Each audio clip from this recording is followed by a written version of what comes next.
Matt's like, hey, you get back there. You need to be placed somewhere else.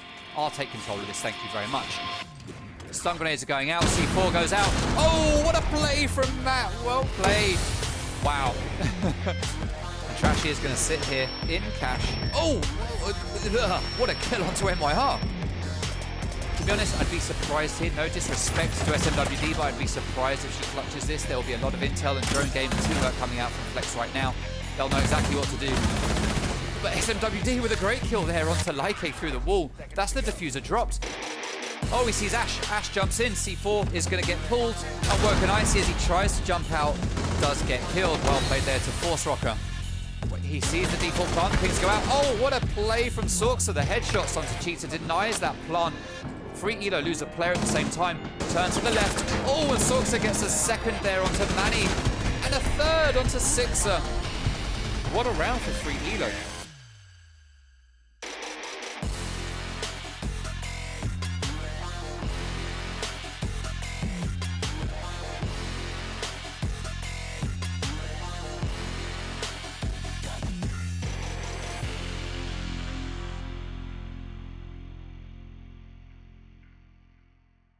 And that is Davin taken out of commission. Cobra Rosen just sitting here in the pink bar, the billiards room, waiting for someone to come out. Trashy doesn't know that he's there, and he gets taken down by the mighty Cobra. Diffuser is dropped, sitting out there on 90. Sorksa goes down as well. Quick double there. And that's the third! Cobra Rosen taking down Comms. He's got free walk into bathroom. Nekwa needs to be watching yellow, but he's not. He's watching. Oh! And that's diffuser dropped. Well played to Nekwa. He knows there's a player on yellow, and he gets the second. That's the triple kill. He turns away. He hears the feet. Oh, and he turns around and he gets that headshot. And he gets a second onto Thermite. That's Clayzo down. Davin making his way down red stairs to hold it from below. As he is the last man standing, he's going to have to get back up to site. They're starting to hit the diffuser. This could be a big, big misplay. He's just got to deny it. Oh, well played to Davin Atkins with a triple kill. Plant is going to start to go down. It's going to be successful as Valley's going to push it a little bit too late. He knows there's a player on the window. He pre-fires and he gets that kill. Well played to Valley. Well read into 1v1. Matty just waiting outside. He's going to go on repel. Valley can hear it and almost messes it up, but he manages to get that kill. Kix is in sight. He needs to take out Smoke. He's going to push up against that reinforcement. He's going to move and take down Smoke. What a play from Kix. He's going to move around to take down Merxy. There goes Merxy. That's the quick 2k for Kix as Sarbomber is starting to plant, and it is going to be successful. Well played to Sarbomber, getting that one off in the deep spot. Nursing is going to take a little bit of damage. Joshy takes a low damage outside that window. Nursing pushes in. Joshy has the diffuser. Nursing manages to take down Stevie. He's going to go for that last kill. He sees Mute. Mute opens fire. And there you go. Nursing manages to get that final kill with an ace.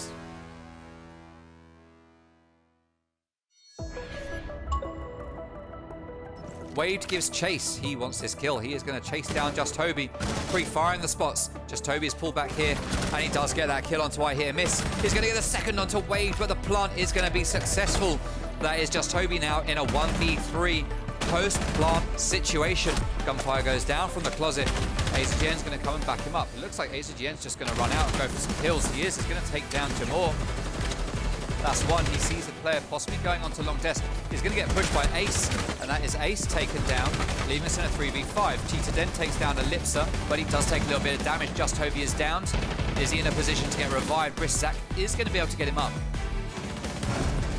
as Envy has now backed out. Just Toby trying to call through that rotate. He's going to make it as Envy takes down ZimGN. AZGN is down as well. Is Zach going to get the res? Site is now being flooded. Zach with a quick 2k, with a quick 3k there, as they all just rushed in. Cheetah Den manages to take down MYR. 5v4 now. That's the first frag. He gets a second onto Waved. 4v3, he tries a 360. 20 seconds to go. This is looking very much like a Mutiny win here against what most of the predictions panel were thinking. Cheetah Den gets the triple. There's another one coming. Oh, Cheetah Den jumps through the window, but Typhlosion takes down a second. Another player comes out for a kill then. 3v2. Briszak playing here. Wade doesn't know that he's... Oh, no! Oh, Zach. That is unfortunate. Play of the week. Toby watching that breach. Oh, he takes down SMWD. Plant is starting to go down, but it gets stopped by Jay. Oh, and just Toby wins it. 8-7 to Mutiny. And we are going to get a map number 3. Who would have thought it?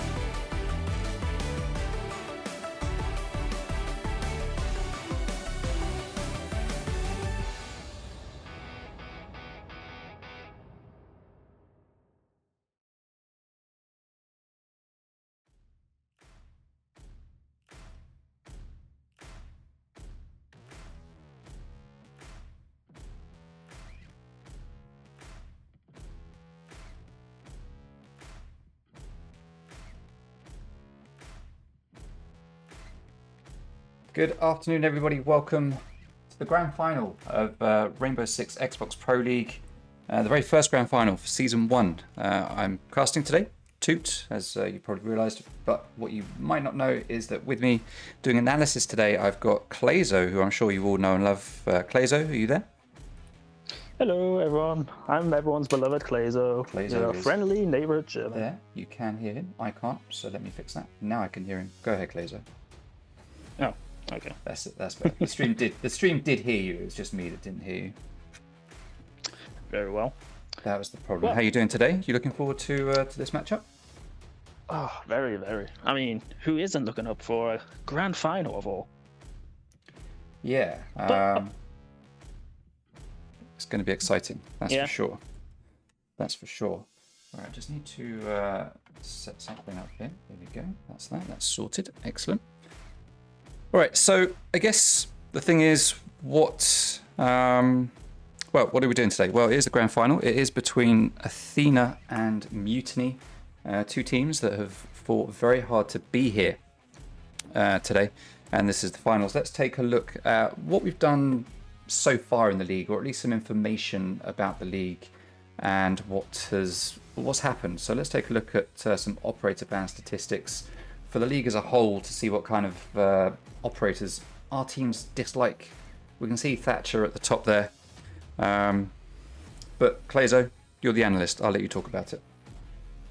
Yes. Well, I feel 25% with Thatcher. It is just a standard meta ban. Nothing really too surprising there.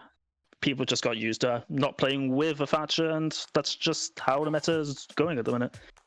Maverick, well, I can see quite a few maps where the Maverick can be just a pain. I mean, Maverick, just as a general, his kit is pretty powerful. Just to trick walls, grenades, great gun, just a great operator in general. 12% with BB, okay, crutch up, just annoying. Especially on maybe a map like Consulate, Coastline perhaps, it's just BB is the nightmare to deal with. So, just ban him out. I would say similar with the Monty at 12%. There's our 4th most banned attacker, so yeah, can't see why. A Monty, if you have a well-coordinated push, Monty can be literally a nightmare. With Ace as the final top picked at 9%, yeah. I mean, similar story as Maverick. I mean, yes, with that Selma nerf that he got a few months ago, yeah, but that didn't really do much. His kit is very powerful. AK, one of the best guns in the game, if not the best gun in the game. Very powerful operator in the very capable hands. He can turn the tide of it around very easily. For defenders, well, top picked, no surprise, it's Mirror. Very influential, can change an entire setup by herself. With those mirrors, yeah, no surprise there really. But with Wamai being at 19% as the 4th most banned, yeah, well, should I say 2nd most? To correct myself, yeah, Wamai, very strong operator, even with the nerf, still, well, is a pain to deal with, especially even though with that Jaeger nerf, it didn't really change too much with the Wamai being banned so much. Kaid, yeah, I can see also that ban also being quite high as well because, well, denying hatches with the Thatcher banned as well so much. It's just a pain to deal with that Kaid. Vigil, well, it stops the roam game so much. I can see it for maybe on a clubhouse or cafe where that vigil can just be a nightmare to deal with. So not really too surprised to see that being banned out occasionally. There are quite a few good players on that vigil, so could be also a target ban against certain teams. As well as the Clash as the final top picked banned operator at 8%. Yeah, it's just similar story with Monty though. It's just a pain to deal with, and it's like, if you're well coordinated, sure, you can deal with it, but why take that risk against some teams? Just ban her straight out. And that would be pretty much it. Back to you two. So, yeah, thanks, Plazo. So there's the top 5 attackers and top 5 defensive bans that we have seen throughout this league. Mirror and Thatcher just streets ahead of everyone else underneath them, which I think, like you talked about, pretty much the meta that we're in right now. So no big surprises there whatsoever on those bans. Now, what we need to look at is how we got to the finals, how these two teams progressed from the very first game of group stages up to this point today where they've both managed to hit the finals. So let's take a little look at their journey here through the league. So we'll look at Athena first, the team that made it through the upper bracket final. They haven't had the best of group stages. The first team they faced was Vanquish, which we now know as Mutiny, and they lost as a 0-2. They then played against Free Elo in week 2 and went 1-1, so they scraped a draw. And then in week 3, they scraped a draw yet again against the King's Creed. Then they came back up against Mutiny, as it is now, when they didn't have Den, and again they lost 2-0, or 0-2 as we would look at it on the screen there. But then that was the end of their bad run for them. They got to Free Elo for week number 5, took a 2-0 win, and then they just managed to scrape into the final playoffs by taking a 2-0 win against the King's Creed in week number 6. If they'd have lost just one of those maps, they would have made it here. They then did the upper bracket semi-final against Apollo, 2-1 victory, and then a 2-0 victory against Awoken in the upper bracket final. And then that is how they've got here today against Mutiny in the grand final. Let's take a look at how Mutiny have managed to get here. Now, they've had a longer journey because they dropped down into the lower bracket. As we saw previously, they did go up against Athena in week number 1, and they had a 2-0. They had a 2-0 against the King's Creed as well, a team that Athena didn't manage to beat, and a 2-0 against Free Elo, another team that Athena didn't manage to beat. They only managed to draw with those two teams. Week number 4, nothing changed. 2-0 against Athena for Mutiny, so they are on a roll. And then week number 5, they dropped their very first map, which was to King's Creed, but they brought it right back in week number 6 with another 2-0 against Free Elo, and were very unstoppable during the group stages, only losing one map out of every single map that they played.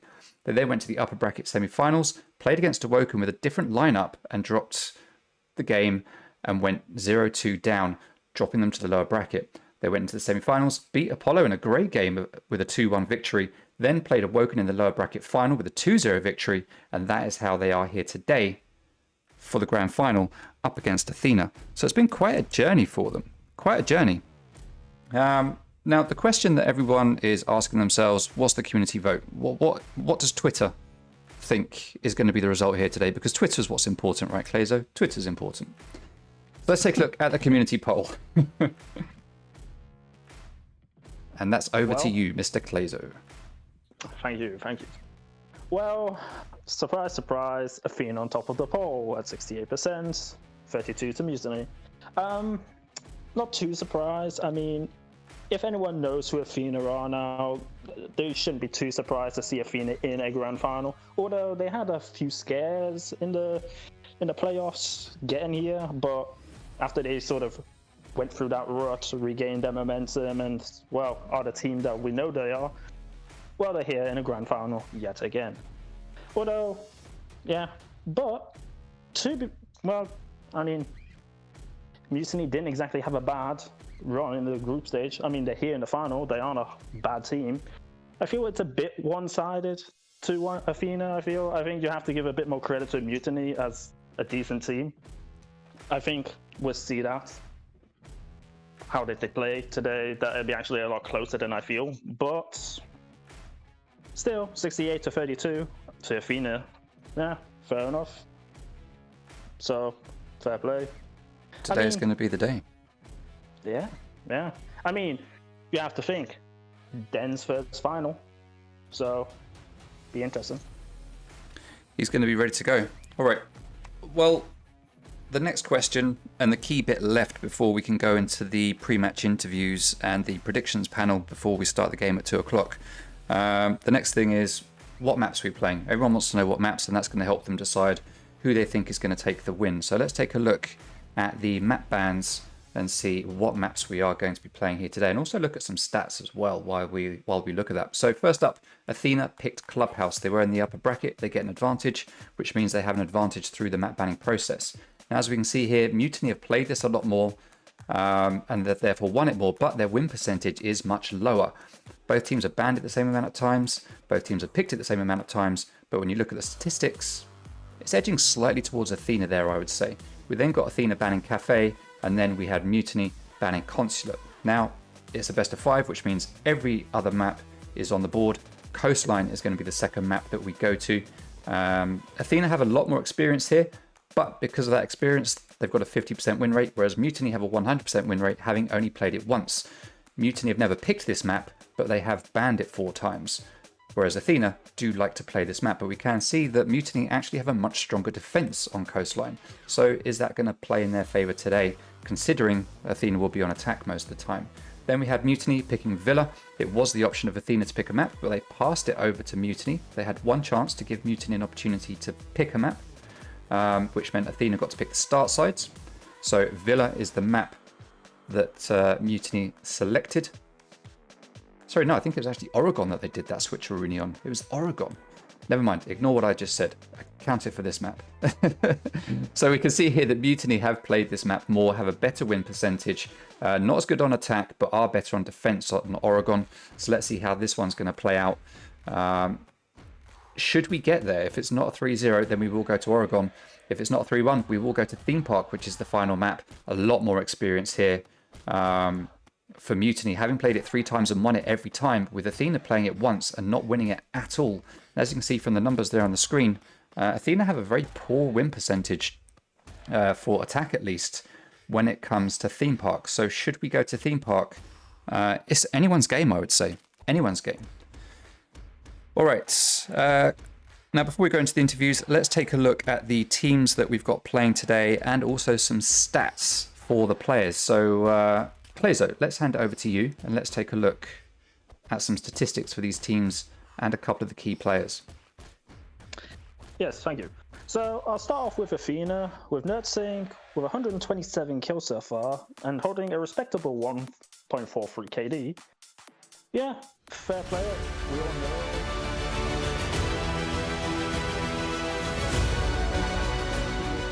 Henry B. Well, they make a pretty deadly duo in their own respect. I mean, Henry B with 119 kills, also with a very respectable 1.57 KD. Also being quite the 1vx player with 3 1vxs. So, for those that aren't, well, up to date, I guess, 1vxs are sort of clutch scenarios. So, when you're the last man alive and you've got 2 or more people left on the other team, yeah. So, I think you can say, respectively, Henry has been doing a bit of a shift for Athena, winning rounds that maybe shouldn't have gone to their plan. But you also have to respect that the rest of Athena with Nekwa, Kikwa, Davin, and Valley, everyone who should know who these people are, also putting in a pretty decent shift for Athena. For Mutiny, we have Cheated Dan, Azza Int, or aka also known as Robin, Brisk Zach, Just Toby, Typh Luzon, and Anime G3. Well, that makes pretty much the Mutiny roster up. I mean, you have each player doing pretty well, but you also have to note that there's quite a few Jaeger mains on Athena as well. I've chosen for the player head-to-head that we should watch out for tonight would be Henry B versus Azent or Robin. I mean, with Henry getting 119 kills to Azza's 181, going in favor of Mutiny in that respect, fair enough. But also you have to point out that Henry's only had 76 deaths to 133 to Azza's. You also have to point out that the rounds played also points in favor of Henry, but then you can kind of say that yes, the stats are in favor of Henry if you look at the rounds played. But the KD ratio going in Henry's favor with the 1.57 to the 1.36 of others. And also the KPR just going in favor. But you have to also point out that also the opening kills, although very close to 14 to the 11%, is also going in favor of Henry. The opening deaths, very close again, but still going ever so slightly in Henry's favor. Both the same operators, typical Ash Jaeger mains. What do you expect? But I feel that we're going to have a good show from these two players. Especially, I feel like they're probably the more hyper carries, if you can really say that. But I feel like they're going to be dropping the most digits. Back to you two. Thank you. So, yeah, that does seem very likely. I mean, Henry B is the pretty much the top player when it comes to stats, not just for Athena, but in the league. I was looking yesterday, and he's actually like in the top 4 for most of the stats, like KDs, KPRs, survival rate, all sorts of stuff. He's up there right at the top, so he could be a star player for Athena here today. Let's see how that pans out. Now, we do need to go over to our pre-match interviews, so let me see if I can get our first interviewee in. We are going to speak to Davin, so let's invite him to the chat and see if he's going to join us, which means I need to show us some stuff. Now let's see if Davin is there. Davin, are you there? I can see your face, but are you there? Don't worry, I can't see your actual face. I can see your avatar before you start stressing, thinking I'm tapped into your webcams or whatever. How you doing? I'm doing all right, yeah. Not too bad. As calm and collected as always. So this is the big one for us. Season 1, first grand final. You have made it to the finals, which I don't think was a surprise to a lot of people. It wasn't looking good for you during the group stages for the first 4 weeks, but then you managed to turn it around towards the end. Was there ever a point where Athena thought that you might not get here? No, we're pretty confident in our ability. We knew that we messed up a few weeks in a league stage. We took it a bit more lightly than we needed to, but we made changes. We were always confident we could win the last 2 weeks to pull it out, and we did. And now, after that, we knew we would be better in the playoffs with a best of 3 format, and we'd be able to come into our own a bit more. The best of 2 did seem to be a struggle for some teams. Obviously, something new that's being done in our leagues, at least. We've seen APAC Pro League PC do it, but it was new pretty much to our Xbox Discord league. Something that I think was worth trying out. We'll see what we do going forward. But yeah, certainly seemed to trip some teams a little bit, as it was a different format, and I think a different mindset that playing 2 maps brings out. So, I mean, first question, you have made it here. Are you guys excited to be here? Yeah, of course. We're always excited to be in the grand final. Right answer. Good. All right.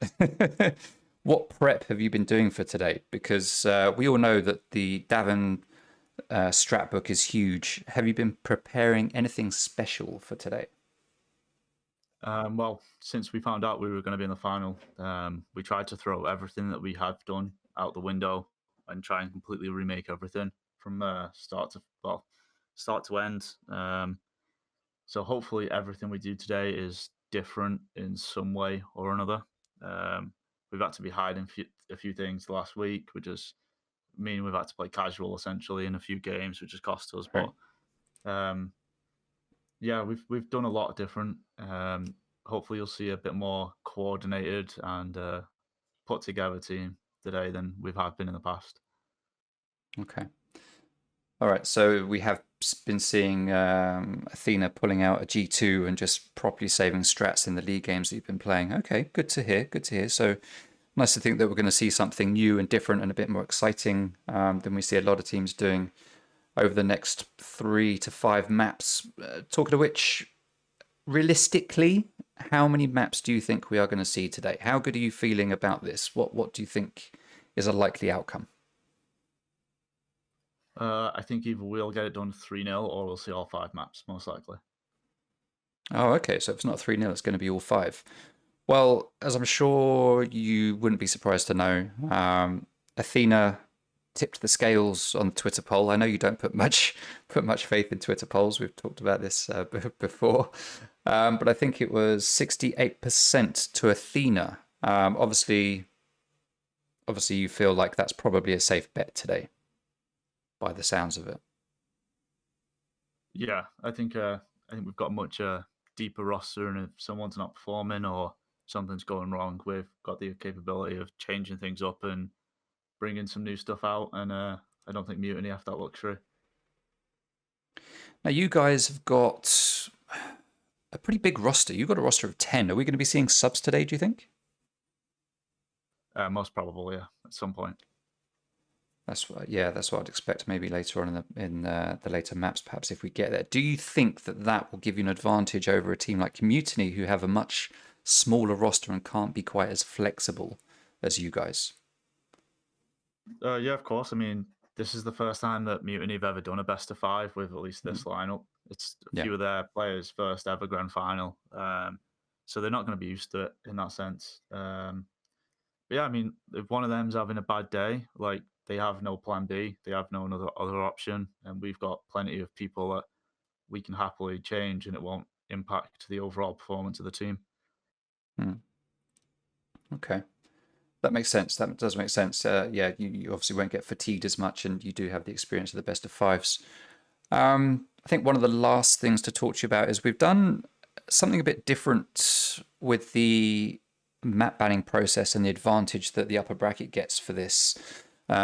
We carried over the upper bracket advantage that was given in the last season of Third Eye Gaming, or Solo European League as it is now, where your team, being the upper bracket, got to pick, then ban. Then we got a ban from the other team, and then you would get a pick, they would get a ban, and then you would get the last remaining picks, I think it was. But we introduced a system which was put forward by some members of the community. We talked about it, sounded like a good idea, so we tried it, which was where, as a team that had the upper bracket advantage, you also got the ability to hand a pick over to the opposing team, allowing you to pick the start side.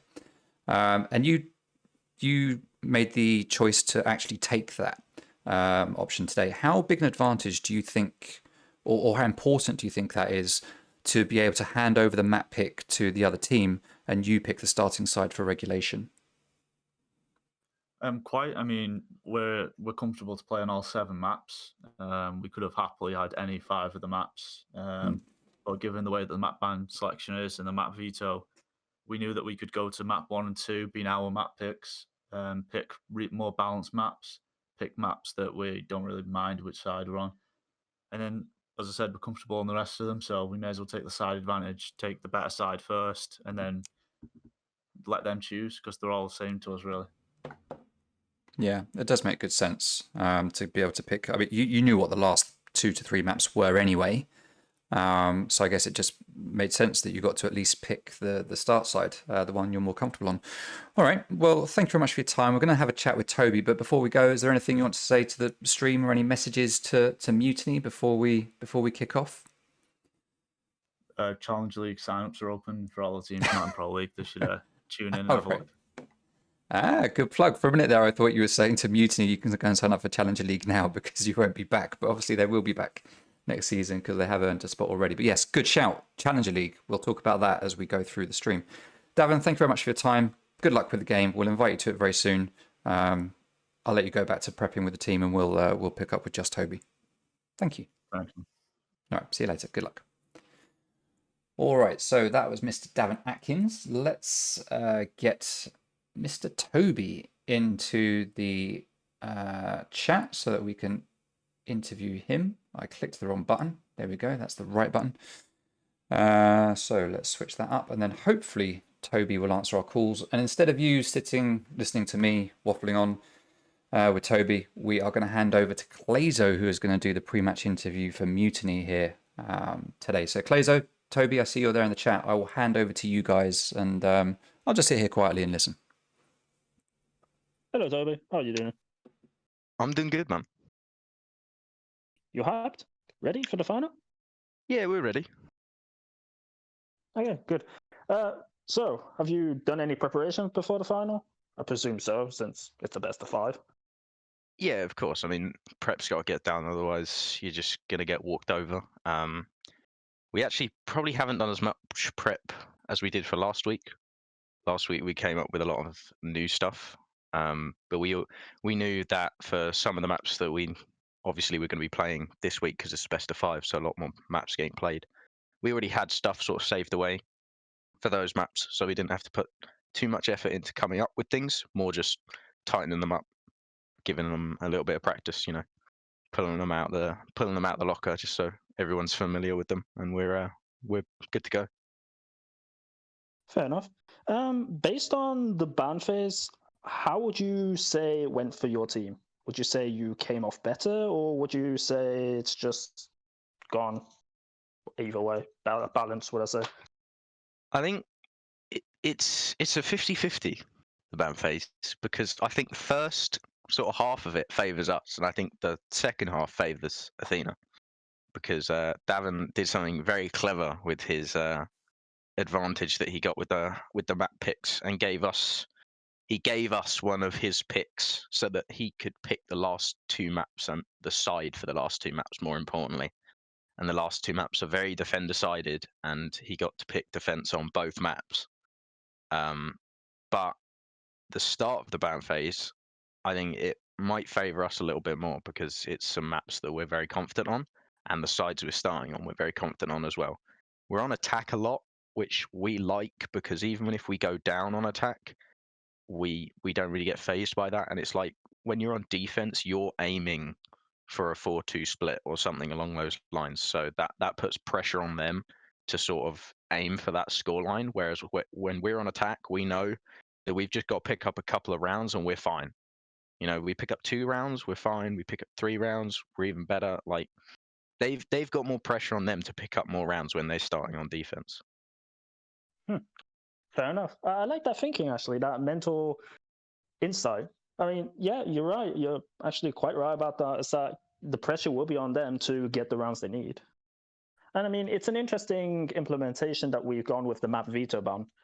I mean, it is the first time we're using it. We'll see how it goes. I hope it goes well. I mean, sounds interesting. In your opinion, who do you think the star performers for your team as well as for the other team will be?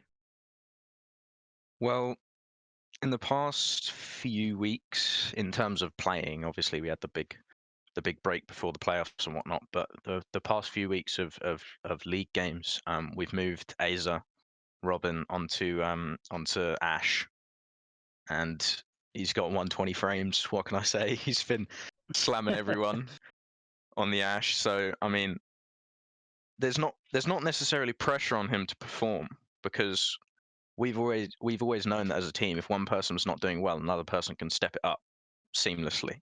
So, but he always performs on that Ash when we need to. Den always manages to pull out some weird and wonderful plays when whether he's playing Malusi or Jaeger or Vigil, just ratting around the place. He always seems to pick up numbers. So we've got a strong player on attack and a strong player on defense. The rest of the team can pick up kills when they need to. Zach on the ace is nasty. So, I mean, as long as everybody's doing their bit, the kills don't really matter. But if I was going to pick someone who was going to get a lot of kills, it would probably be Robin and Den. Fair enough. On Athena, we're not like 100% sure on their roster. Obviously, they've got a big roster. They can pull out subs and whatnot, so obviously might change. But I mean, Henry's been doing quite well since he's been on that roster. On the Ash as well, as you'd expect an Ash player to be doing. And Kix has some good games as well. I feel like he might be. He's, from what I've seen, maybe a little bit inconsistent. Sometimes he'll have a really good game, and sometimes he'll have quite a bad game. So we'll have to see how it turns out for him. But I mean, if he's on form, he can be dangerous as well. So I think it's a good matchup. There's a couple players on each team that can really bring out some big numbers. So Fair enough. I mean, very honest and open-minded perspective, I guess. Would you like to say anything else to the chat? I mean, we've seen the Twitter poll, and if anything, it just makes us more comfortable because we've got no pressure on us. People think we're going to lose. The stats might say that we're going to lose. You know, we've got the disadvantage of being in the lower bracket, so they got more of an advantage in the map phase. Everything's kind of against us, and we kind of like that because we go into this with a completely open mind that everything's stacking against us, and if we win, like, we're the best. And if we don't win, all of those things that were pointing against us, that's fair enough. You know, it's not like we're going to be disappointed if we lose because everyone's expecting that anyway. All the pressure's on them, man. Fair enough. I have to say, I respect that about you. Just not really letting the pressure get to you. I mean, yes, on paper, it's just stacked as the underdog, but fair enough for just not letting the pressure get to you and just having a little sort of, well, a free care sort of mentality. So, yeah. Back to you two. All right. Well, yeah, Toby, thanks for joining us. We'll let you go and prep with your team. And yeah, I mean, well, good luck. I think we're right, aren't we, in thinking that you've promised Den that if you guys win, he'll get the interview. Yes, he is. Oh, thanks, Toby. Oh, Thanks. All right. Well, Enjoy the game, guys. we love you, really, Den. All right. Thanks, Toby. Thanks for joining us. Good luck in the game. In all honesty, to be honest, I don't mind who wins today. I'll be happy whichever of you two teams win. So I'm just wishing both of you the best of luck, and whoever we get to speak to after. Whoever wins. That's the main thing. Yeah, as long as we see a good game. Win. Yeah, definitely. All right, thank you, Toby. We will invite you to the lobby shortly, and we'll get the game going in about 10 minutes. So we will see you very, very soon. Thank you very much. All right. Sweet. All righty, so that's our interviews. Now, I appreciate that stream, you guys have been listening to us waffle on for a lot of time now, about 20 minutes, and the waffle isn't done yet. I know people just want to see a game, but there is just a little bit more waffle left to do. And that waffle is the predictions panel. We've had it before every single game. Something new to the leagues, the Discord Xbox leagues that we've been doing. It's the final. We can't have a final without a prediction panel. We've got a very special predictions panel this week. You'll find out why as it goes on, or at some point you'll find out why. But let's get that started. It is just coming up to 10 to 2. We're 10 minutes away from game time. Predictions panel is going to run for about 10 minutes. Once it's done, we will get into the game. So stick with us while the panel runs, and we'll be back very shortly. But let's take a look at what our predictions panel think is going to be the result here today in this best of 5 matchup between Athena and Mutiny. Stay with us. We will be back very, very soon. All right, so today is the big one. It's the grand final. It's what everyone has been playing for over the last 10 weeks or so, a little bit more when you add in the Christmas break that we took in between the group stages and the playoffs. Today on the panel with me, we've got Dylan and we've got Carbons. It is the grand final. It is the last game of what is our invitational, and we're here right now to predict what we think the result of this game is going to be. So let's start off with Dylan. We're going in alphabetical order. Dylan, what do you think we are going to see here today in this best of 5 matchup between Athena and Mutiny? I think Athena are definitely the favourites. Davin said multiple times that he's got an entire new strat book for the finals, and it wouldn't surprise me to see Athena pull something radically different out, something to mix things up and catch Mutiny unawares. I do think Mutiny have had a solid run, and I think that now, after what we've seen that they've done against Awoken and Apollo, you can't count them out. So I don't think it'll be an easy win, but I think it's most likely going to be 4 or 5 maps, but I still think Athena will probably take sort of a 3-1, 3-2. I think Mutiny definitely have a chance if they are firing all 4 cylinders, but it's really down to if Athena can perform or not, because last time I predicted Athena to win a finals, they ended up losing 3-0. So hopefully, for my sake, history doesn't repeat itself. Fair enough. Yeah, that Mutiny definitely not to be counted out with what we saw them do against Apollo. I guess one of the questions we need to ask is, have they got the staying power to go 5 maps? I mean, we saw them do 5 maps against JPC in XEL. And it wasn't a walkover for JPC, as you know we've talked about before, I think, on this panel probably. But there is still the challenge for Mutiny that they don't have the roster size that Athena have got. Athena have got a big roster and can make changes should they need to. I'd be surprised if they make load of subs. Every time I've seen them play, I think we've only ever seen 1 or 2 subs at most coming out from them in a best of 5. So I don't think that's really a huge advantage for them, but they do have the pick of who they're going to play. All right, Carbons, what are you thinking is going to be the result here today? Okay, last time didn't go so well for me. Yeah, I knew we got it right, but I'll try something ambitious again, right? I think Mutiny, the underdogs, are going to win. Now, the reason why I say this is because I think that Den will have the game of his life because he wants to win something in his life, right? Okay. Now, I'm pretty sure Den hasn't won anything. I don't know, or Mutiny, as a fact, as a team, has won anything. I think they all want it more than Athena. Obviously, there's a prize pool up for grabs as well, so it actually means something. Like, there's not just a trophy. Yay! Yeah, it's just for actually something. So I think Mutiny will win. On the score, it's going to be very tight. It's not going to be a walkover, and it's not going to be 7-0, 7-0, or like. I think it will go close to overtime. Some maps might go overtime, like maybe the 3rd and 4th map. But I think personally that, except for the 3rd and 4th map, every map will go in regular time. But it'll be close. Like it won't be like 7-2, 7-3. It'll be like 7-4, 7-5 kind of things. And I think that Mutiny will just win it out, just because Den will probably be having the game of his life or something like that, or anyone, just Toby maybe having the game of his life. Even though Athena have really good players, like really good players that have really good coordination. I just think Mutiny's going to win it. I love an underdog story, as people say. You have been backing Mutiny, yeah, in the last 2 predictions. You are right; they haven't won. They haven't won a league, so this would be their first if they manage to take it today. And I think I agree. I can't see it being. I'd be surprised if it's a 3-0 to either team. It will be a close one.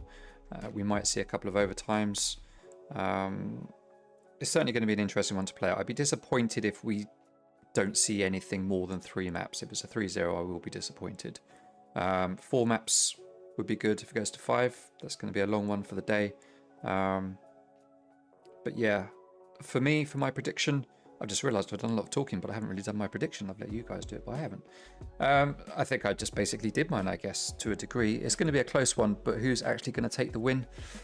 Oh, you know what? At this point, I don't really mind who wins. I don't have a favourite. I've got more of a history with Athena and some of the players there than I have with Mutiny. So there's a part of me that wants Athena to take the win. But at the same time, like yourself, Carbons, the underdog story I really like, and I think I said this a couple of weeks ago, I like the fact that I didn't like the way that Den left the league. I like the fact that he's come back and has managed to help the team turn around, and he's got so much passion for it. And I think to see him win would be, it would be special to see him win this. That's for sure for me. So like I say, I don't mind who wins it at this point, but who will win it? Den's going to bring the passion. Davin's going to bring the passion. Davin's going to bring the methodology. Den's just going to bring the straight up balls out, just throwing everything at Athena that he can think of, which is going to win out at the end of the day. We've got one for Mutiny. We've got one for Athena. I'm the decider. I'm just going to go with Athena based on staying power, the fact that they've done it before so many times, and the history of the players and the team overall. I think that's going to swing it for me. So I'm going to go with Athena there. All right. Before we close off, is there anything you guys wanted to add to wrap up, or have you put in everything that you want to? Yes, I would like to wrap. I would like to add one thing before we wrap up. Okay. F Mutiny wins. F Mutiny wins. I would really like to see a Den interview for the last time in season 1. I would really like to see that. See how nuts he'll be going. Because I don't know how many interviews he's had, but he has been begging for an interview. Yeah. And I think Toby, especially if Den pops off, I think he should definitely allow him for the final. Or just do a duel But yeah, that's all I've got to add. So- I hope it's a great game. Yeah, I have it on authority that although Toby did the interview for the lower bracket final, he did promise Den that if they win the final, he would get the interview. So if they win it, you will see a Den interview, or you will hear a Den interview at least, and we'll see how that works out. So you might well get your way. 50-50 chance. Dylan, anything else from you, or are you happy? I'm happy. I think it will definitely be a good game between both sides. I think, as I said before, Mutiny have the ability to win. Athena do occasionally choke games, so they probably should win. Yeah. And I think for their sake, they're going to hope that today is not one of those days. All right. Well, thank you very much, chaps, for joining me on the last predictions panel for season 1. It's been emotional. Thank you very much, guys. So, Mrs. Toot, this is your first time on the predictions panel. It's the grand final of my first league. It's a best of 5, Athena versus Mutiny. What do you think is going to be the score in this game today? Well, first of all, thank you for having me. Score, right? Well, this one is going to be a scrap. I think it's going to be a long day. I think we'll probably see 4 maps, maybe 5. I've seen the Twitter polls, and I currently at 81% Athena on the win. So I'm going to do what I always do, and I'm going to go against what the popular opinion is, and I'm going to back the passionate team, which I think is Mutiny. I think they really, really, really, really want this. Athena want it. Athena want another star on their Athena Owl, but I think Mutiny have just got so much passion for this at the moment. They've had such a ride. I think both teams are very different from what we saw back in November, and I just think Mutiny has got fire. Okay, so you're backing Mutiny for the win, and you think it's going to be 4 or 5 maps, but you don't want to say what you think the score will be. No, because let's face it, what does Mrs. Toot know? Well, we know what maps we're playing. So, I mean, Clubhouse. What do you think are the chances of Athena taking the win on Clubhouse, or do you think it's going to be Mutiny? Well, Toot, what do you think the chances are that Mrs. Toot knows anything about how any of these people play on any specific map? You've watched all the games. I have, but you know me. Clubhouse. Well, I know that a lot of people like playing Clubhouse. You can't ask me this question. Everyone likes playing Clubhouse, yes. Everyone. Okay, well, everyone loved playing Clubhouse. It's going to go to overtime. All right. Well, thank you very much. Let's see how it plays. Let's see how it plays out. Thank you for your valuable input, Mrs. Toot. Backing Mutiny, backing Den. I am backing Den. All right. Well, let's see how it plays out. Thank you very much. Oh yeah, I forgot you can see who's in the stream, can't you? Because you're looking at the thing. All right, we are back. Hello. Right, thank you for watching through all of the talk. Very much appreciated. Thank you to Mrs. Toot for making her very special guest appearance there, just at the end of the predictions panel. Who would have thought it? Mrs. Toot on the predictions panel. All right, so we are getting ready to start the game. Everyone is in the lobby. Everyone is ready. Before we do, let's just very quickly remind ourselves of the community poll. And for the community poll, we have 68% of Twitter thinking that Athena is going to take the win. 32% of Twitter thinking Mutiny are going to take the win. That's a big advantage to Athena.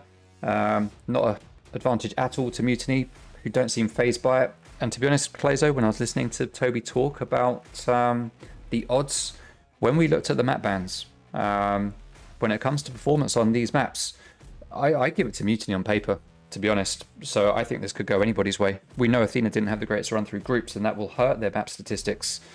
But Mutiny look good on the map stats. All right, everyone is in the lobby. Everyone is ready. I'm ready. Are you ready, Plazo? Of course, always. Of course, excellent. All right, well, in that case, let's get the game started. Map number 1, Clubhouse. And let's see how this game is going to play out. All right, so there we go. We are game absolutely on. And we go straight into the map bans. Right, let me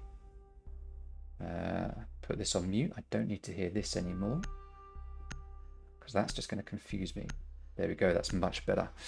All right, so first map ban, no big surprises, and it's going to be Thatcher. Now, Athena are banning first because they start on attack, and that's the way it always works. What do you make of the Thatcher ban there, Clazo? I mean, it's just the basic ban.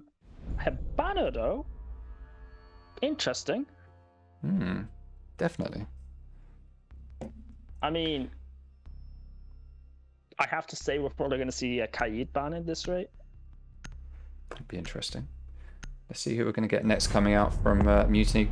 All right, so Mirror, no big surprise. That kind of limits what you do on, mainly I think, on gym and bedroom. I think that's the main site for Mirror these days on this map. True.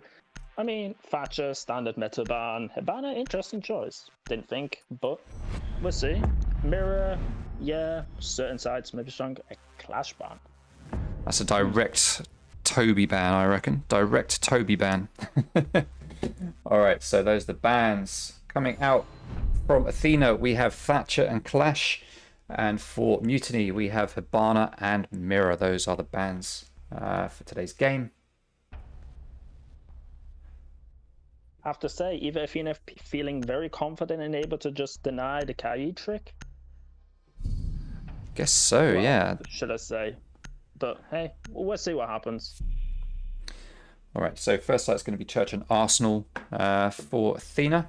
Probably no big surprise. One of the favourite sites for people to defend. We are going to see Sing Sing 6-picking Bandit and going on to Castle with just Toby 6-picking Capital and going for IQ. Now Castle, Church and Arsenal. We could see a possible SSG hold here. I don't know if anyone still does that. You reckon? Maybe. I mean, it's Athena. They might just bring out some random old school book strat. I mean, we'll see. It's Davin here. Yeah, I think we're seeing an SSG row. I mean, there is ways of doing it with the Mozamute. Yeah. But, I mean, it doesn't really work because everyone knows how to identify where to push. Let's see. See if Mutiny can read into it. Yeah, that does look like what we're getting. We're getting castle barricades up here on the windows. We are getting some reinforcements up here, some rotates. We've got mute up top and castle back downstairs. Doing some castle barricading down here. So yeah, looks like we are getting an SSG hold. Now, as we know from the SSG hold, it does leave this hatch here in stocks. Right for the picking. You can just rush in, open that hatch, drop down, and get into sight before anyone even makes it back. We can see Nekwa would be the only one here that would get in the way of that rush, with Sing still over here reinforcing in Church. However, it does look like the boys from Mutiny aren't going to take advantage of that, and they are going to make their way. Certainly, Den at least is going to make his way through Strip Club with Kicks playing over here in the bar, playing as Vigil. He's going to be using his utility a fair bit to try and make sure the drones don't spot him. But Den is on drone. He knows that Kicks is somewhere in the area, and we have IQ going up to the roof along with Brisk Zach, who is playing Ace as we always expect. And we've got Aza and Typhloazon stacked up here, trying to make their way into CCTV by using a bit of maverick tricking, with Henry being the sole player over here in Cash, waiting for that push. Now, we do know that Cheetah Den is downstairs with Kicks. Kicks is looking around. Doesn't look like he's exactly sure on where players are, but he is going to peek underneath the gaps in the doors and use his utility to try and deny those drones. Now, we saw Den almost make a hole in the wall there, and that would have given him a good opening onto Vigil. And he is going to go for it. Who's going to come off best here? Is he going to open it up? He is going to open it. He's getting ready for his teammates to join in. Vigil is going to hear it. Oh my word. How did that not get spotted or heard? So Kick's a little bit slow to respond there, but it worked out as, well, Cheetah Den just walked in with his back to Vigil, and he got a shot in the back for his troubles. So early kill there going to Athena. I say early, I mean, we're like halfway into the round already. A lot of time's been spent here. And so far, we haven't seen a lot coming out from Mutiny. They're still trying to take control of the top floor, it looks like, with Aza finding Henry and shooting him in the back as Henry tries to make his way out to safety. But they've already wasted 2 minutes of the attacker's time. So that is all that is needed upstairs on this top floor. Thank you very much for the follow, Exifi.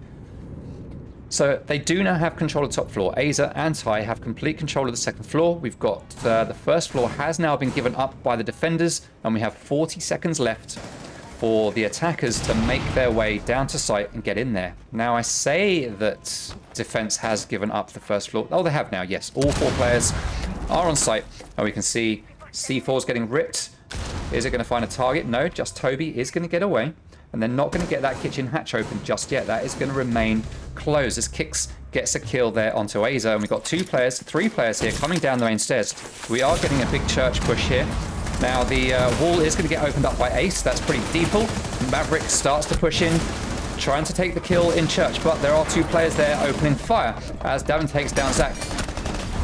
Remaining seconds of the round, and all of a sudden the action is quicker than I've got time to switch from player to player for. And we see 3 quick kills coming out from Athena there as Mutiny try to rush the site with the remaining 20 seconds left to go, and it just doesn't work out for them. And Athena take that first round. Yeah, I have to say, well played from Athena with that SSG room. Bit of a comedic moment between Kix and Den. That was funny. Yeah. I mean, what a great way to start the round, I guess. Gives Athena a bit of motivation that such a blunder happened, but well played to Athena to, well, close the round out. I mean, a bit unfortunate with the timing with Henry upstairs, but besides that, it was pretty much a flawless round, bar from the Mozzie being picked off due to timing. Yeah, Athena, well, judged it right and bunkered on site after wasting 2 minutes flat. I mean, well played. Well played to Athena, and, well, as you expect, great IGLing from Davin. Yeah, it certainly worked out very well for them. Good first round there for Athena to get things started on Clubhouse. Their map pick, the one that they really wanted to go to, obviously. So they are now electing to go upstairs to CCTV. Every team's second or first favorite site, so no big surprises here to see this is the site that's being played now after an early success there on Church and Arsenal. 10 seconds to go. Let's see what kind of setup we're going to get now. We will possibly see something different. We're not getting a rotate opened up here, which is interesting. We are getting poles get opened up. We have seen Kaid get played, and electro claws have been placed, but where... Oh, okay, so I've seen this in a Reaper video, I think. There's an electro claw just up there behind the wall. Now, Thatcher is banned, but that does mean that that's not going to get taken down by any grenades or any Maverick tricking at all. That electro claw is likely to stay up unless a grenade goes through that drone hole. Now, where's the second one? That's the question. Normally would put it here in the... TV. It'd be either in the TV or underneath garage, under the window, effectively. I can hear it around here. I think it's somewhere here. Yeah, I think it's underneath. I think it is actually under the TV rack. Well played. This wall is only going to get opened with Maverick tricking. But there is no sledge. They're going to have to use Ash for that. They're going to have to use a combination of Typhlo Ozone and... to be fair, actually, no. You could Maverick trick the wall and then use Ace's Selma charges. They can still get through here. It's not completely stopped. So they can still get through. But they are taking their time to think about it. We're 1 minute into the round, and we're only just getting the Maverick trick starting now.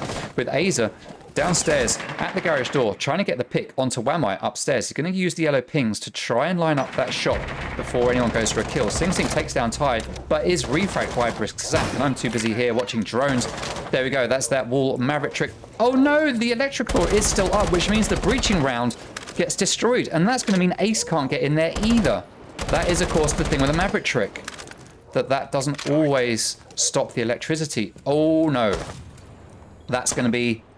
Well, I think that's actually impossible now for Mutiny to actually get through. They won't be able to use any utility on that wall. They've got shotguns. Okay, so Den has the shotgun. He is going to use that. That's how they're going to open it. Fair enough. Well played to Mr. Den. We have Just Toby downstairs running into his own fire. He manages to down Kix, and he finishes him off with a Captel bolt. Nicely played there by Just Toby, who now has control of the first floor of Garage. Davin Atkins is downstairs as Malusi. He sees Jackal looking the wrong way, and he takes him down. And for some reason, now I pressed completely the wrong button, meaning I've taken you away from the action. There we go.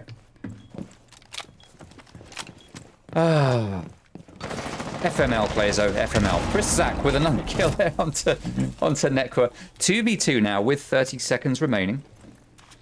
And we are going to have Henry just holding here at the top of these stairs, or main stairs as people would call it. And Davin is going to be holding in construction, watching through to Cash. Just Toby is up here, but he's got no rotate to get through, so his only option is to jump through that window, and Zach is going to have to vault in through the breach. He's going to take a bit of damage as he does it, but it doesn't matter because it is going to be negligible. He makes up, pre-fires, but doesn't hit the targets as Henry takes down Zach, but Just Toby is refragged. Henry is the last man standing. He is the strongest player in the league at the moment. And was that Henry we were watching there? Oh no, it was Capital chasing him down. Okay, good. Because I was thinking, why is Henry chasing down a kill on an attacker? But it was Henry playing very safe downstairs at the bottom of the staircase. Well played, Henry. Yeah, I got so confused in that round, Clazo. Happens to the best of us. Don't blame yourself too much. I mean, I have to say, well played from Athena, especially with that Kai trick with the ass charge. I mean, hindsight would be great. Maybe someone at the bridge could have, well, called that out. It was still electroclawed, but yeah, happens.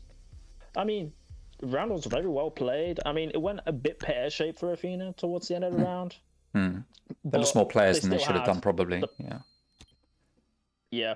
I mean, they still had the power positions, especially on like red stairs, and it's like, I mean, they could have used some sort of device to go through garage into sides and, well, stop being funneled into the main window.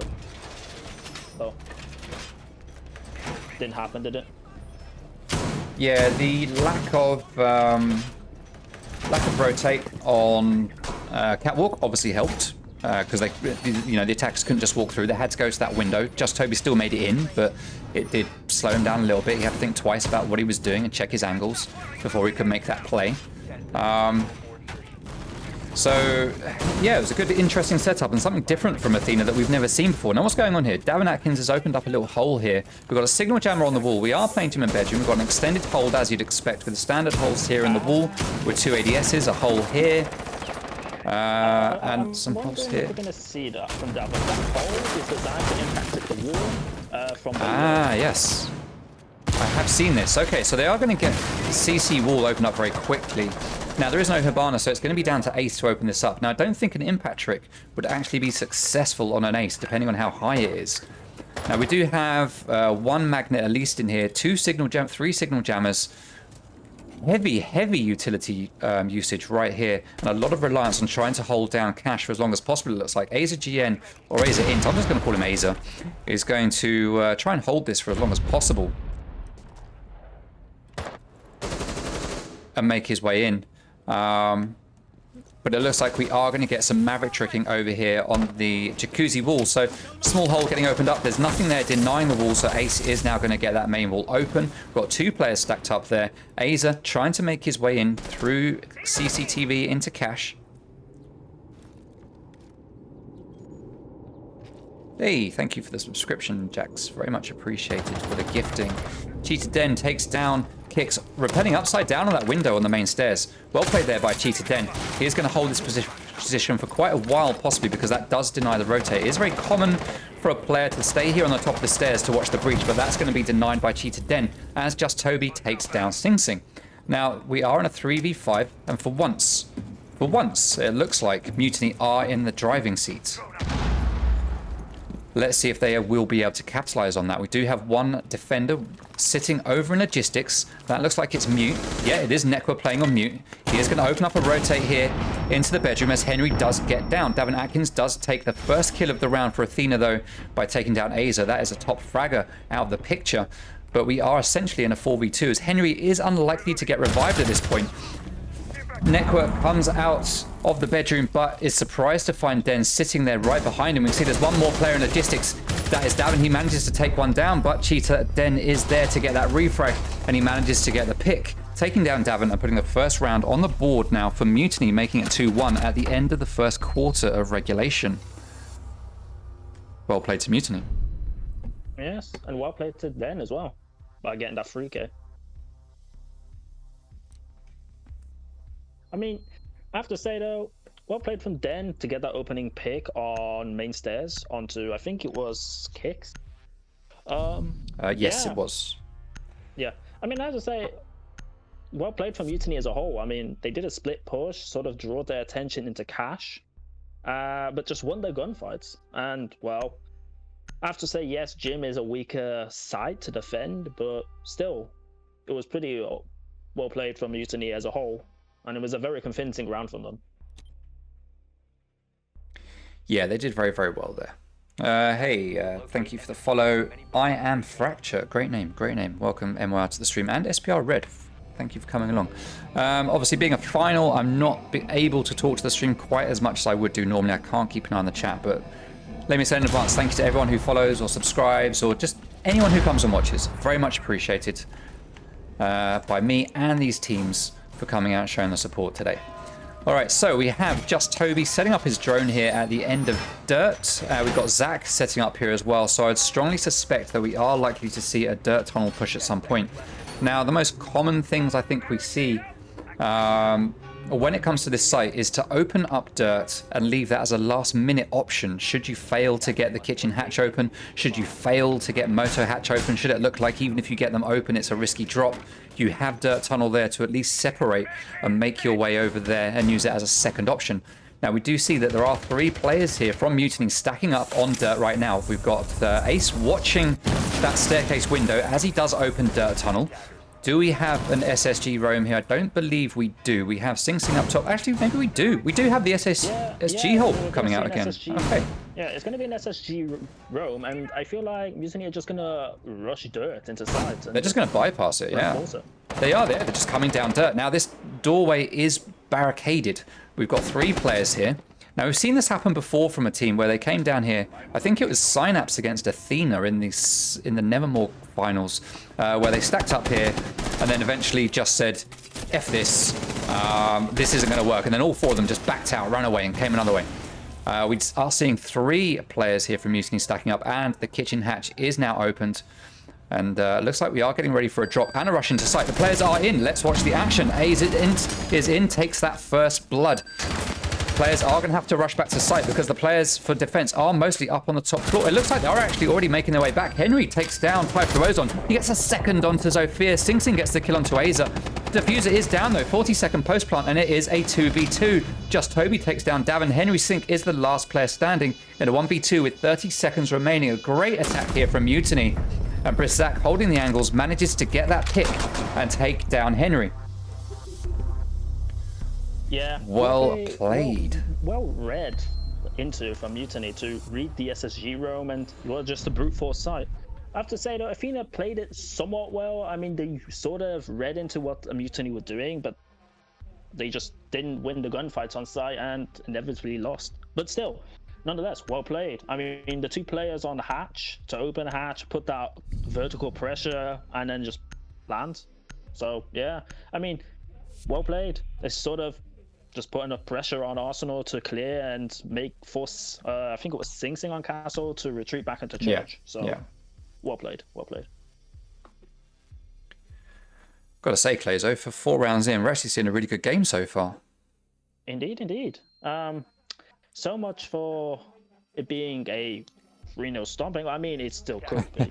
I mean, it's only the first half, but it's still very back and forth so far. Yeah. So, interestingly, Church is available for Athena, but they're not going to go back there. They do have CCTV, which will have just become unlocked for them, and although they won it on their last defense there, Athena have decided not to go for it. They are going to go back to gym and bedroom, which they've played once already, and they've lost it. Now, I'm assuming here that they're going to be trying to throw Mutiny off to make them think it's going to be a downstairs play again, or a CCTV. But instead, by going to a different site, maybe this could work well for them. We are getting the same extended hold coming over here into Cash. We do have 3 players spawning over here on Warehouse. 1 player spawning over here. 2 players actually spawning over here in the parking area. Cheetah Den's going to make his way up to the roof. Just Toby just pre-firing through the windows just in case of anything happening. Going to take out the default cam there with the nice use of his electronics detector. Aza is going to open up this wall immediately, so they've got access into CCTV, but how will they make their way in to cash? Now, I'll be honest, Clazo, I didn't notice too well how Mutiny fared with this the last time they played here.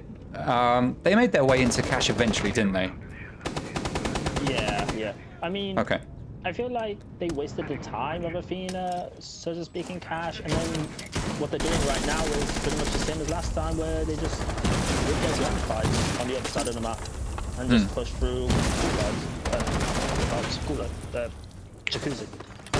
So if I remember rightly, last time we saw Cheetah Den on the window, and then he made it in through the window up the stairs, and that's what took everyone by surprise. Toby claims the early pick there. Where is he? Is he still out the front? He is out the front. He's on window, so he's taken out one player here. That is, who's that? Who's that that's dead? That is Malusi. Okay, so her utility's been put down.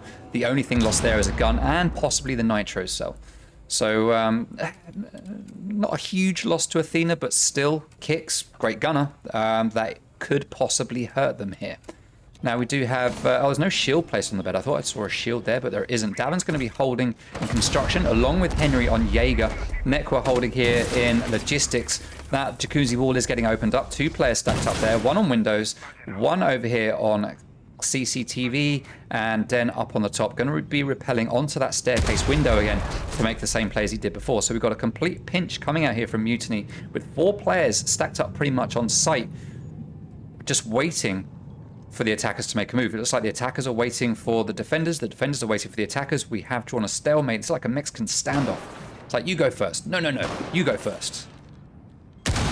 All right, so Aza is going to use that utility to take down some of the defender utility in Jim, as Aza does eventually make his way in and take down Davin Atkins, who's playing construction. He is going to try to be refrapped by Henry, but Henry is the last player standing as 2 of his teammates get taken down, and Zach is starting to plant.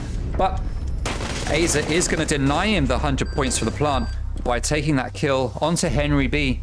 And although it looked like we were at a complete stalemate for a moment there, with both teams just stalling out, looking like they're just waiting for the other ones, Mutiny said, we're not going to wait anymore. We're going to make a play. They made the play, and within 30 seconds, the play was done, and that was the round. Well played to Mutiny for that gym and bedroom win. And we go to the last round of the first half now. The last opportunity for Athena to defend in regulation, and they're going to go back to CCTV. Indeed. I mean, well played from Mutiny that last round. I mean, it ended as a flawless, so well played. I mean, they did pretty much what they did last time, bar from switching someone out onto the balcony to pretty much put some more pressure into, well, bedroom and gym. So, well played. I made it even more deadly of a push than last time. Yeah. Taking a look at the scoreboard, Davin top fragging for Athena, which, you know, looking at stats, that was going to be Henry's job today. Nekwa, interestingly enough, hasn't managed to claim a single kill yet. He is running the donut. Now, he is playing support roles, so that's kind of expected, but Nekwa is known as a, you know, a strong killer for any team that he's on, especially when he's back on JPC. So it looks like he's been put on a slightly different role here for Athena. It's not playing out for him in terms of kills, but with the support role, not necessarily what he's supposed to be getting anyway. So let's see if that's going to play out for Athena in a positive way. We are currently 3-2 up to Mutiny. Last round of regulation, we are going to need to see Athena taking this to 3-3, with this being a defender-sided map. Let's take a look at the stats. Actually, we haven't looked at the stats for the map yet. So CCTV. Through this league, 40% attacker favored, 60% defender favored. Overall, this map is 58% defensive favored. So at this point, we do need to see Athena taking a win in order to put themselves in good steads for when they move over to attack. Because if they don't take this round, I'd say it actually puts Mutiny at the advantage. Now, they are going to try to get this hatch open. We're going to see Cheetah Den pre-bashing that wall, which I understand the reason for doing it. I understand it means that, you know, you can get that wall open and then not get immediately taken down by a C4 while you walk up to it a sledge to try and bash the soft wall, but it does make it much harder to Maverick trick. That is the problem with pre-opening a wall. Now, when you're skilled players like these, it does make it a bit easier, but you can still even see from Typhlosion's efforts here, compared to what we saw in previous rounds, it's not the neatest. It's not the neatest of Maverick tricks.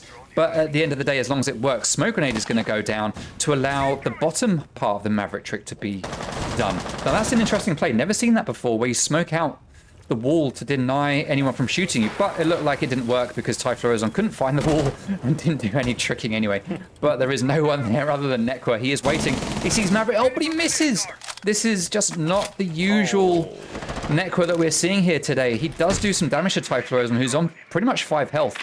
But that was a bit of an oof there from Nekwa. If he'd had a proper gun, I say that, the SMG-11, a lot of players make good use of it. Aza makes good use of the SMG-11 for a start. He doesn't miss with that thing.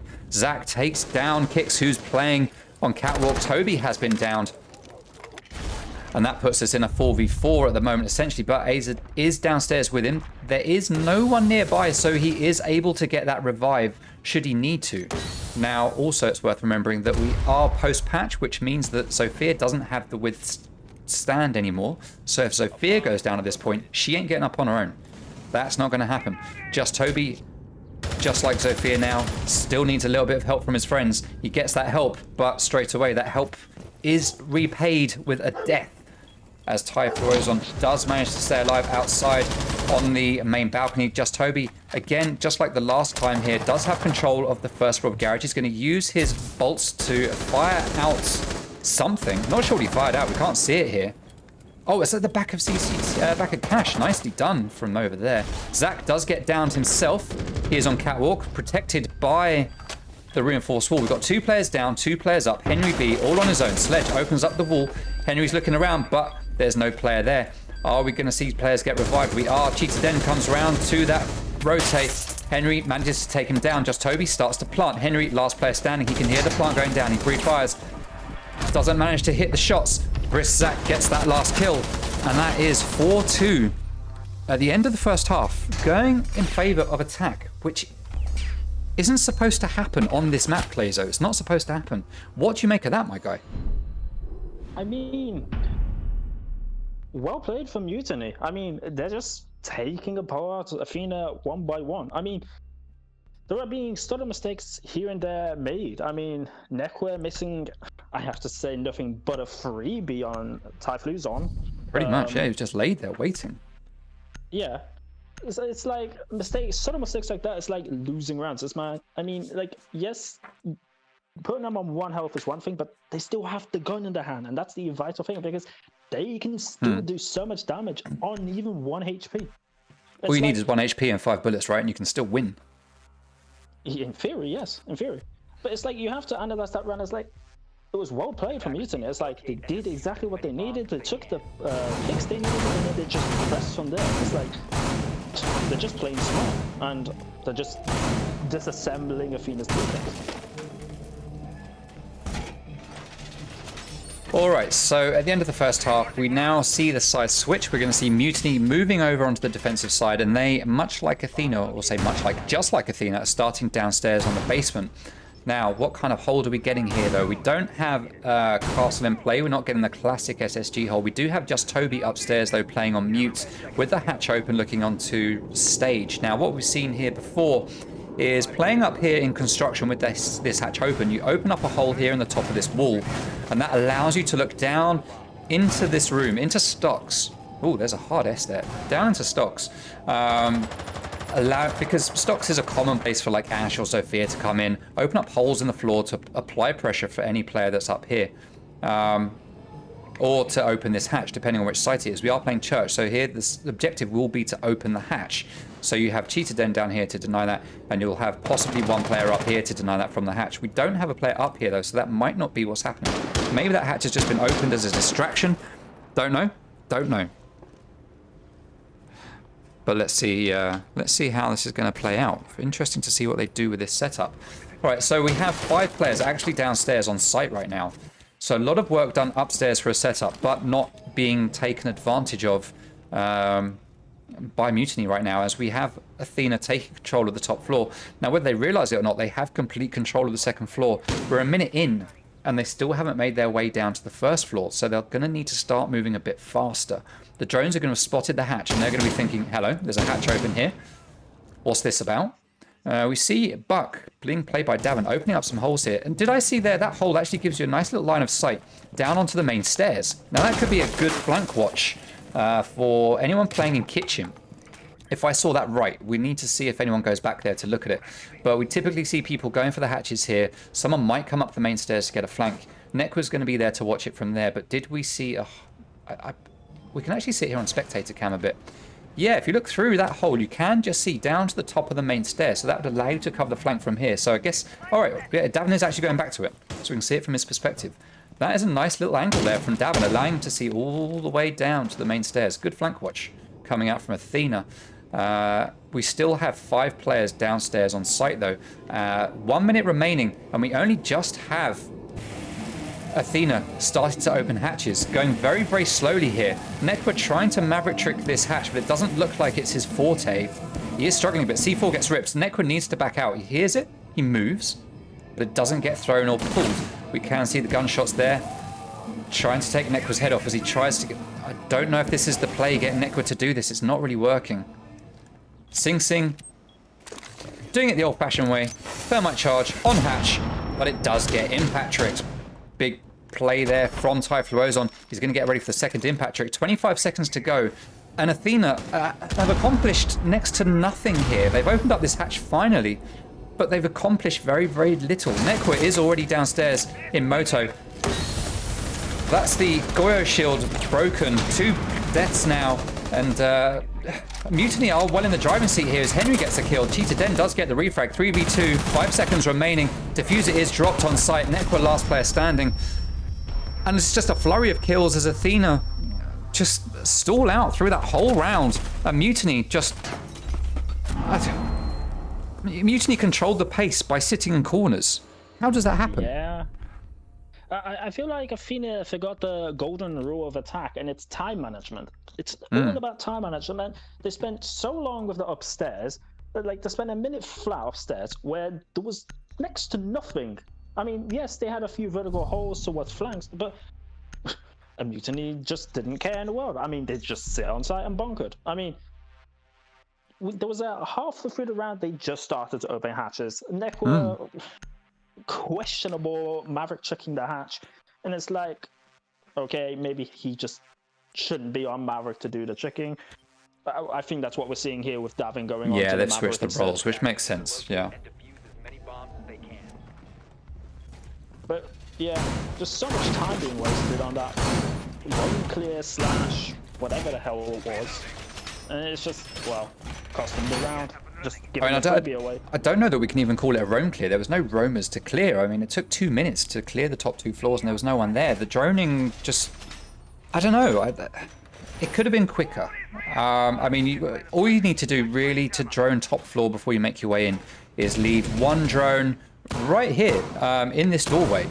If you leave that there during the prep phase, just have one person watching it, you know everything around here is clear because that drone is going to pick up the sounds of anyone walking in from construction or coming up the main stairs. That's it. That's that side locked down already before the round has even started. And then it's just a case of having another drone over here, another one down here somewhere, and then you spend most of your time droning out the first floor. I mean, in reality, you know, that's the perfect or the ideal way you could do it. In reality, it's not necessarily always that simple, but I feel like a lot of time was wasted there, like you say, Clayzo. So CCTV is going to be the next site to get played.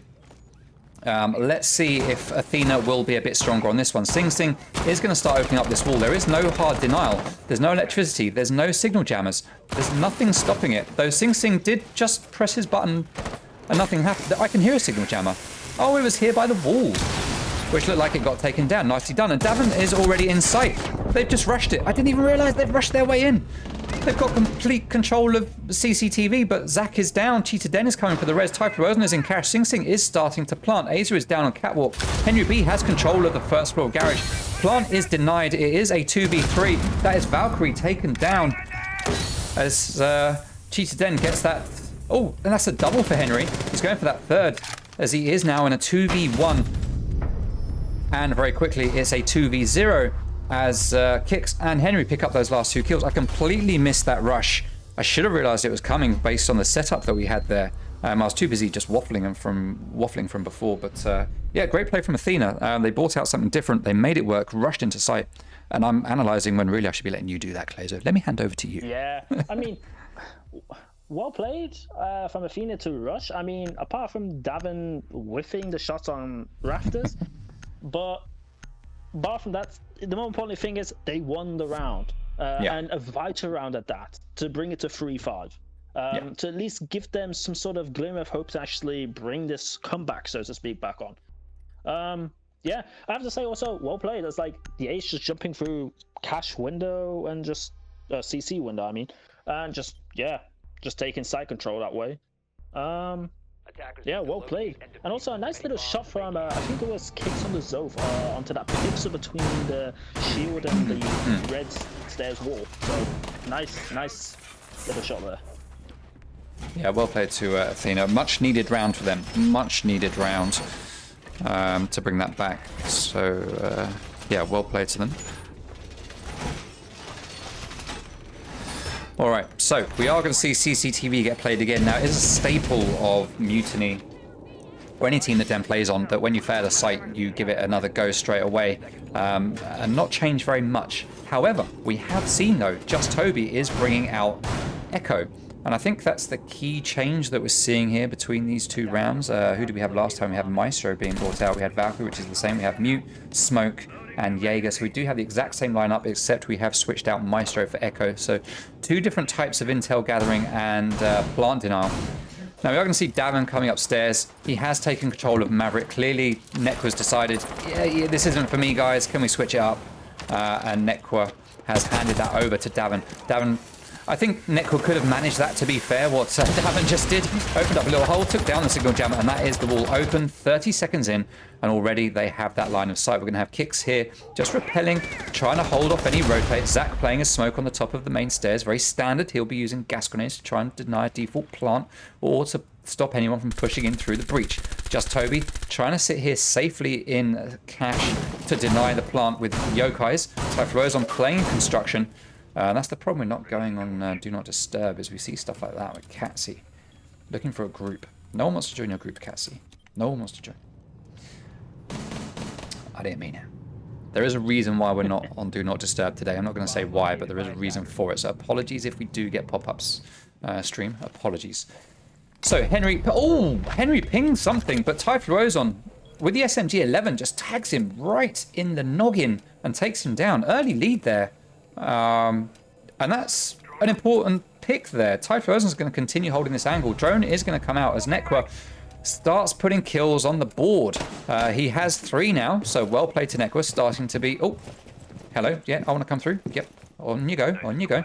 And eventually they make it through the doorway. Well played.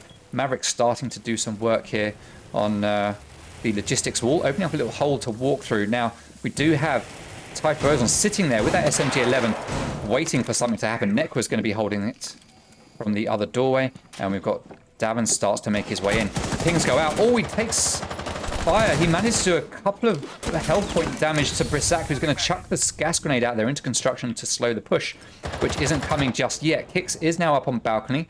Aza playing here, using the same setup that we saw coming out from Athena here, with that 0 rotation and just a hole for shooting through.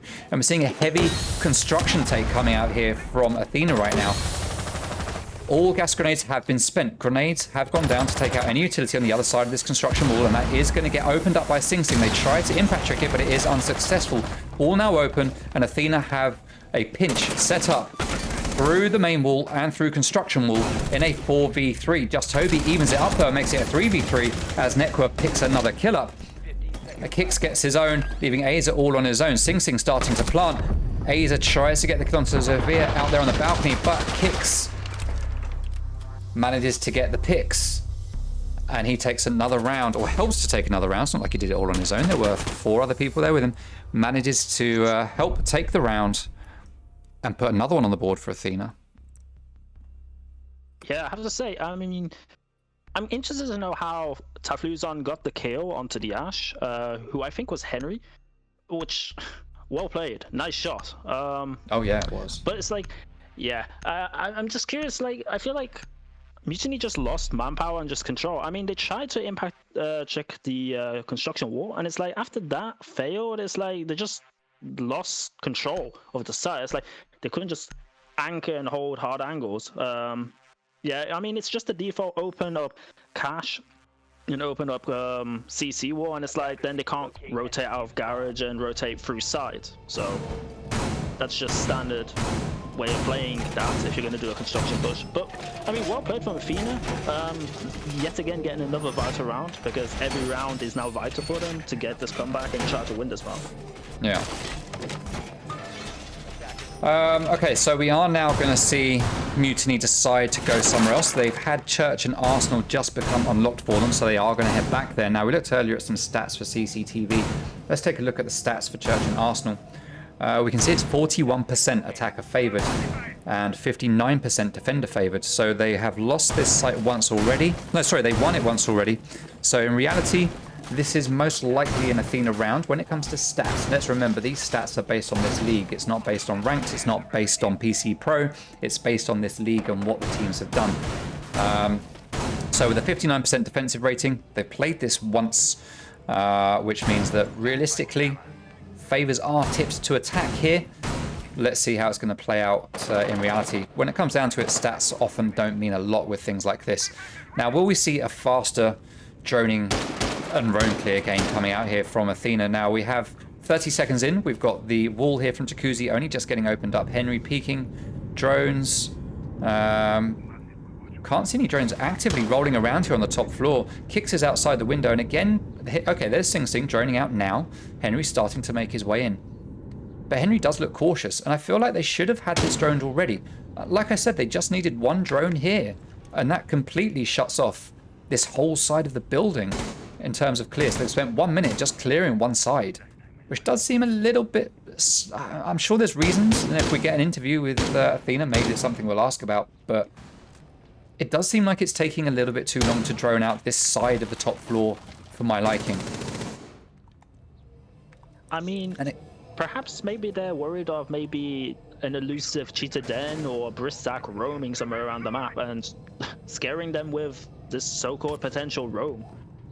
I mean, maybe Den does like a flank. bit, but yeah, true, he does. Den is a flanker, I've said this many times. Yeah, true, and I feel that's probably what Athena is sort of so worried about and wasting so much time about doing, even though he's just anchoring on site. Yeah. I don't know. I don't know. It seems overly... they're right to be cautious. It just feels overly cautious at this point. All right, so we are going to see Sing Sing going for the thermite charge. There's an impact trick attempt, and it is successful. Although it goes over to the other side of the hatch, it does still take down that thermite charge. Sing Sing is going to back out. He's not going to use a second one there. He's going to go into bar and go into drones. As Cheetah Den takes down Davin Atkins. Right to be concerned about flanks, I guess. But where was that? Was that on the first floor? It was on the first floor. Where did he get that from? Let me get over to him quickly. There he is, down here. Okay, so that was through the floor. Well played there to Den. Getting ready for the impact tricking should he need to on this hatch to back up Typhlo's on his neck. But is at the bottom of main stairs. Trying to take down the magnet. His aim is just not on point today. Oh, he sees the magnet up above just a little bit too late. It does grab up that Selma charge. 3v5, and Mutiny have huge control here of the flow of this game. 15 seconds remaining, and again, just like last time, it's a mad rush to try and get into sight at the very last moment, and it doesn't work out as just Toby with the SMG-11 picks up 2 headshots. Oh, nice one there onto Ace.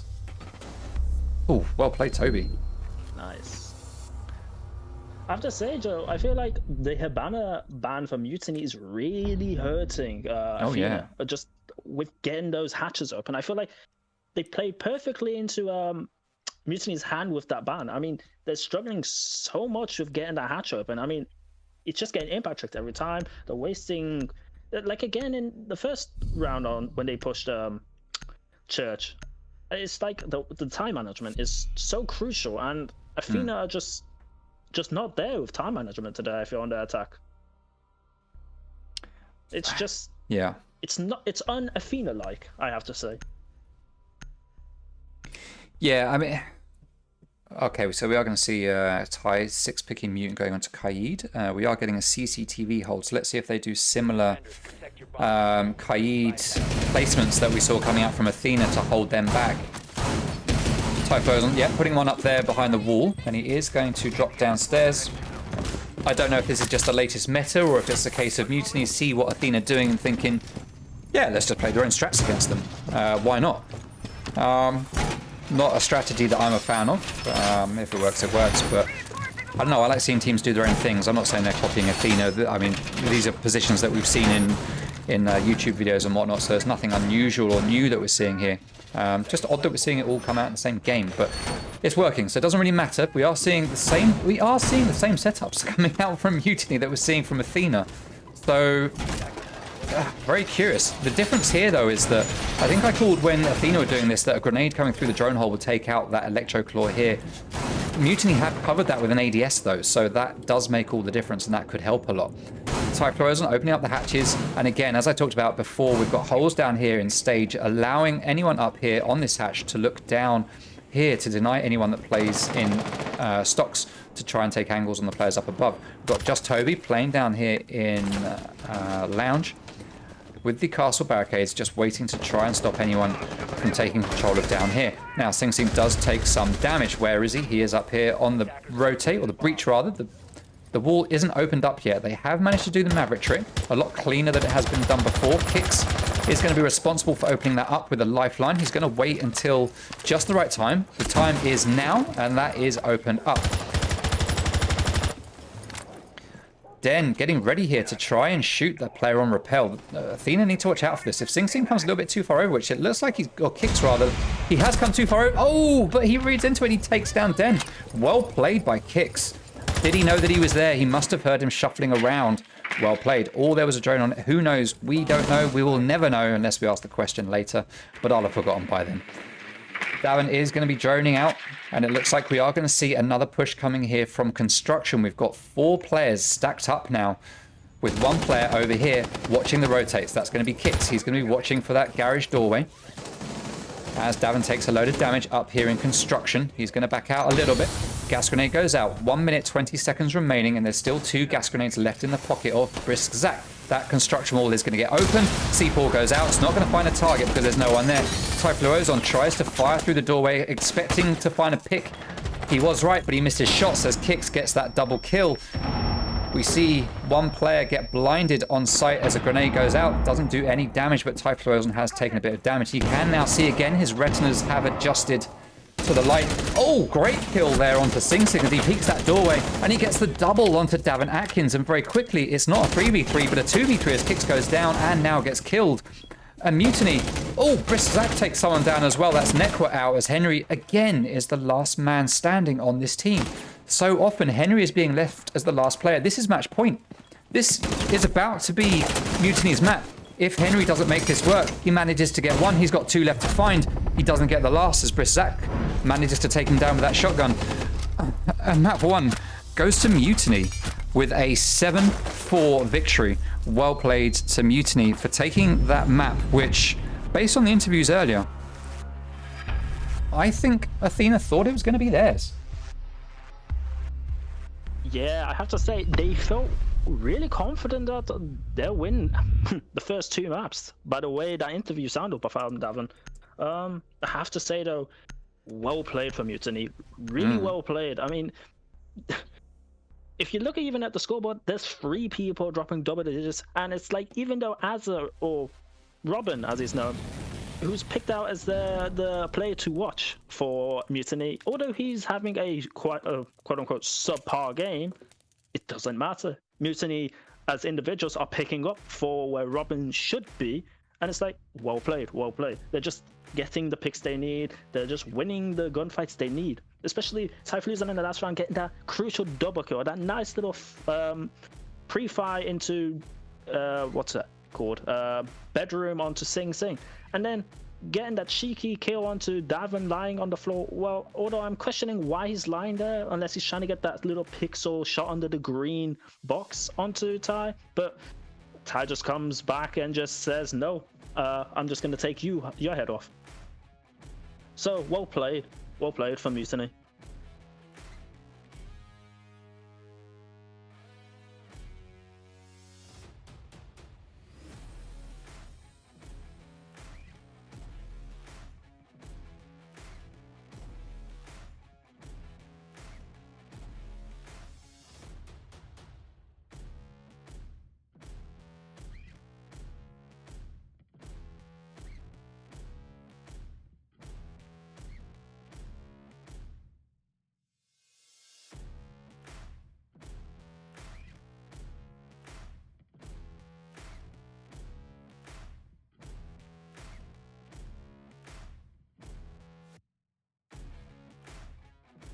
Yeah, I have.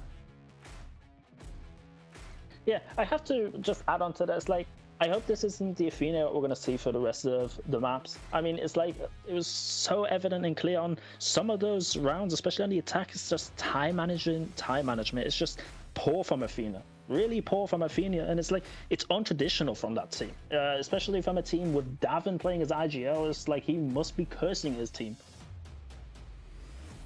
But, yeah, I guess it happens. Everyone has their bad days. If Athena solved that problem, but maybe the knock-on effect was the Hibana ban that hurt him so much, especially on the Church Arsenal pushes.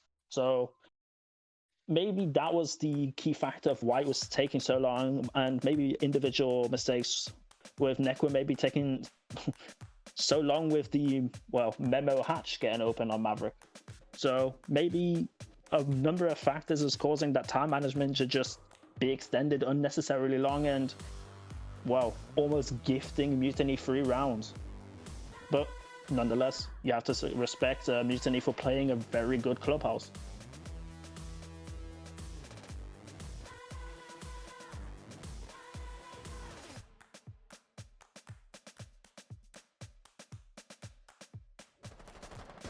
Up here, as there are two players now in Garage trying to get that kill. Carbons is in. He's going to take down Waved on Vigil. He takes a lot of damage while he does it, but he does manage to get that pick, and he is going to rotate out. Zach is going to push up the staircase. Two of the newest players to JPC as a breaching charge goes off up above Zico. He manages to get up in time. He takes a bit of damage from SMWD, but gives some back. Oh, he gets the kill onto Noticed. Like starts to push in. He's going to go for a default plant. The Wolves is in a position to deny this. He's going to chuck his little gas grenade down. Wolves takes down AS Flex, and that is a kill from Godzak, denying the plant. That is Envy, last man standing, takes down the Wolves.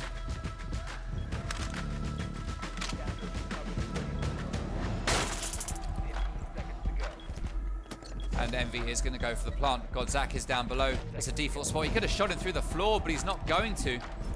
Envy stops and tries again. He comes off it again. The pings are just denying it. Godzak doesn't know what to do. Envy is planting, and with all of that delay,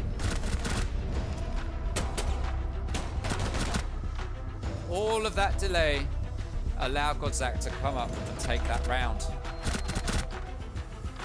And J-Got Boot is going to come round, move in. So proximity sensor goes off. Matt's going to have a good idea where he is. He hears the diffuser. He thinks it's in a default position, and it kind of is. He knows, he can hear the sounds. He sees him, he opens fire. Don't shake your head, focus on the gunfight. And he gets the win. Oh my God, Matt. But Den does get himself into a bit of a firefight. He's gonna back out, but he's gonna peek it some more as he does manage to take down Ash. We get the player running around to the breach, but Den reads into it, he hears it. And it's just playing Ring Around the Roses here as Typhlosion comes to join in, but AZGN gets that triple kill, leaving Ty all on his own with the Alder, but he doesn't know exactly where AZGN is, and AZGN gets that pick. Now, does he know that there is a player behind that reinforcement? If he starts shooting, he's going to know. He is in sight, but he doesn't have diffuser. Turn around, turn around. Oh no! Oh my God, Woken with the save on his teammate's life just at the last moment. And all of a sudden, for the first time, Mutiny are in the driving seat. Then for Elo. Emerxy making very good use of his utility there as he runs in, doesn't take down default cams, just going to rush downstairs. He's going to see Maestro and he's going to get that pick. Down is Supply and Electrical, rotating around site, takes it down the drone. And there we go, that's the FO12 there coming into play as MGN takes down Envy. SMWD. J Got Booted is going to be playing here in Small Bakery. Got one castle barricade left in his pocket. That could be for the late protection. He should put that up right now, someone, just to stop a flank. 23 seconds remaining. Still a lot of work here to be done. I hear Miss takes down Cheetah Den. 3v3 now with 15 seconds to go. Protects his teammates, but no, he was on the stairs trying to peek it. As I hear Miss is going to come round. There is a rotate here. Imerxy is going to get shot. Very likely by Force Rocker. No, I hit Miss. I hit Miss. Stand up. Turn around. It'll do you good, my friend. No, you're not going to. All right. So Imerxy does get that kill because I hit a miss. Wade gives chase. He wants this kill. He is going to chase down Just Toby. Pre-firing the spots. Just Toby is pulled back here, and he does get that kill onto I Hit and Miss. He's going to get the second onto Wade, but the plant is going to be successful. 4v3 now. Proximity sensor goes off, and Glossy manages to take down Manny. Do not push him solo. We are going to see Hit and Miss open up the wall to bait his position, but he's going to come back. Perfect bait there from I Hit and Miss, as ruining my battery as well by going on to max brightness.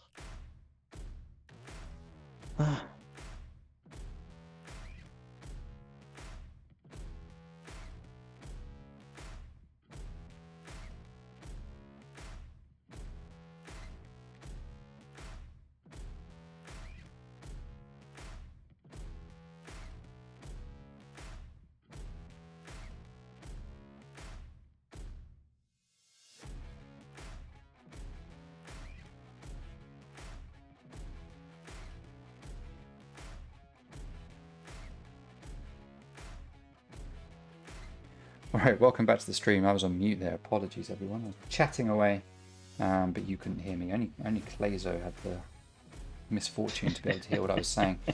Alright, let me just check that everyone is ready. There's only one player not readied up. Let me just check. Alright, I can see Athena's ready. Just checking with Mutiny. Once everyone is confirmed, we will head over to Coastline. Alright, we have confirmation. Everyone is ready. Coastline is map number 2. Let's head over there right now. What's the time? It is coming up to 3 o'clock. We are 5 minutes ahead of schedule. Wow, we're doing well today, Clayzo. Indeed, indeed. But regardless, it's still a packed schedule. Yeah. Oh, yeah. Alright. Map bans. Alright, let's write these down. Okay, so Mutiny are defending first, so they are going to ban first, and they are going to ban Ying. Big counter ban to Davin. We all know how much he loves his flashy operators that just like to blind people. So that's a nerf to Davin. Let's see who Athena are going to ban. Blackbeard. Sorry, go on, Clayzo. Any thoughts on the Ying ban? You know Davin quite well in his flashy things. Being his former Blitz counterpart. I mean, there was a point where he was known as the Yinginator in a certain chat, but that's in the past. So yeah, I mean, Davin on Ying can be a real menace, can really hurt the opposing team who has to be on the receiving end of that.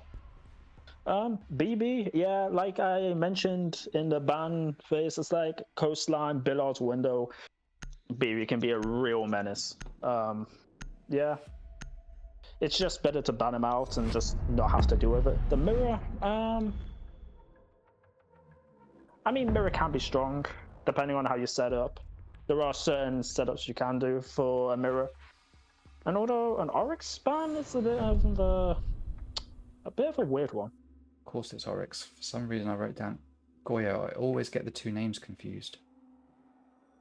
There we go. I've written it down correctly now. Oryx is the ban. That's an interesting one for Coastline, that's for sure.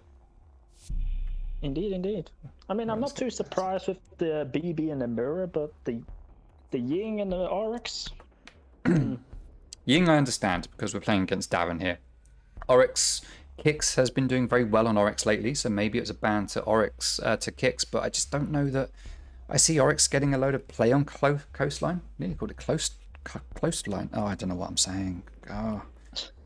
Come on. All right, it's Saturday afternoon. It's too much pressure. I haven't been awake for long enough. All right, so double kitchen is going to be the first site to get played. All right, stream. If you've only just joined us, welcome. Thank you very much for coming. We are 1-0 up right now to Mutiny as they took map number 1 with a 7-4 victory. Hey Zoda, welcome to the stream. Thank you very much for coming along. Welcome to Glossy Club as well, and Wanted New Guy. I haven't seen your name before. Thank you for coming. All right, kitchen and kitchen. Let's take a look at some stats for this site and map, as I forgot to do a lot in the last map. So kitchen and kitchen, or kitchen service, 42% attacker favored, 58% defender favored. And overall, this map is actually 51% defender favoured in this league. Now, a lot of people say that Coastline is an attacking favoured map, but in this league, it has been very much 50-50, or 49-51 to be more precise. So let's see how this one's going to play out. Now, this was this Athena? This was Athena's map pick, I believe. So they didn't pick the starting side. That was selected by Mutiny, and they selected to start on defense, which is an interesting one. Like I say, considering people see this as an attacking-sided map, it's interesting that Mutiny would choose to start on defense. But it is what it is. Clearly, Mutiny feel that they have their defenses all sorted out.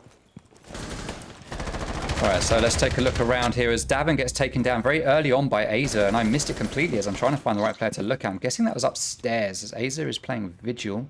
Where was it? Where was it? Where's the flashing skull? I can't see it. No idea where it was.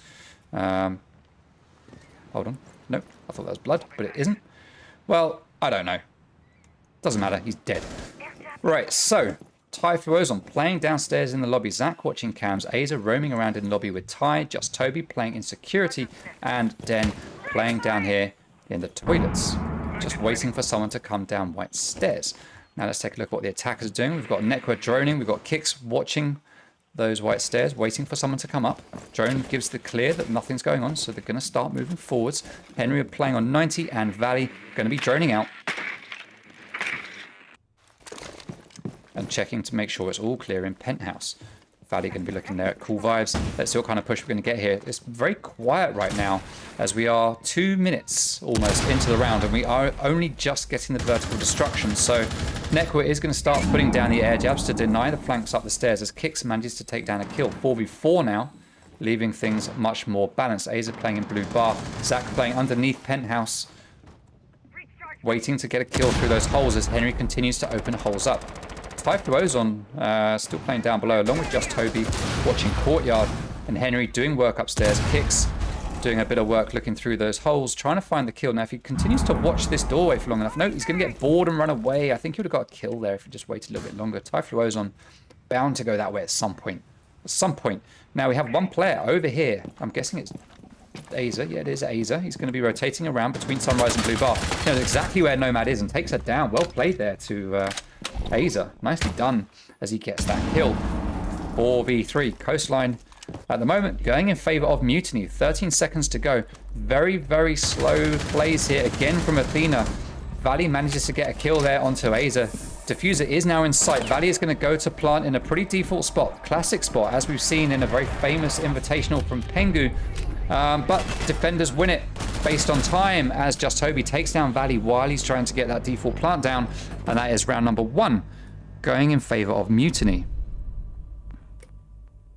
Yeah, I have to say, well played for Mutiny, especially Robin, or as if new members of the stream who've joined, Robin is Aza. Well played for him to just be a pestilence in that vigil, and well done on getting that early pick onto Davin. I mean, taking that G off the board was, well, has certain a factor onto the, well, star power of the attack, because, well, everybody knows G8 is a pretty powerful weapon as it is. Yeah, I have to say, well played from Robin, just being a pestilence and just wasting a lot of time. I mean, it was what, 40 odd seconds left on the board when Robin eventually died by Sunrise Corridor, Blue Bar side. So well played. Also denying that plant from Courtyard and having that hold there, it was like well read into like where they're gonna possibly plant. So well played from Mutiny as a whole. Very good round for them. Yeah, they're doing very well there on Coastline with the defensive start. Well played to them for taking, I'm going to say, a convincing one. Again, time management for Athena just not looking good. And I don't know if it's kind of Davin died and then everyone else just sort of stalled out. Looked like they didn't really know quite what to do. It's difficult to call, obviously without hearing all the comms exactly, but it just looked like things really slowed down. There wasn't really much motion going on upstairs, not much work being done that we could visibly see anyway, nothing obvious. And it's not been paying off for them, these perceived slowdowns in what they're doing. Yeah, I feel like Athena's sort of struggling to sort of picture where the enemy is going to be, where certain individuals are going to play. I feel like Mutiny are doing a very good job of masking where their players are going to be, whether they're going to be bunkering. Like I said on Clubhouse, like we expect a certain place like Den or Robin just to be roaming or doing something, and it's like they're doing the totally opposite of what they usually do. And I feel like Athena like being caught unawares by it. All right, so we are heading over to hookah and billiards. This is typically the favorite site before kitchen sometimes, but often after kitchen, and that is no different here today. We are going to see Mutiny heading up there now. They've got their setup done with some standard reinforcements. A little bullet hole here from Briss Zach, taking a leaf out of SMWD's book quite clearly. Not that she invented bullet holes, obviously, but it's something that she is well known for. We already have complete control here of Penthouse and Theatre. Valley's going to be joining his teammates in there as well. And it looks like not very much work is being done down below. We've got Aza on Jaeger roaming around downstairs completely free with nothing stopping him. We've got Nomad, so there's probably some air jabs here. Yeah, we've got one here at the top of the white stairs. So that's going to stop that flank up that staircase from Aza. He is down at the bottom of that staircase now, looking like he's ready to make a push, but he's not going to be able to. He can hear it. Going very, very slowly. He's going to take out this flank drone eventually with the butt of his gun, but he's not going to be able to just get upstairs easily. He could, however, make it to the top of the staircase and get a kill onto Kix if he does it right, but he is going to back out while Kix is completely looking the other way. Now we need someone to check that flank drone and see, oh, wait a minute, flank drone's gone. You need to watch your back, guys. C4 gets ripped, but it doesn't get detonated as Henry takes down Typhlo Ozone. He's now got control of Aqua. You can see the utility there on the pool table. That's going to get taken down straight away by the Ash breaching round. It looks like we are going to get a default plant attempted as Aza takes down Davin Atkins playing from hookah. Now 4v4 as, again, Davin is the first one to die. This is not ideal for Athena, but they're making it work this time. As Henry starts to push in, he gets one kill. As Valley takes down one. Cheetah Den is there right behind, but Valley lays down on the floor, gets that pick. Aza GN or Aza Int is sitting here just waiting, but Valley knows where he is. He peeks around that doorway with the pistol out and manages to get that kill. And I feel like I missed all of the good action there, unfortunately, but still, we see what happens. And Athena take a round, making it 1-1 at the end of the second round. Yeah, I have to say, well played from Athena for that push. I mean, I don't know whether they had intel on Robin on the Jaeger flank, but he was sort of pressed to, well, he couldn't really do much without that air jab on that flank. So I don't know if that, because of that, it forced him to go back and sort of stop his flank. But still, well played. Like, Davin not really having the best start to the game so far, but well, I mean, the rest of his team are just fragging out and sort of, well, that round, should I say, they were fragging out and bringing the round to an Athena win. But still a long way to go in this game.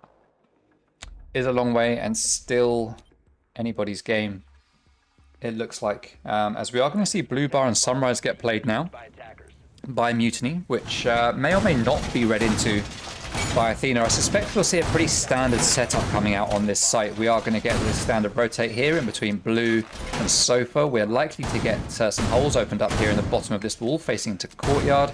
We're going to get a rotate here into office, and we are going to get standard reinforcements here. Will we get a shield placed on Pengu, or will it be left bare? That's the question. We have smoke coming over here. There we go. There's the Pengu shield.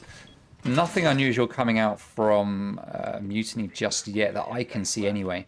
Toby going to be sitting here, or standing here rather. Oh, he's picked up a drone, so he's going to be placing that somewhere useful. Let's see where he's going to put that one down. But he's going to be playing here in kitchen, possibly getting ready for... He's got two drones. Well played to Toby getting those picks. All right, he's going to open up a bullet hole here to watch the doorway. All right, let's see how this is going to play out. That could be a nice, easy kill. But did they see the bullets coming through the doorway? Drone goes down. Those bullet holes could get picked. But the Mozzie Pest is going to stop that drone from coming through the doorway. Oh, nice one here from Toby, where he's got an angle here onto the main door through the bottom of this wall. All right, he pre-fires the bullet holes rather than just patiently looking through. And that gives his position away. He does get shot at from that main door. Is that Henry? That is Henry. He's going to be peeking it to try to get that pick. And now we see Kix starting to move in. And they are going to apply pressure to Toby, who's got a teammate there with him. Oh, and Kix with a lovely headshot there onto just Toby. There's a second player there. It looked like it was Typhlosion. It is Typhlosion. He's going to be playing here in Kitchen. Takes down the drone. And he's going to hold this position until the moment he dies, it looks like. He opens fire. Takes down Valley as Cheetah Den takes down Kicks. And all of a sudden, that man advantage that Athena had has gone as Cheetah Den gets the second. And that is Henry with a bullet right between his eyes. Cheetah Den here on like 5 HP, just laying behind the sofa. Nekwa moving around. Does he know there's a player in security? Davin takes down Ty. Is that his first kill in the game? It is his first kill in this map. Now, Nekwa clearly doesn't know there is a player in security. That player is backing out and barricading. He has heard it, so he's looking there, but he doesn't know that Den is lying behind that sofa. Nekwa is going to back out and he's going to live to fight another day as he heads to those white stairs, trying to decide what he's going to do. He's going to put down an air jab to stop a flank, while Davin is droning everything out from Kitchen. Now, we need to see these two players playing together if they want to make an impact in this round. Cheetah Den has backed out and gone back to Sunrise. We've got 3 players now playing on site, although Aza has just moved out to play an office, as Davin is going to drone that out. And he is going to spot Aza. They know exactly where he is, but they don't necessarily know where the other 2 players are, as Davin moves that drone between the sites. He's going to spot Den now, I would say, and that is Zach spotted as well. Now they know exactly where all 3 players are. So Nekwa is going to be able to move forwards. He's got intel, but he's not looking high enough. And with the SMG-11, he gets taken down. Davin Atkins takes down Cheetah Den. 1v2. Gas grenade goes out to slow down the push. 40 seconds remaining. 1 gas grenade left in the pocket of Aza, or Brissac rather, as he throws down 1 more. Being Sledge, he can open up the floor up above to start to move some anchoring positions out of the way. He doesn't have to fuse. He's got 30 seconds, but it doesn't matter because Aza is there with the powerful MP7. For some reason, with the holographic sight on it rather than iron sights. Don't know why you'd want to do that, Aza, but you got the kill, so clearly it doesn't matter. And that is a round to Mutiny. Strong one for Athena at the start, but kind of threw it away with some unfortunate picks. Yeah, I mean, it was looking well as they were pushing towards Kitchen, but then all of a sudden it just flipped on their head, and it's like they lost within a blink of an eye 2 members, and well, that man advantage flipped on its head. So yeah, I don't know what the problem was there, whether it's just a lack of communication or just being unawares of certain angles, but nonetheless, well played to Mutiny. They're just playing, I feel, better, or it's just, I feel Athena just unawares to some angles with slow reactions or something. I mean, that Nomad onto smoke, I mean, I saw the smoke, but I'm not sure. Yeah, I don't know. It just might be just slow reactions, maybe just about the focus for certain individuals. Yeah. But nonetheless, have to give respect to Mutiny for just getting the picks they need and winning rounds they need. I mean, 2-1 so far, and they're on defense, so... So let's take a look at some... Oh, go on. No, Karen. Thought you were done. Well, it's sort of following the suit of the map prediction of well, the rounds being in favor of ever so slightly to the defense. Then again, we still have another 3 rounds to go, so let's see how that goes. Yeah. Let's take a look at some stats for some players from these 2 teams. So, nothing particularly interesting. Well, it's kind of interesting, so let's talk about it. Actually, no, let's focus on the round first, then we'll talk some numbers later. All right, so kitchen service. We've got a shield placed here in this corner. That's going to allow a player to sit here on rotate, or at least rotate through the rotate, without being pressured from this doorway. Standard reinforcements here on the double wall, second half of this wall here. So it's actually a quad wall, but that's the double here. This double side of the wall is open up. That allows you to deny a plant from courtyard or up. Oh, press the button too much. Upstairs from here, you can look down into the site and deny a plant or a push as Kick starts to make his way into aquarium. Now we need to see some faster control being taken here by Athena than they have been doing previously. We're 1 minute in and we have Cheetah Den upstairs, we have Typhlosion upstairs, just Toby upstairs. We've got 3 players upstairs and we're going to need to see Athena moving pretty quickly because a minute has passed already and those players are still there with no damage being done to any of them. Some utility is being spent. That's a Goyo shield down. Aza is now upstairs as well. 4 players upstairs as Kix is going to push all on his own with 1 player, I think, behind him. 1 has moved down to the bottom of the white stairs. That is Aza on Goyo. Valley is there behind. But, oh no! Kix didn't know that Aza was there. He takes down Toby, but he does get refragged. Valley saw him, and Valley is peeking him. but he decides to move away. Takes down another Goyo shield, leaving us in a 4v3. So we have Athena in the driving seat here right now. Nekwa loses a drone and is going to start to join his teammates as Henry starts to push onto Theatre along with Valley, who's going to Y-peek him. He opens fire but doesn't manage to hit the shots. He's going to come around the white stairs as Typhlosion is that man, but he has been pinched royally over there in Theatre and gets demolished by Davin Atkins with a headshot. 4v2 now, 1 minute remaining, and Athena have started to pick up their pace, which is very much what they need. Brisak down below with a shotgun is going to wait for Sledge to come to this hole. He sees the player, he opens fire but misses. Guy's just running too quickly. Breaching charge goes off above his head and does a little bit of damage, not enough to kill him, but enough to give him a little tickle, that's for sure, as Valley starts to push his way into Sunrise. Zach does eventually take down Davin. As I switch off of him, siege timing at its best. Siege timing. Valley now pushing into Sunrise with Henry droning in front of him and starting to follow.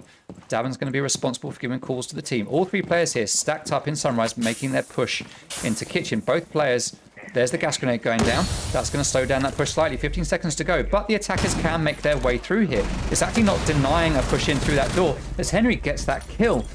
Aza takes down Nekwa. Aza is all on his own. Valley is going to start to plant. Is it going to get denied here? No, it's not. Plant is going to be successful. Aza tries to come around to stop it. He sees Valley just too late. He gets the kill, which was an excellent kill. If he'd have been half a second earlier, that would have been round. And he takes down Henry. Oh, Aza. That's the quad kill for Aza. And he is going to hit that diffuser. And that is another round going the way of Mutiny. Wowzers. Wow. I mean, there's a reason why in the head-to-head players prediction that we noticed Robin. Yeah, well played. Very well played from Robin that round. I mean, another 1vx to add to his category, I guess. Yeah. I mean, he had a poor start in Clubhouse. Obviously, he's come to live and he's, well, wanting to show the rest of the stream why he's been picked as the, well, Mutiny player to watch. Yeah, nice 4K. Winning the round out maybe shouldn't have been a Mutiny's. It was going pretty pear-shaped and was looking fairly grim for Mutiny, but nonetheless, individual clutch. Well played. Well played. Yeah, I mean, it's hard to say the round wasn't won due to one person when they get a quad kill. Obviously, it's more to it than kills. It's the setup for that player to get those kills, and obviously the rest of the team played a part in delaying Athena for a long time and allowing that to happen. But certainly there at the end with that last two kills, that was all Aza, and fair play to him. He did a great job at it. As we head back up now to Hookah and Billiards for the next site to get defended, it's become unlocked for them now. They played it once already, Mutiny, and they won it. It's now unlocked, and they are going to head straight back there to see if they can make it a second win on this site. And at the moment, with the way they're playing, it looks like it could very well be possible. Now, talking about AZGN, I mean, you went through some stats earlier. A lot of people might have missed it. Not everyone comes along for the start of the stream. But the top KD on Mutiny is actually AZGN. But he is 9th out of the whole league when it comes to KD. Henry B on Athena has a 1.57 KD. He is the top for Athena. But he's actually 4th in the league. And stunningly, there's actually a lot in the league where Henry is in the top 4. He's 3rd in the league when it comes to survival rate at 42%. He's 2nd in the league when it comes to 1vx's with 3. And he's pretty good at entry fragging as well. I mean, he's only got 14% of his rounds have been entry kills, which puts him 18th in the league. But still, at the moment, when it comes to the kill stats, he is pretty much the top player for Athena. At the moment, he's positive, but Kix is doing better. Let's see how that's going to play out with the rest of this round. As Henry is starting to push into VIP, he sees the black eye, gets pinged. So he does manage to spot it, and he's going to take it out. As we're going to get a push into VIP from him. Valley coming to Penthouse. Davin Atkins at the top of the white stairs by that window playing Sledge. He has opened that window up.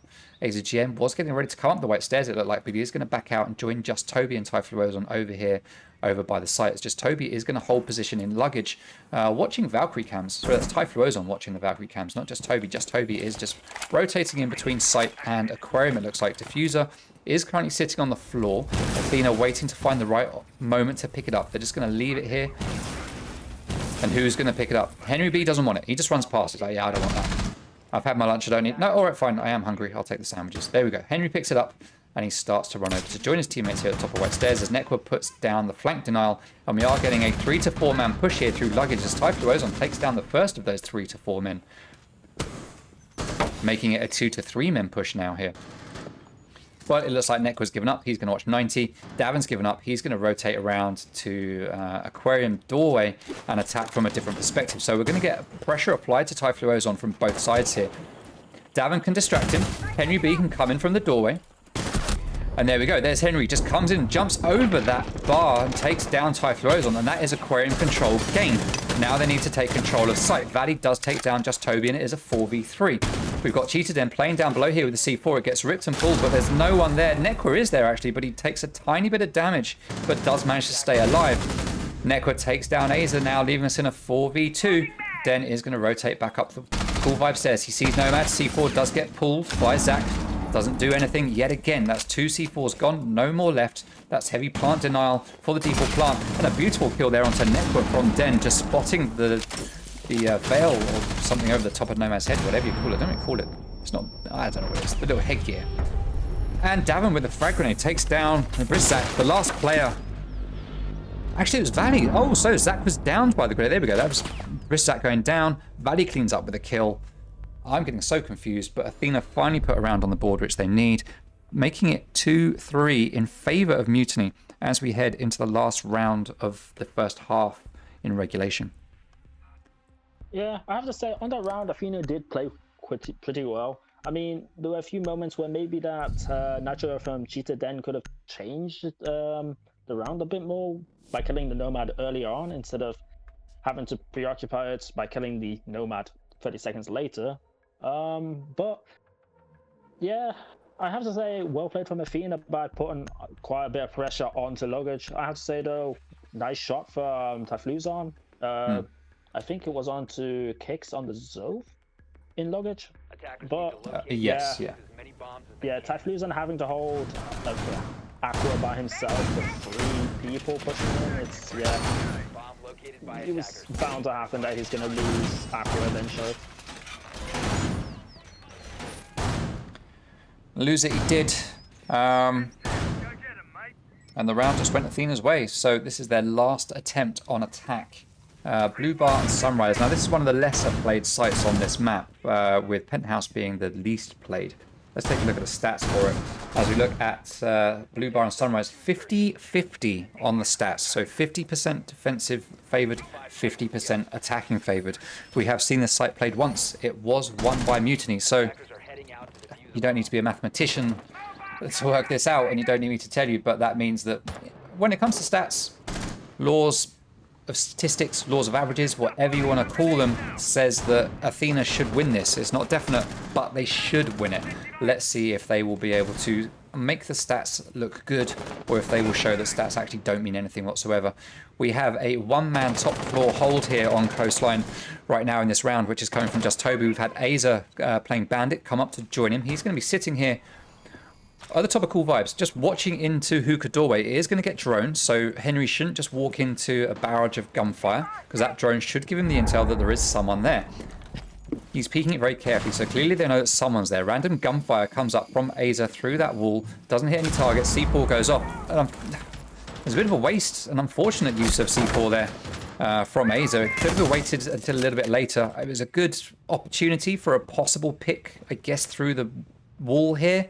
But it didn't pay off. Where was it, in fact? I can't see any holes where it was set off.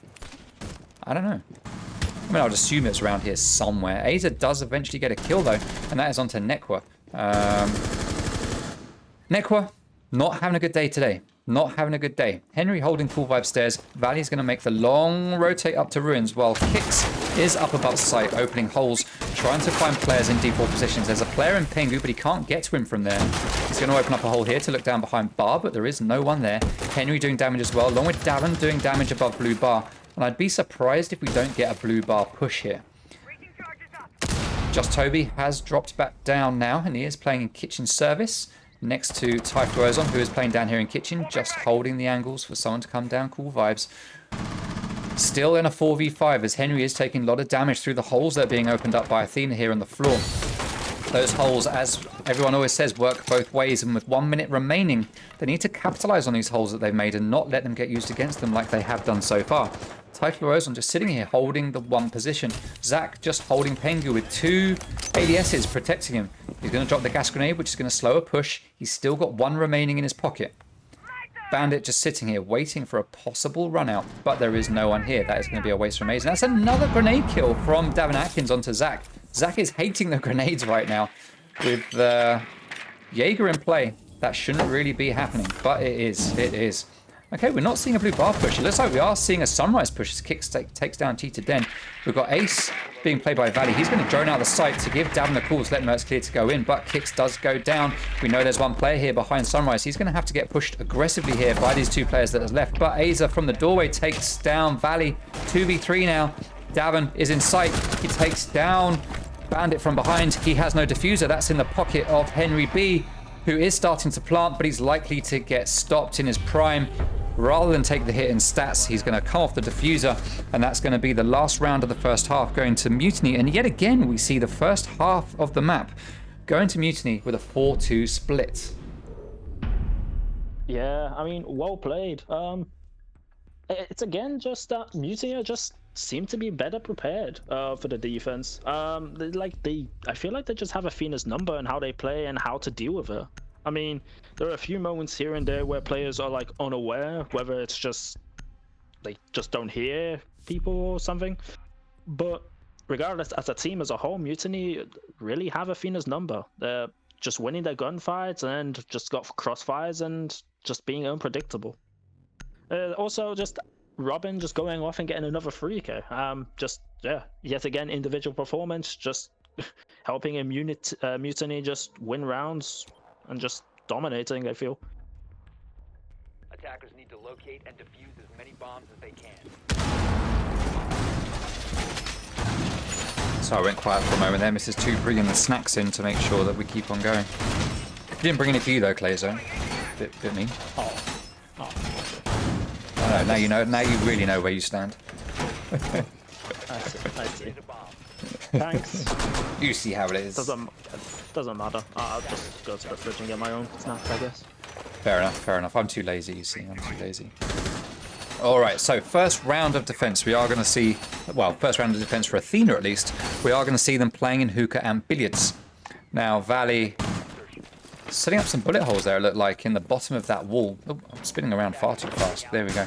Alright, so standard rotate, reinforcement, hole here to deny plant with a gas grenade, I guess, from hookah. Just chuck it over here, goes in there. Alternatively, if you're smoke playing here, you could try and chuck a gas grenade over here. But smoke playing here typically will be behind the bar. Now, just Toby pre-firing into security window just to open up. I don't think he's expecting to get a pick because that angle, you're not going to get a kill, that's for sure. Kix is playing here at the bottom of White Stairs. He hears some air jabs going down and he's going to start to rotate his way up White Staircase. There is no one here just yet. Valley is up here as well. Where are the rest of the players? We've got Davin roaming around here in VIP, playing as Legion. He's going to drop a early warning sign there, stick the goo mine in the doorway to let him and his team know when someone's coming. And the players here from Athena are quite spread on this top floor, with one pretty much on every axis. You could almost form a perfect cross here. Well, an X, more of an X, I'd say. Cheetah Den takes down Kicks, though. Is that the player that was down below? It is the player that was down below. There was one player downstairs, it was Kicks. And Den has taken him down. Zach, for some reason, playing on Sledge rather than Ace or anyone like that. Oh, he would have had a perfect shot onto Jaeger there, but he moved at just the wrong time. Couldn't flick back in time, but he flicks to the right place that time. Manages to take down Henry. 2 early kills for Mutiny. A third one. Mutiny right now are looking pretty unstoppable as they drop an E&D in to slow down that Banshee. That's going to allow Cheetah Den to push all his way in. He's going to find there's actually no one here. They have complete site control now. Valley takes down Aza. He is playing here at top of Cool Vibes, but he's going to get refragged by Den. That's the triple kill. Davin Atkins Oh, he managed to get the cheeky double there as he comes in from behind an aquarium. The diffuser has been planted. He's going to get the triple. He manages to take down one player. He knows that a player has just jumped out of the window. He's going to go for that defuse. He's going to get it. Den isn't in position. He doesn't know. What a clutch from Davin Atkins. Oh my God. Well played. That has got to be, that's a player of the week from Davin Atkins there. Yeah. I'm just a bit confused by Mutiny as a team. Yeah. They took their eye off the ball completely. I mean, well played. Well played to Davin, but Mutiny throwing rounds? Question mark? It definitely shouldn't have been Athena's round. Mutiny had so much control. Yeah. I mean, Den with the triple kill, and then well played from Den to get that, and then well played from Davin for that flank. I mean, he read it, whether it was through luck or just game sense, just read a Mutiny's weakness like a book. And well, what a way to win a round. Gets 4 kills. I think it was 4 kills. And gets the plan and wins the round. Well played. I mean, that is a classic example of the phrase. I mean, that's why they come up with the phrase "snatching victory from the jaws of defeat." I mean, that was Mutiny's round, without a doubt. That was Mutiny's round, but they just completely took their eye off the ball and allowed Davin to get that flank. Den jumping out the window. It was the right play for him, but why didn't he rappel back up to the window? Instead, he decided to run all the way around to Aquarium. Yeah. He should have had the calls from his team to say, "I've just been shot from Aquarium." He should have realised, wait, I haven't got time to run around there. I guess he just didn't think that he would go for the defuse, but Davin, big brain, just hit it, and he got away with it. Yeah, I mean, what play to Davin for playing playing it like he did. But just questionable play from Den. I mean, starts with the round exceptionally well, gets a 3k, and then, I feel like loses the round for Mutiny by a small misplay. Yeah. Yeah. Well, it wasn't all Den. I mean, there were 2 players or 3 players that died before, so we can't just put it on poor Den. But he was in a position to hold it down at least. Yeah. All he had to do was repel out that window, and Davin would had no option but to just wait and try and make a play, waiting for Den to peek him. So yeah. All right, so now we are seeing Kitchen and Service get played. Kix is going to be playing down here in security. Nekwa is playing on site with Maestro. Valley holding here. What do you call this little position here? It is technically service entrance, I think. But what's this little box here? What do you call it? That Valley's in right now. I mean, I don't know. I just call it garbage, I would say. I mean, it's garbage. Just the default. Poor Kix. No, not Kix. Poor Valley. I mean, you could call it racks, I guess, but there's not really an individual caller that I would think of that could be called for that. It's just deep service. Yeah. Okay, so grenade goes out from Den, does a tiny little bit of damage to Valley, tickles him. That's all it does. And that grenade is now wasted. It looks like we are getting an attempt here at a jump in through the kitchen window for a plant. Another grenade goes out behind a stun grenade, but Maestro manages to survive, takes 0 damage at all. He's going to peek that window, and Nekwa does get a kill with the Alder. Oh, he sees the player there, but just pauses, and it was actually a trade. So well played there to Zach and Nekwa for that trade. Nekwa, to be fair, I mean, he was looking at that face for quite a while. God knows how long Zach was looking at his face in return. It's just one of those unfortunate moments. Like, you look around, you don't expect to see something. Oh, wait a minute, is that a head? Oh, it is a head. I'll shoot at it. And by then you're already dead. All right, well, that's how my life goes on Siege anyway. All right, so we are in a 4v3 now with drone from Typhlosion getting signal jammed out. So that's one bit of intel lost. That is his only drone left on the board. And just Toby is the only player left with a drone, but it is in his pocket. So that means there are no drones left for Mutiny to take advantage of. Typhlosion takes down Henry. That is Jaeger out of the way. Like I said, top fragger for Athena at the moment with his stats. So that's a big gun that's lost, but still 3v2, 3v1 here as now Valley with the SMG-11 takes down Cheetah Den, leaving Typhlosion all on his own inside with Diffuser and Hibana. Doesn't know where players are. He's got an idea. He tries to swing onto Mute, but Kix is there playing on Ella. He managed to get that pick, and that is a round going to Athena. And Athena are now managing to readdress things and bring things back to where they feel they should be, I think. We are now at 4-4 as we go into round number 9. Yeah, I have to say, this feels more like a defender-sided game in general. I mean, I feel like most teams are just, well, being more dominant and just winning on the defensive side. I mean, bar from the one round from Mutiny where they throw, it just feels like it's been very defender-favored for both teams. So, yeah, definitely. So much for it being an attacker-favored map. So ASL6 in the chat reckons comms were probably sloppy and started screaming, making Den not think straight. That's a good call about that previous round. All right, Bar and Sunrise is going to get played now. We saw the stats. This is a 50-50 site, attack and defense. We saw it played twice on defense by Mutiny, and they won it both times. So the question is this, in this matchup at least, a 100% defensive favored map? Site, sorry. We will find out in the next 3 minutes or less. So let's see what happens. Let's see what happens.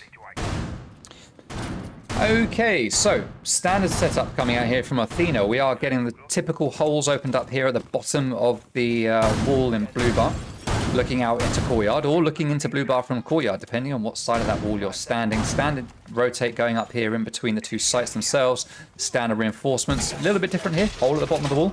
Not quite what Mutiny opted to do. This is what Athena are doing.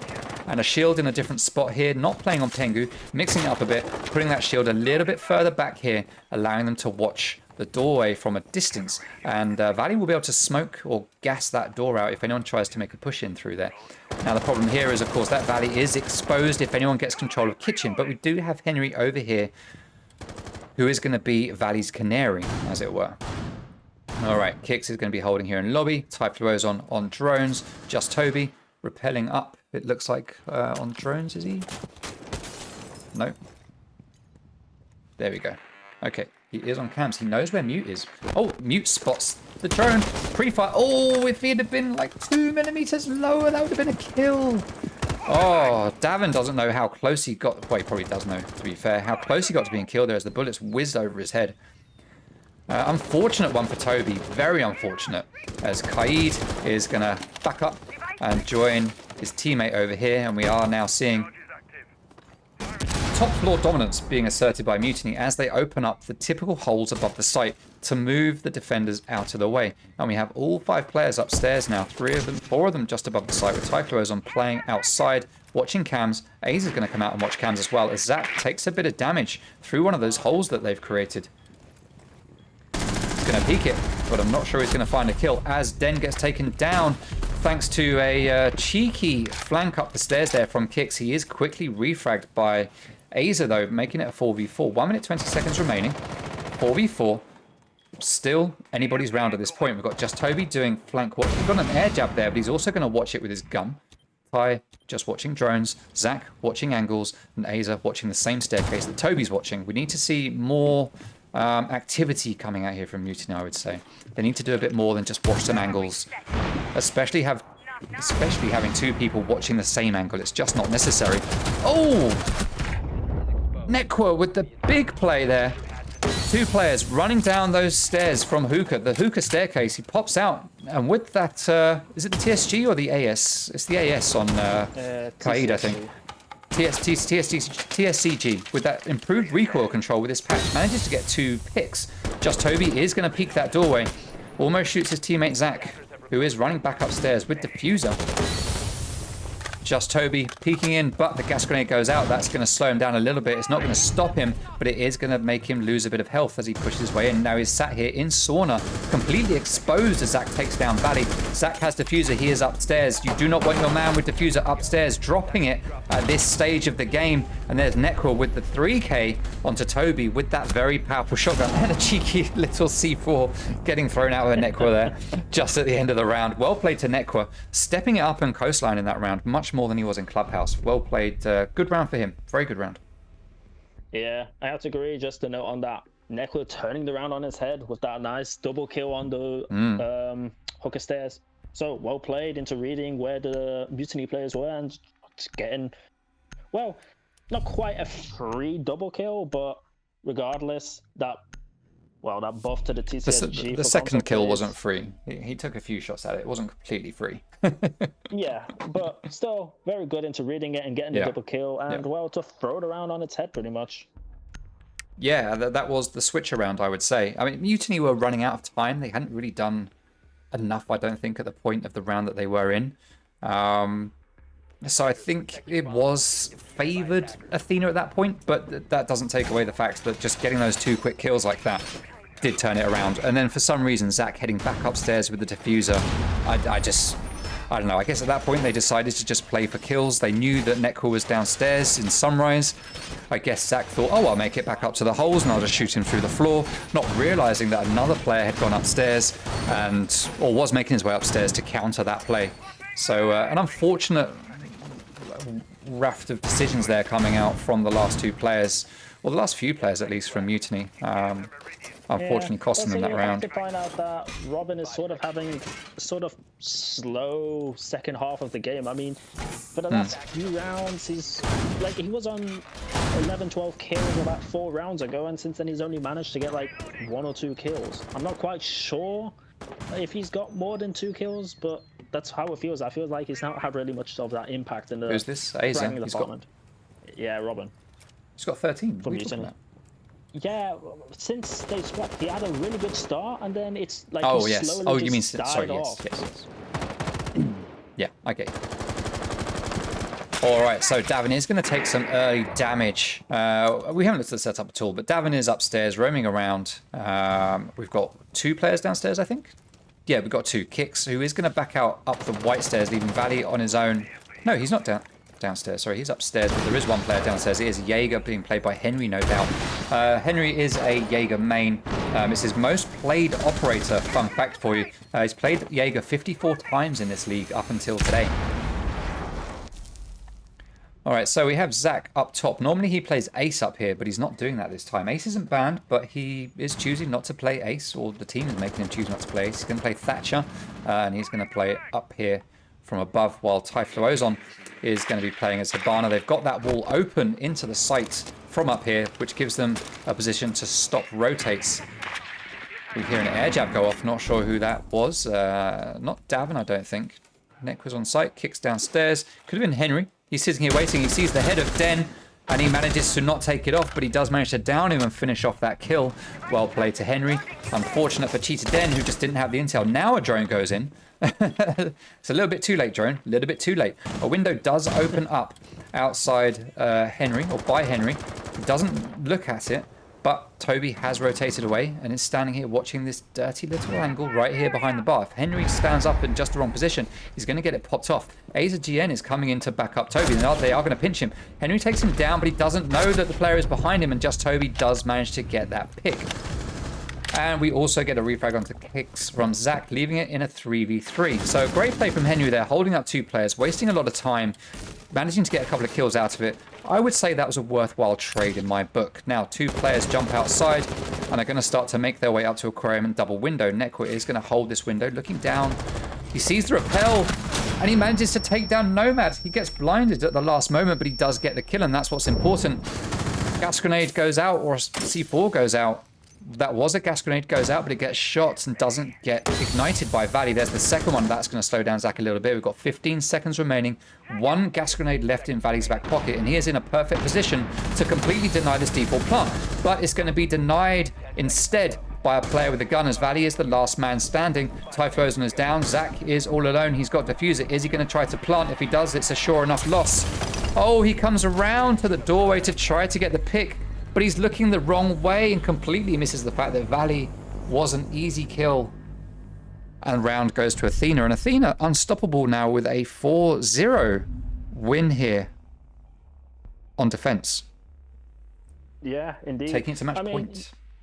Yeah, you have to give a lot of credit to Henry for winning that round and just wasting what felt like an eternity, it must have been for Mutiny, by just sitting in Sunrise and getting 2 kills. And, well, eventually getting killed off, but wasting a good chunk of the round. So, making the Anchor's job a lot easier on site. And, well, yeah, just wasting time. And, well, eventually the round came to just time management as well for Mutiny. I feel like they should have droned Sunrise to at least have some sort of intel on where the Jaeger was. But nonetheless, well played from Henry. Yeah, they droned it far too late. Yeah, I mean, I feel like they just didn't drone Henry downstairs in Sunrise at all. I feel like just Den ran in. Yeah, Den went in with what looked like no intel. Well, I say that though, he ran in and he, if I do it from his position here, he ran in. It looked like he was thinking there was someone here tucked up behind the little cocktail or I don't know, the little trolley here. Because he looked like he came in and started to peek towards here. So I don't know if he had intel that maybe someone was here. And then they just lost that bit of intel and he came in just assuming someone would still be there. That's kind of how it looked. So maybe they had intel and it was just fake intel or late intel. But either way, it was a misplay from Mutiny there a little bit, and Henry just capitalized on it, like you rightly say. So, as we head back to kitchen now, Davin is going to be playing in Sunrise as Legion. We've got Henry playing over here in security, backed up by Kits, who's going to be playing on Vigil, just roaming around. Hey, thank you very much for the follow, Tix. Very much appreciated. Thank you to everyone who's followed or subscribed so far. Thank you, by the way. Not as active with the chat as I would be normally. But it is a final. I have other things that we need to talk about. But thank you to everyone who is supporting the stream right now. All right, so Cheetah Den does have drones. He knows that Vigil is somewhere nearby, but he doesn't know exactly where. As we hear, 2 players are upstairs on the roof, just the 2 from Mutiny, with Aza and Zach playing down here in DJ booth. Aza is going to start pushing in with intel from Zach, who is droning. Aza just jiggling his way there around the doorway, just face checking, just to make sure that the drones are good. And he's going to start opening above the site. Now, Netwood just moves out of the way before taking any damage from that breaching round.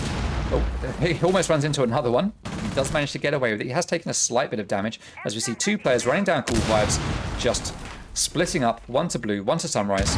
A rotate getting open there by Davin. And it looks like top floor control has now just been given up by Athena. Henry playing down here in security still.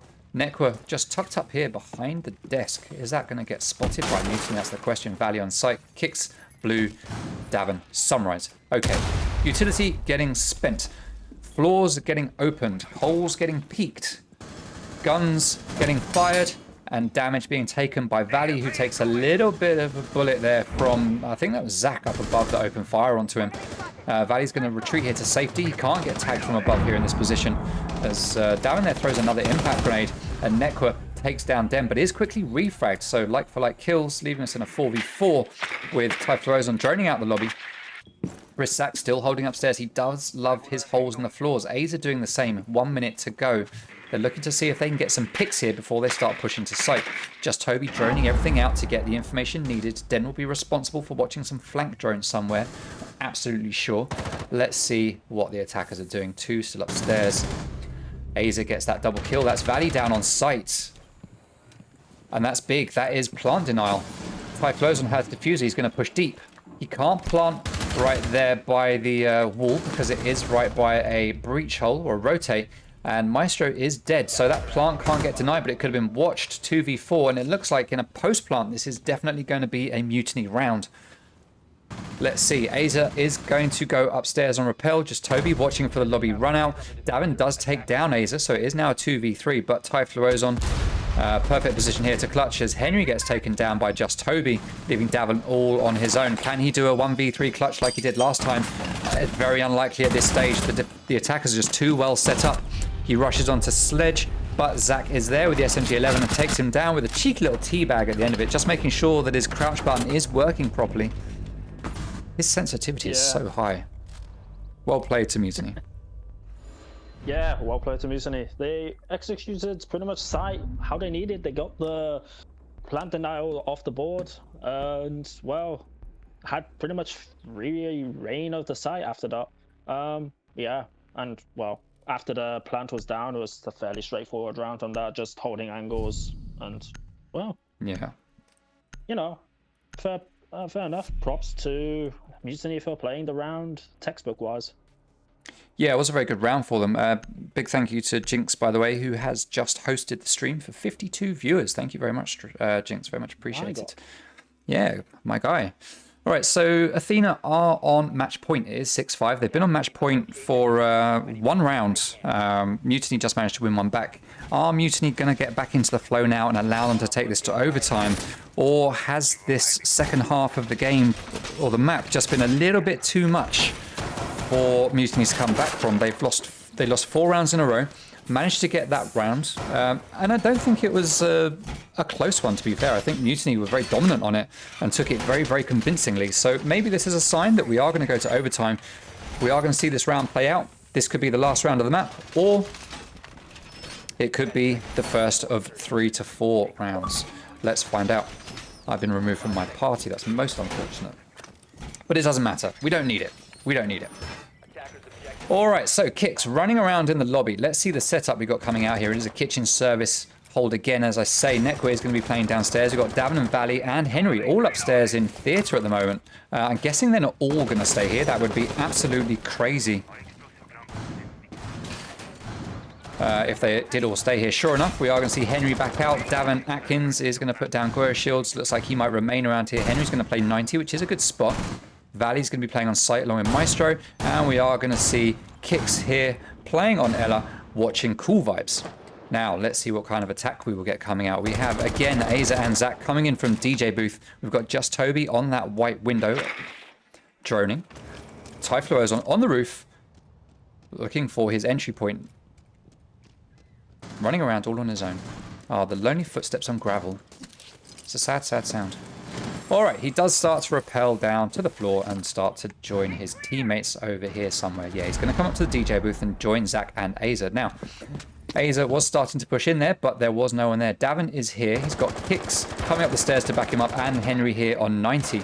Now, Davin has a reinforcement placed here that's going to deny anyone from shooting him through that window, but Just Toby has made his way up. Zach takes down Nekwa.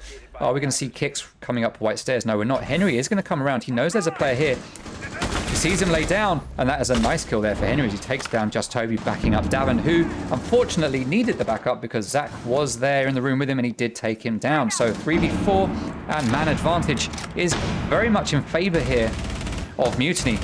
But Kicks manages to readdress that balance, making it a 3v3. 1 minute, 15 seconds remaining. Typhloozon has Diffuser. He's holding an angle there and going to go on drones. Briszak just watching the flanks, making sure no one comes through.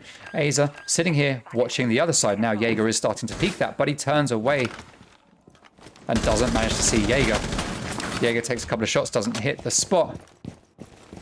Sounded like a C4 got pulled there, but there wasn't. It's still in Valley's pocket, who also, yeah, he's used all his utility. All utility from the defenders has been placed, and now with 45 seconds, we get to a waiting game. Valley playing service entrance here, deep service. Kicks just playing kitchen doorway.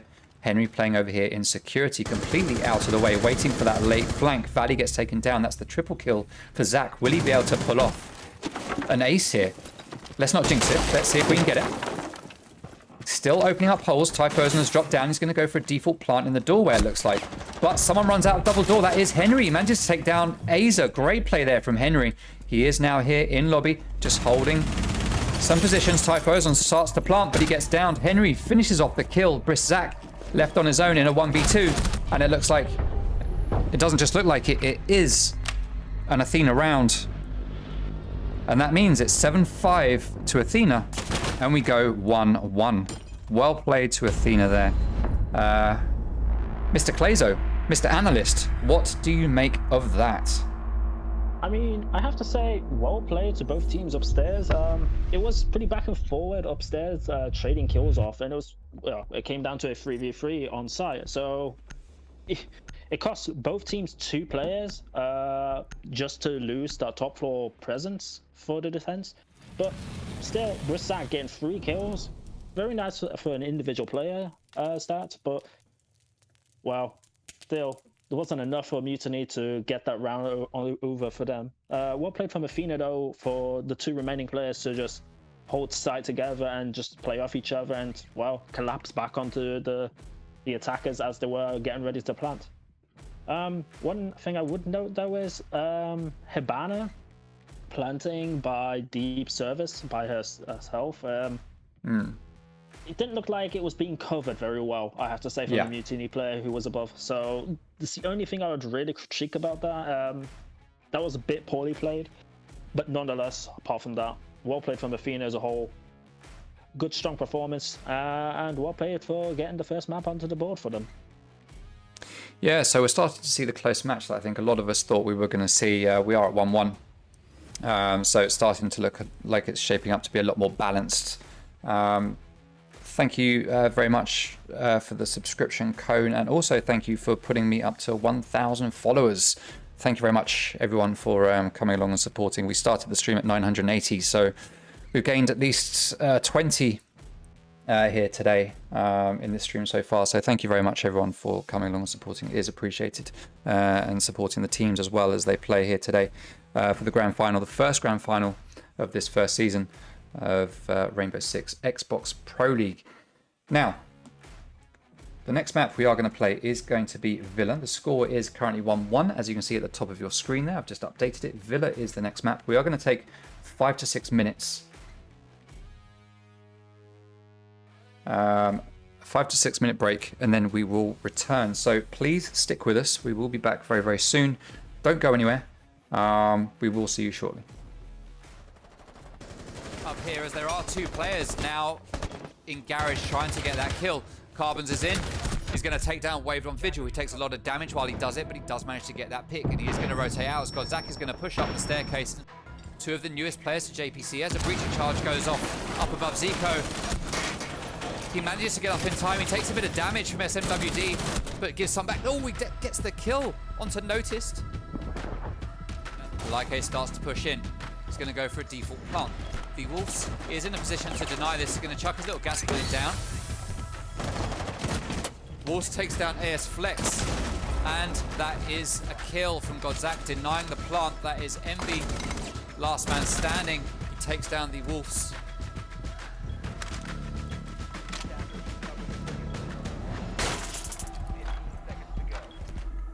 And Envy is going to go for the plant. Godzak is down below. It's a default spot. He could have shot him through the floor, but he's not going to.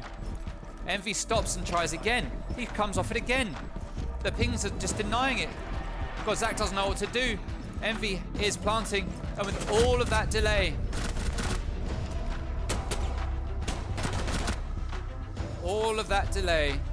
allowed Godzak to come up and take that round.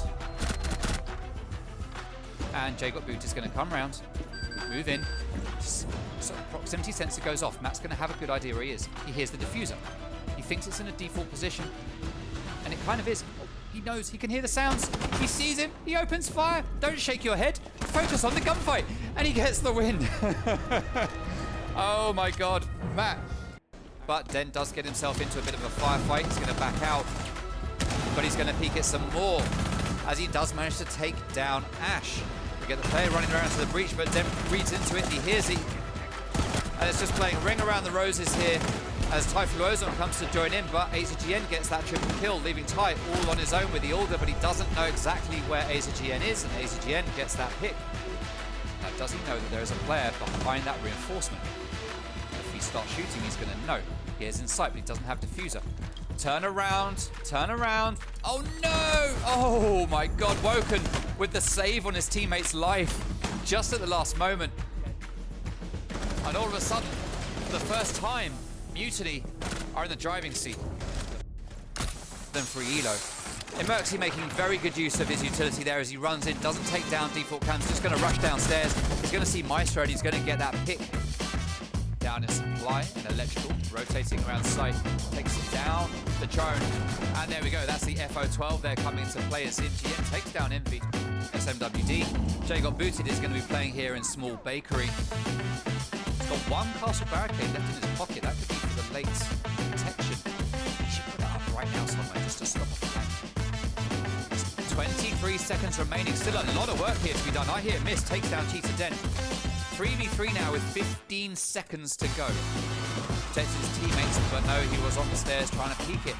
As I hear Miss is going to come round. There is a rotate here. Merxy is going to get shot. Very likely by Force Rocker. No, I hit Miss. I hit Miss. Stand up. Turn around. It'll do you good, my friend. No, you're not going to. All right. So Merxy does get that kill because I hit a miss.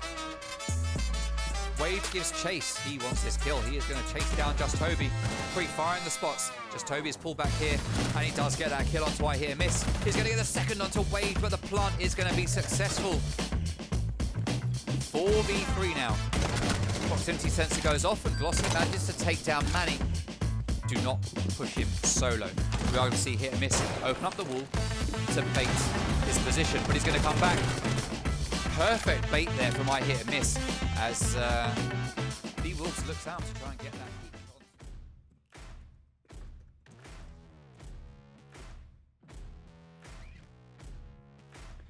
All right, welcome back, stream. Thank you very much for sticking with us.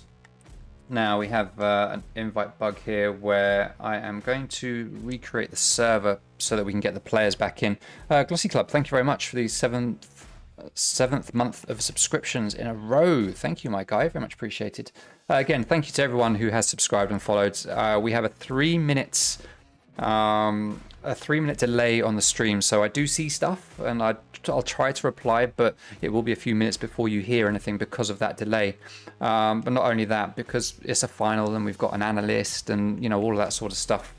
Trying to make things a bit more interesting for the final. It also means I can't keep as close an eye on the stream chat, or also get the opportunity to talk back to you guys like I might do normally during a game. So apologies for that, but I am seeing stuff, and just if I don't reply to you or shout you out on the stream when you follow or subscribe, just no, thank you very much. It is appreciated. All right, let's get this game set up. So the next map is going to be Villa. We are going to have Mutiny attacking first, and then Athena attacking should we get to overtime. All right, Clazo has just disappeared for a moment. While he's gone, let's take a moment to talk about Season 2 of the league now. Season 2 will start around about the end of the month, end of February probably. We'll take a 4-week break, let's say, to prep for it. And we will make some changes before we go into Season 2. For the group stages, we did... what did we do for groups? We did best of 2 during the group stages for the maps. We are going to go down to a best of 1. Now, the reason for that is because best of 3s are just too tiresome. It's why we didn't do it for Season 1. Best of 2 maps, I think, actually worked really well. There were some people that didn't like it, but there are a lot of teams that did like it for various reasons. But we're not going to go best of 2 this time. We're going to go to best of 1. And one of the drivers for that is because Challenger League is going to be starting. Now, you've still got time to sign up for Challenger League if you've got a team. If you type !Challenger in the chat right now, you'll get the message up that will show you how to join Challenger League. So you can go and register. Registration is open until the 5th of February. And then there's a qualifier tournament which starts on the 6th of February. And the winner of that tournament will go into Challenger League, and then we will pick another 7 teams to go into Challenger League to join that one winning team. Challenger League and Pro League will work together in a very similar way to the PC leagues, where the winner of Challenger will come up into Pro, the loser of Pro will drop down into Challenger, and there'll be like a relegation possible playoff match between a couple of teams to see if we move 2 teams around. Details are all in the Discord server. I'm not running the Challenger League. I've passed that over to someone else because I'll be busy doing Pro. I don't have time to do both of them, so I'll be busy doing Pro. Let me just send some more invites to the game because we're not getting everyone joining. Let's invite this guy. So if you want to join Challenger League and have a chance to play in Pro League, then by all means go and sign up for Challenger and see if you've got what it takes to take on our pro teams. Bear with me. Okay, so why does Challenger League happening mean we're dropping to a best of 1 for Pro? It's not the sole reason, it's not the only reason, but it's a part of the reason. Reason being that the way we're going to structure it is, as you may or may not know if you watch Pro League from the start for us, is that we played every game Monday to Thursday from 6:30 up until the game finished, the 2 maps finished. We are going to be sticking with that, playing Monday to Thursday, starting at 6:30. Excuse me for a second. And then straight after, well, not straight after, but at 8 o'clock each night, we'll have the Challenger League game, which will also be a best of 1. So you'll have Pro League from 6:30 for 1 map, and then at 8 o'clock, you'll have Challenger League for 1 map. And that's how we're going to structure it. And the 2 leagues will run side by side together. So that's a part of the reason for going to be a best of 1 when it comes to the maps. What else is going to be different? We'll be making some changes to rosters. We'll be making some changes to the way, when I say rosters, to the size of rosters. I've been talking about it. We will probably be dropping from allowing 10-man rosters to be down to 8-man rosters. No one in the league knows that yet. That's the first time I've said it out loud, apart from to a couple of people. So we are going to be looking at doing that to try and make the teams a bit more consistent, let's say. Outside of that, we'll be making changes to the rules that players have to live by in our league to make sure that we've got the absolute best players, not just in terms of ability, but in terms of professionalism, motivation, and what they offer to the community. And those are a couple of the key changes that we're going to be making. We're also going to be changing the way that team ownership works as well, which should be very interesting. It's going to be a case of a team either has an owner or they're a collection of players. The team decides which one they want to be, and then that decides who holds the spot in the league. So that should be a very interesting change for us as well, which is a departure from what PC Pro League does. All right, all the players are in. All of the players are ready. The next map is Villa. I think we should just get going. Let's get it started and head right over to Villa for map number 3 of a potential 5. Let's go.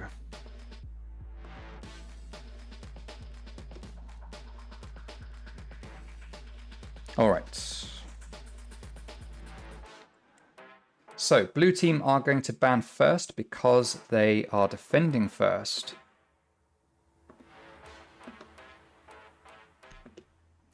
And the first ban is going to be Thatcher. So blue ban, that is Thatcher. Let's get that ready. Interesting ban, or a very good ban actually for Villa. Thatcher, very strong, very useful. So good to get him off the board. And then we are going to get a sledge ban coming out. Now this is a classic mutiny ban on this map. It forces a lot of utility to get used when attacking the top floor or when doing a take on the top floor, whether it's for sight or to get control for dining and kitchen down below. Classic mutiny play, and I'm not surprised to see that at all coming out from them. Smoke is going to get banned. That's an interesting one. That is an interesting pick. Not a lot of teams will ban smoke. Very rarely banned in the league or any other league.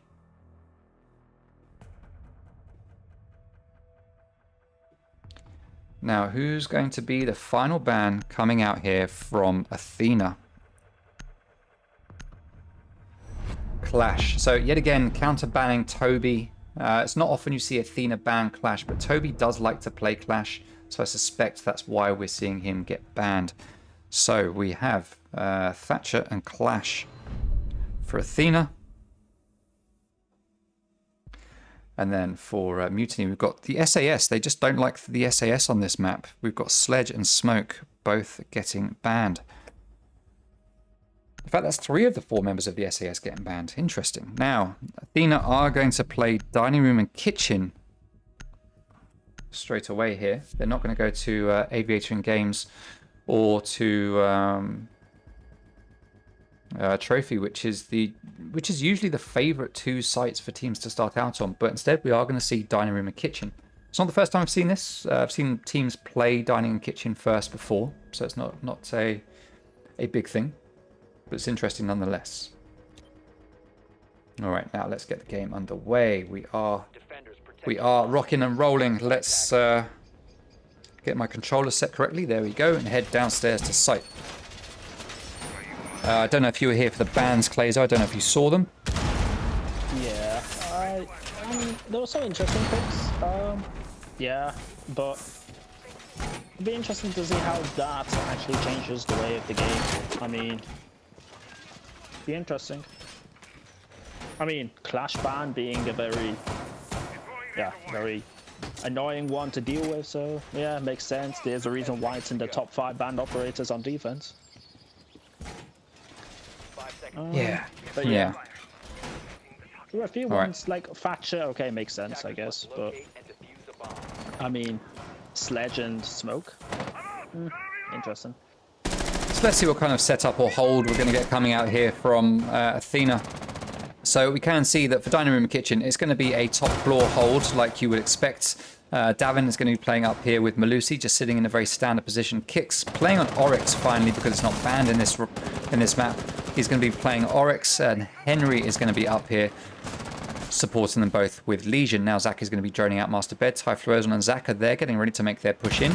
Henry has a hole here in the wall. He's going to pre-fire the windows on, but he is going to hold this position.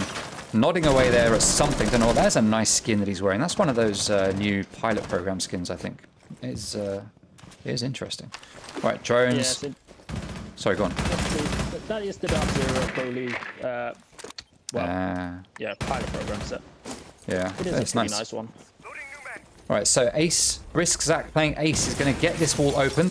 Henry, though, is going to drop out and give up control of bedroom and statuary, leaving no one upstairs, actually. Oh, it's Davin? No, they are all downstairs. All players have now dropped downstairs, and whether they know it or not, Mutiny do have second floor control. Den is now pushing in, peeking everything, finding, hey, wait a minute, there's no one here. You guys lied to me. You said there were people. But no, there is no one there for Den to shoot at. Den does not like not having people to shoot at. I know that much for a fact. But just Toby finds someone to shoot at, and that is Kix going down. First kill and the first death of this map is Kix and Toby. So Cheetah Den is going to drop his shock drone down here into the bathroom. He's going to find Legion playing downstairs. Drone gets taken down as Aza starts to open up holes in the floor to apply pressure from above. Very common. Nekwa playing here in Memorial, going to back out to watch this wall getting opened up by Ace. He's going to peek it. Ace is actually on cams. This could be a free kill for Jaeger if he pushes out here. But the hole gets opened up above just at the right time, which stops Nekwa from pushing forwards onto that player on drones. I think it was Zach. It was Zach. He is in laundry. He could have got killed there. He's holding the angle. He moves it. Oh no, how does he not get that kill? Nekwa comes out. He takes down Brisk Zach. He takes a fair bit of damage himself. Drops down to 20 HP. But he does manage to get the pick. Aza is here in laundry, waiting to push in. There's a player right here. He's going to run in, and he does manage to take down Nekwa with a beautiful headshot, bouncing around like an epileptic rabbit as he does get that kill. Cheetah Den, though, goes down up above, and Aza and Typhlosion are all on their own, on site with no one here. Valley is in pantry. He's going to go on cams. He's not got enough juice to be able to deny the plant. He's not going to be able to down Hibana. Hibana does take out the cam as she finishes the reload. 3v1 now as Henry gets a kill. 2v1 as that's another kill. Typhlosion, last man standing. He's on his own side. He gets taken down by Valley with the Alder. 2v0. And that is a successful retake there from Henry and Valley with Davin backing them up. That is round number 1 going to Athena. Well played to Athena. Yeah, like you said, well played from Athena. I mean, it looked a bit hectic on site with the way they took it, and with, well, Ash just running in and just taking heads off. But still, well played for the retake from Athena. Yeah, did what they needed. Bit poorly played from Brisak losing his 1v1, which looked like a partial freebie, I have to say, on Jaeger. But bar from that, yeah, could be a little bit more improved from Mutiny on that side, but still can't take it away from Athena for playing a good retake. Yeah, it was a very good retake. Mutiny made the right plays. They made the plays they had to play. They were down on players. They were at that disadvantage. It was either go for kills or go for a plant. They made the call to go for a plant. It was the right call. They got it down. It was just the holding it that went wrong for them. If Typhlosion hadn't sat in the site looking at that Maestro cam and just gone out to laundry instead, they might have had a bit more chance, but instead that just gave them the time. Oh, it looks like getting a rehost for some reason. Okay. Interesting. Rehost it is. Let's head out. Go to a rehost. What's going on in the chat? Oh, game crash. Okay, so that is the one rehost being used by Athena. We only get one rehost per map per team, and that is Athena's getting used, so we will do the rehost. All right. Bear with me for a second, stream. We will be back while I set this up.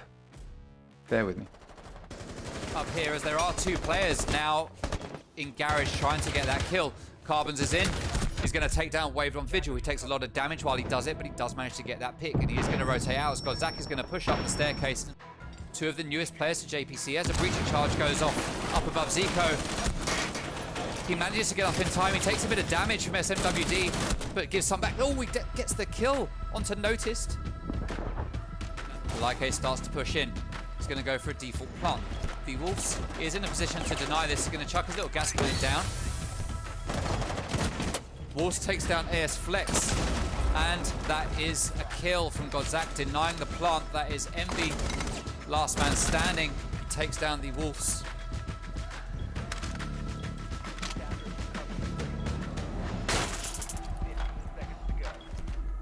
And Envy is going to go for the plant. Godzak is down below. It's a default spot. He could have shot him through the floor, but he's not going to. Envy stops and tries again. He comes off it again. The pings are just denying it. Godzak doesn't know what to do. Envy is planting, and with all of that delay,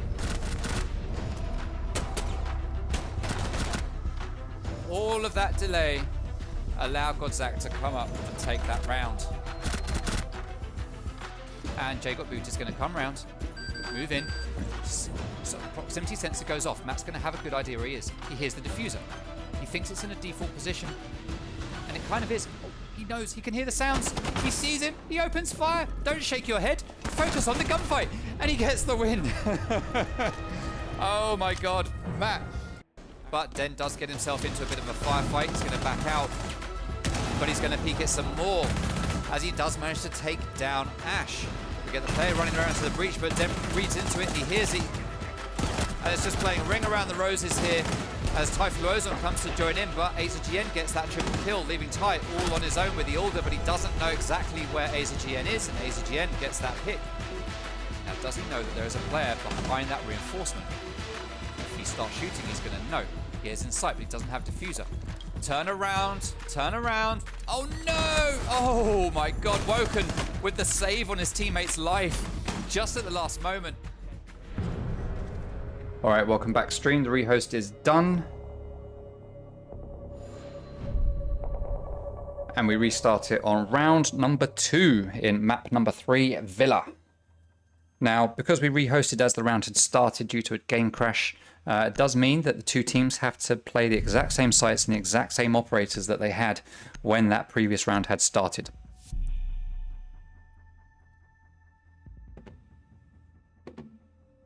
And they pretty much have to do the same 6 picks as well, which is what we're seeing from Kicks. It looks like we're getting Jaeger 6 picked with Pulse. Oh, that was a nice quick rehost. Indeed. All right. What's taking so long? Oh, players from Athena are taking their time to load in. It looks like, oh, all the players are actually, to be fair. Let's talk about some numbers while we're waiting for this to start up. If we look at the percentage of wins for rounds, attack and defense between these two teams, 52% of the rounds played by Athena have been successful. They've won 52% of the rounds that they've played in this league. They've won 47% of their attacking rounds and 56% of their defensive rounds. When we move over to Mutiny, they've won 57% of their rounds altogether, which is 5% more than Athena. 52% of their attacking rounds, which is 5% more than Athena. And 62% of their defense, 6% more than Athena. So Mutiny, at the moment, as we've talked about already, on paper, do look like the stronger team here. But at a 1-1 scoreline at the moment and 1-0 up, it's looking very well balanced from where I'm sitting. That's for sure. Indeed. 5 seconds to go. I mean, it is. Yeah. I mean, it's only the start. Hopefully more to come. Oh yeah. All right, Trophy and Stat Tree, the next site to get played. We've got a standard double reinforcement here on the closet, standard triple reinforcement. We've got bandit batteries. No impact tricking has been set up just yet, though it could be done. Valley could open up some holes, and that could be impact tricked if needed. Standard double reinforcements and a rotate here. And what else have we got? We've got a non-standard Davin Atkins roaming around here in the study and aviator area. He's going to back out now, head over towards Red Stairs, where Henry Sink is playing at the bottom down here in Memorial. Now Aza has opened up the window here. Or Henry opened it, I'm not sure. Cheetah Den takes that first kill. Aza jumps in. Does Henry realize this? Is he on the ball? He is backing out. I don't know if he had any idea that Aza jumped in there. He's just completely moved away. Aza has control of down below. He's got Buck down there with him, being played by Den, opening up holes in the floor, or the ceiling, if you're looking at it from Den's perspective. Trying to take down any utility or to move any anchors out of position.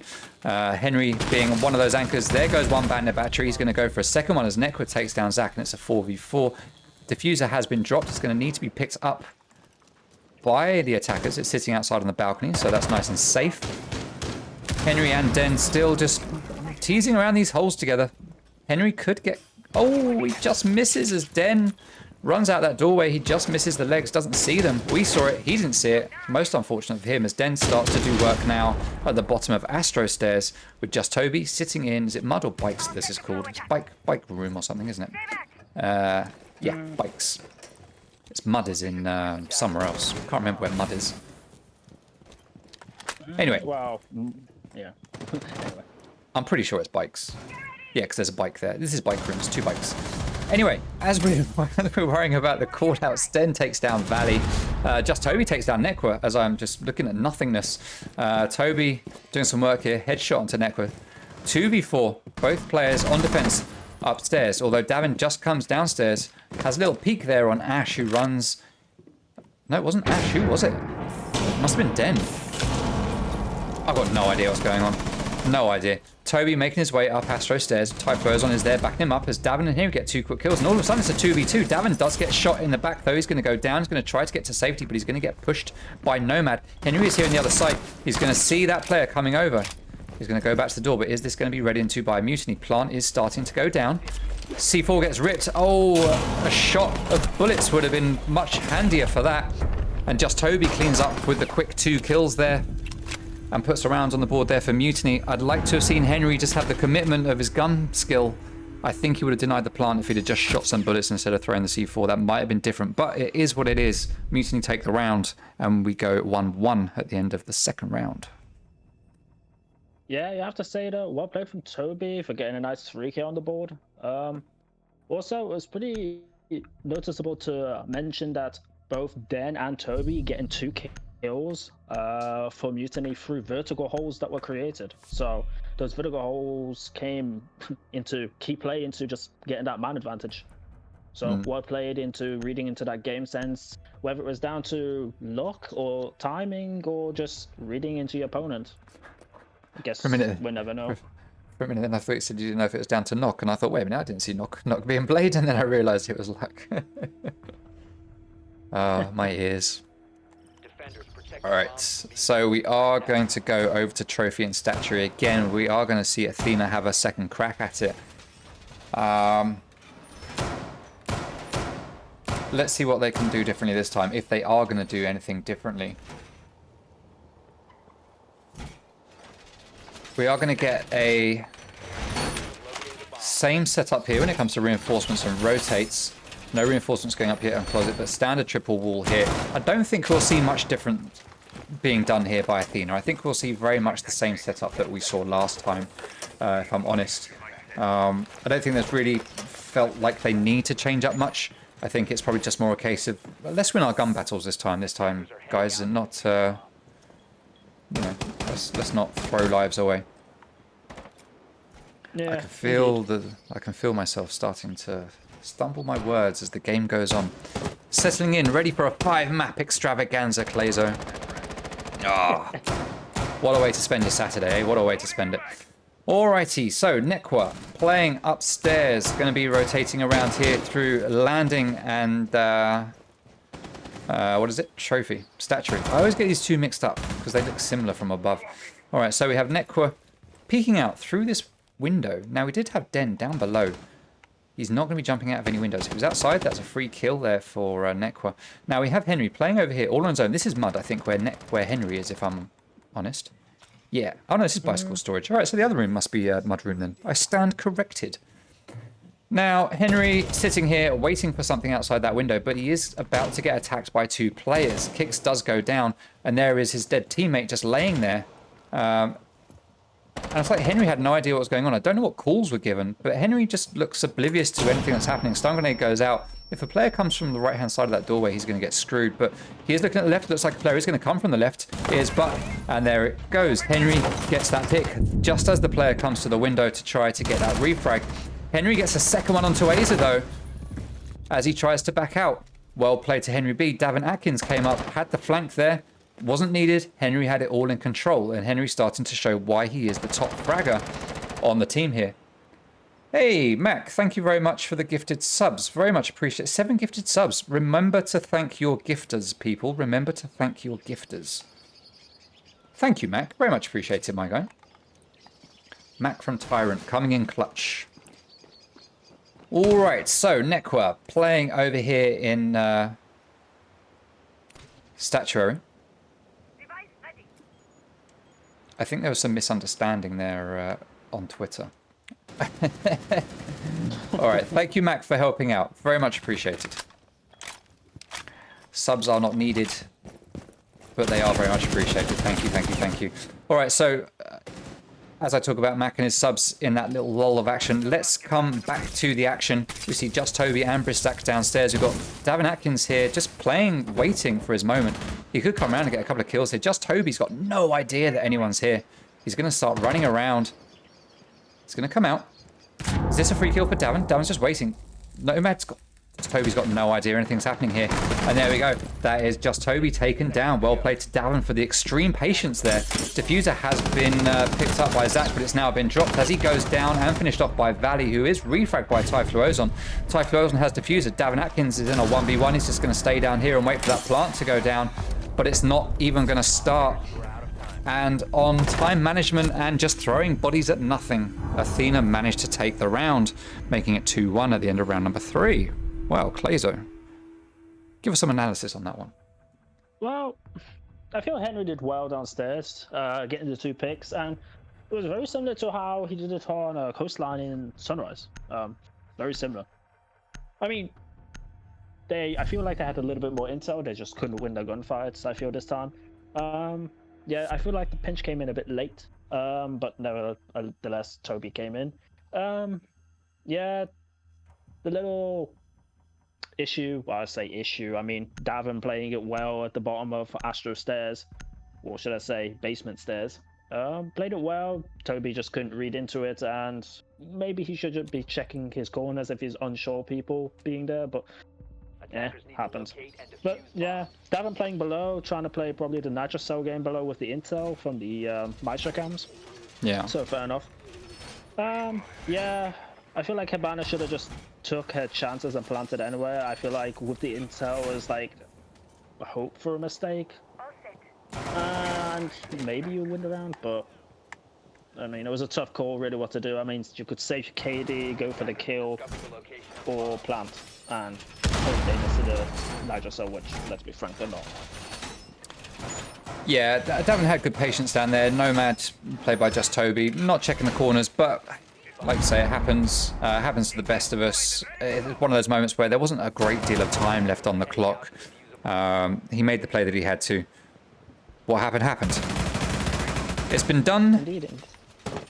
We move on, and we now see Dining Room and Kitchen being the next site to get played. It's just become unlocked for Athena, so they are going to go back there. Let's take a look at some stats for this map and for this site specifically. So we can see that Dining Room and Kitchen has a 35% attacker win rate in this league, which is a 65% defensive win rate. That's a big defensive favored. It's the most defender favored site on this map. Other than Living Room and Library, which has been played once and was won by defense. So I'm not really going to count that 100% defensive win rate as hugely reliable. Dining Room and Kitchen, a lot more reliable on those numbers. So yeah, that means, well, I guess in reality we should see Athena win this at least one more time. But let's see, we've got the early pick coming out from Den onto Valley. So already turning things in favor of Mutiny. I nearly called them Munity. I think I heard you almost call them like Immunity or something. They need to change their name and make it something like Mutiny or Immunity or something like that. That'd be interesting. Maybe for season 2 we'll see a rebrand. All right, so Aza, yeah.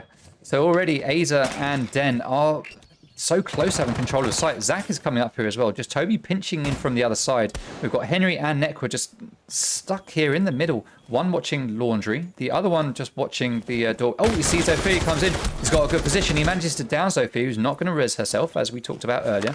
Yellow pin goes out. Nekwa doesn't seem to realize that she's down, not quite sure, but Nekwa is now down as he gets down by the player standing there in the pantry doorway. Just Toby gets a kill onto Davin Atkins. AZGN is likely to bleed out at this point. Oh no, he is going to get revived. Nekwa is still down though. He's definitely not getting back up as Sink gets killed. Just Toby gets the double.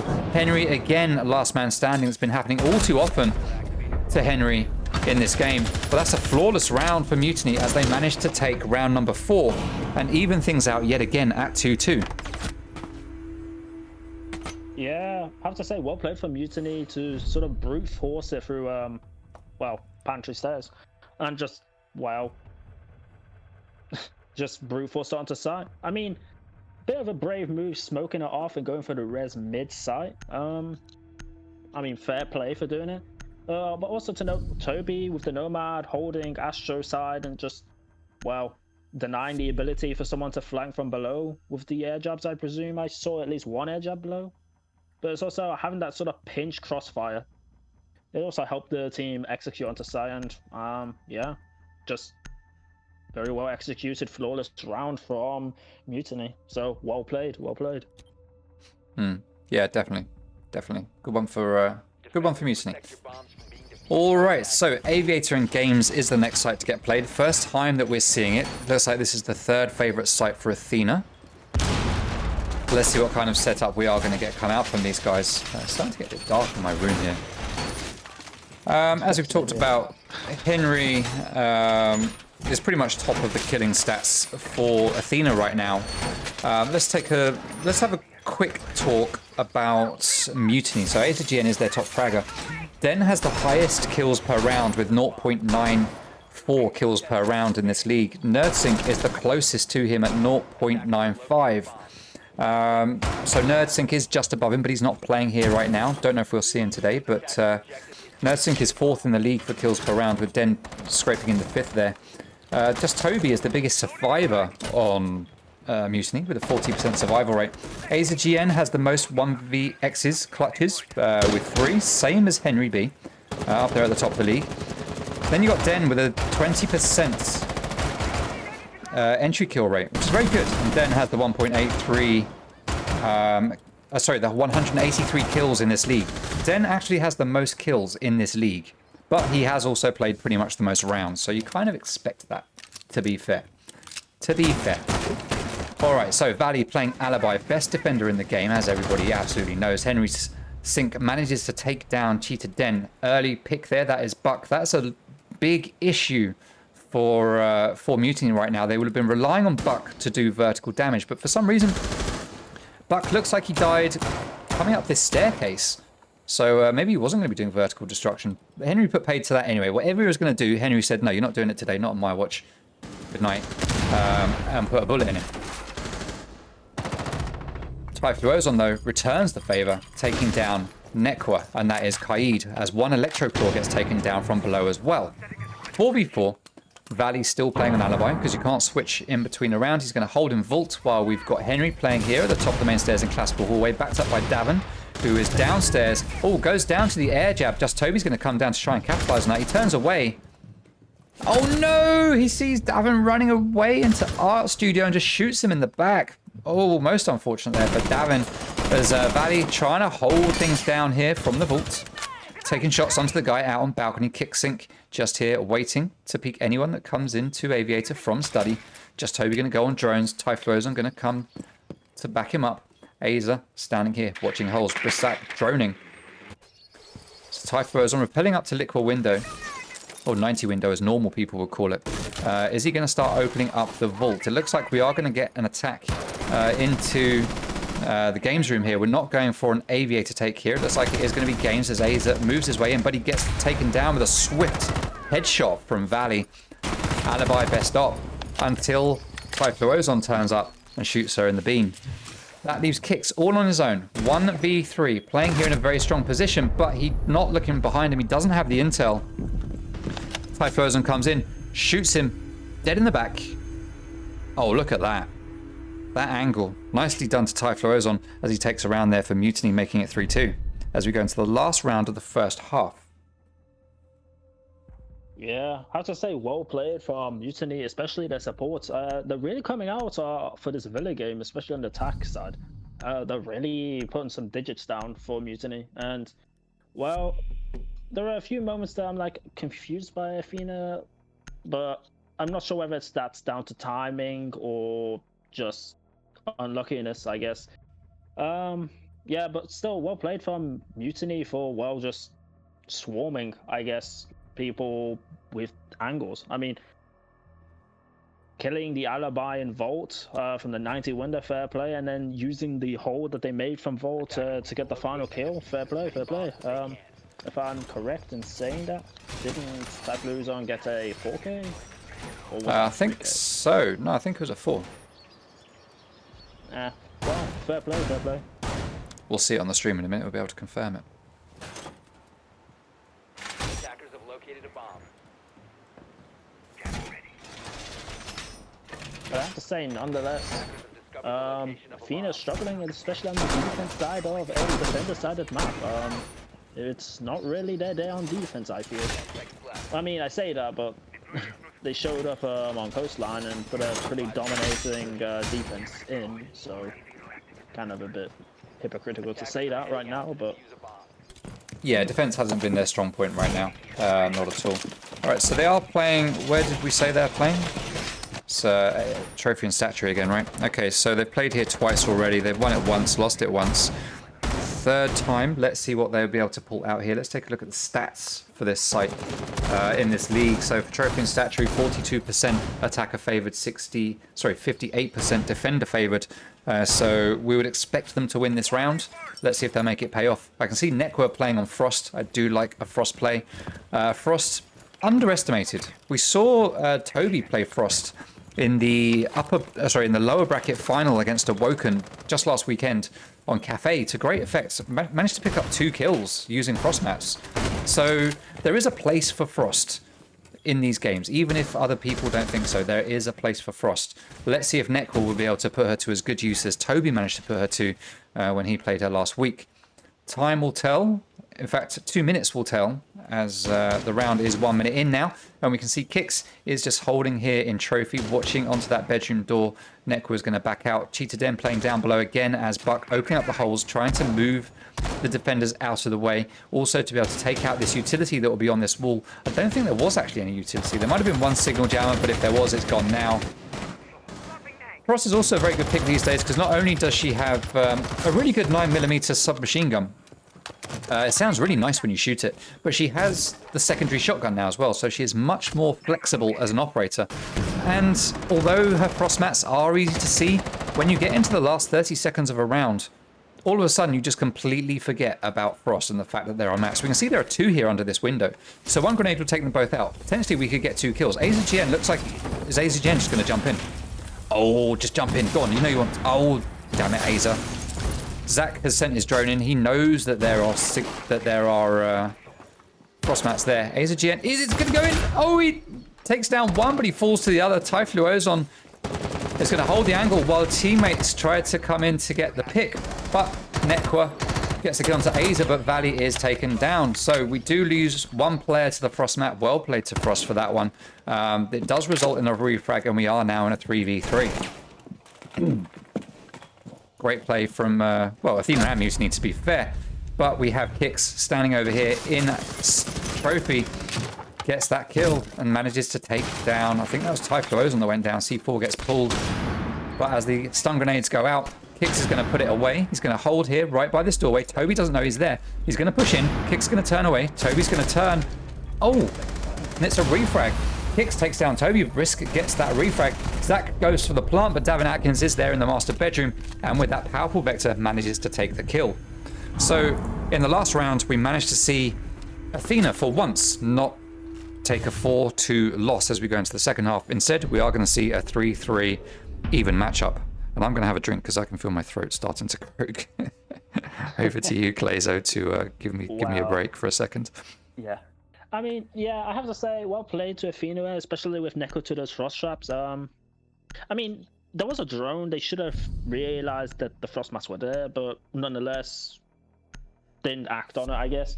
Yeah, the Zoth losing 80% of its health points, yeah, makes the next gunfight a hell of a lot easy. But it's like, yeah, it's a hurdle that they have to cross, and I mean, frost mats are a pain in the ass to deal, because, yeah, generally the higher your rank is, sometimes you just forget about frost mats being a thing. That being said, though, well played to Athena as a general. Did well to waste a lot of time, despite it being quite a direct push straight into Master. Slowed them quite down, especially with the frost mats. But if I'm gonna analyze that, it's like, if timing was better for Mutiny, maybe the Nomad wouldn't have died to the guy in a trophy. And, well, because the trade came literally a second later. Yeah. Bit unlucky for Mutiny, but worked out for Athena, I guess. Alright, so as we see Mutiny heading over onto defense, in their first defense round, they're going to go to Aviator in games, a site that we didn't see Athena play until round number 5, but obviously this is favoured here by Mutiny, and they're going to go here first to see if they can take an early lead on this second half. Let's see if this is going to play out for them. Let's see what kind of setup they're going to run here. So we have a single reinforcement here, single reinforcement over here where they rotate, and a hole here that's going to allow anyone playing over here by the bomb or bar to see anyone walking along this way and shoot them in the feet. So nice little setup there. Standard reinforcement with a electro claw, stopping anyone from opening that up, and a hole at the top ready for impact tricking should it be needed. Now we have all 4 players coming over here from the northeast side of the map. The only player not following that is Davin Atkins, but he's not too far away. They're all going to be coming in from the same place at the end of the day, just coming at it from a different angle. So let's see how it's going to play out as Kick starts to move in based on the intel being given by Davin on his drones. As Davin is going to actually not come in there with his team. He's going to rotate around to the main stairs, it looks like, and flank from below with Typhlosion sitting behind a shield watching there, and Aza GN just sitting here by the door waiting for someone to come in from balcony. Balcony, a very common take from attackers, which is what Mutiny have set up for here with this little setup with the signal jammer and the Goya shield, but it's not what is happening right now, though Valley is now starting to rotate around. So it could be that we're going to see a big pinch coming out here with 3 players coming in from a landing and vault side, with Nekwa getting that kill onto Cheetah Den all the way over here in study. Valley just looking at the dead body going, yep, you definitely got him. Kill confirmed. King out. And Davin knows it's safe to start moving in because that player is dead. Now, there are holes there in the door, in the wall rather. It looked like he didn't know that those holes were there. Probably took him a little bit by surprise, but he starts to move in with his Gemini. But while he's on the Gemini, Ace gets taken down. That's Valley, dead. That's the drone power gone. Davin still has the Gemini though to get intel without wasting drones. He starts to push in. Oh, C4 play from below. Beautifully done by Aza, sitting here behind a shield, just watching and waiting. Gets the C4 kill. He's refragged by kicks, but I don't care at this point because that C4 kill was undeniably good. Well played to Aza GN. Big brain plays. 3v3 as Nekwa takes down just Toby. C4 gets pulled. I'm guessing it's Toby's. Nekwa gets the double. He's going to go for that triple, but he doesn't get it. It's Kicks that gets it. And that is a round for Athena, and we're seeing a very backwards and forwards map here. Villa clearly the much more balanced map for these 2 teams. Yeah, I mean, nice little play with the natural self from below. Fair play to that, like you said. But then a bit unnecessary to peek onto 90 and then just re-trade yourself for nothing. I mean, would have been maybe a bit better to play safe. After that, it was just pretty standard, like, well, just gonna face check angles in sight and just win gunfights, it felt like, for Athena. Yeah, a bit unfortunate, I feel, for Mutiny, but fair enough. I guess that happens sometimes. A bit unlucky for Mutiny, but yeah, well played from Athena, I guess. Yeah. Ethan, what do I drink? I'll give that one away. Fruity squashes, lemon and lime, Occasionally chocolate milk. That's what you would find in my fridge. Oh yeah. Alright, so we are going to see Aviator and Games get played here, again by Mutiny. As we said, or as I said earlier rather, a staple of Mutiny is if you lose a site, let's try it one more time, just in case. There might be something we could do differently and take a win on it. No difference here. We are going to see Aviator and Games get played again. Looks like we've got pretty much the same operator lineup coming out from the defensive team. We've got TootXB playing on Melusi, Zach on Mute, Aza on Goyo, Toby on Kaid, and then Typho's on, again, playing on Wamai. Now we've got Valley setting up drones down here in the hallway. We've got another drone over here set up by a player. Didn't see what player it was, but it doesn't matter. It's not hugely important. The fact is there's a drone here, and that is something that is important because that is the important watching out for someone to say, hey, the guy that's playing downstairs, there's a flank coming, watch out.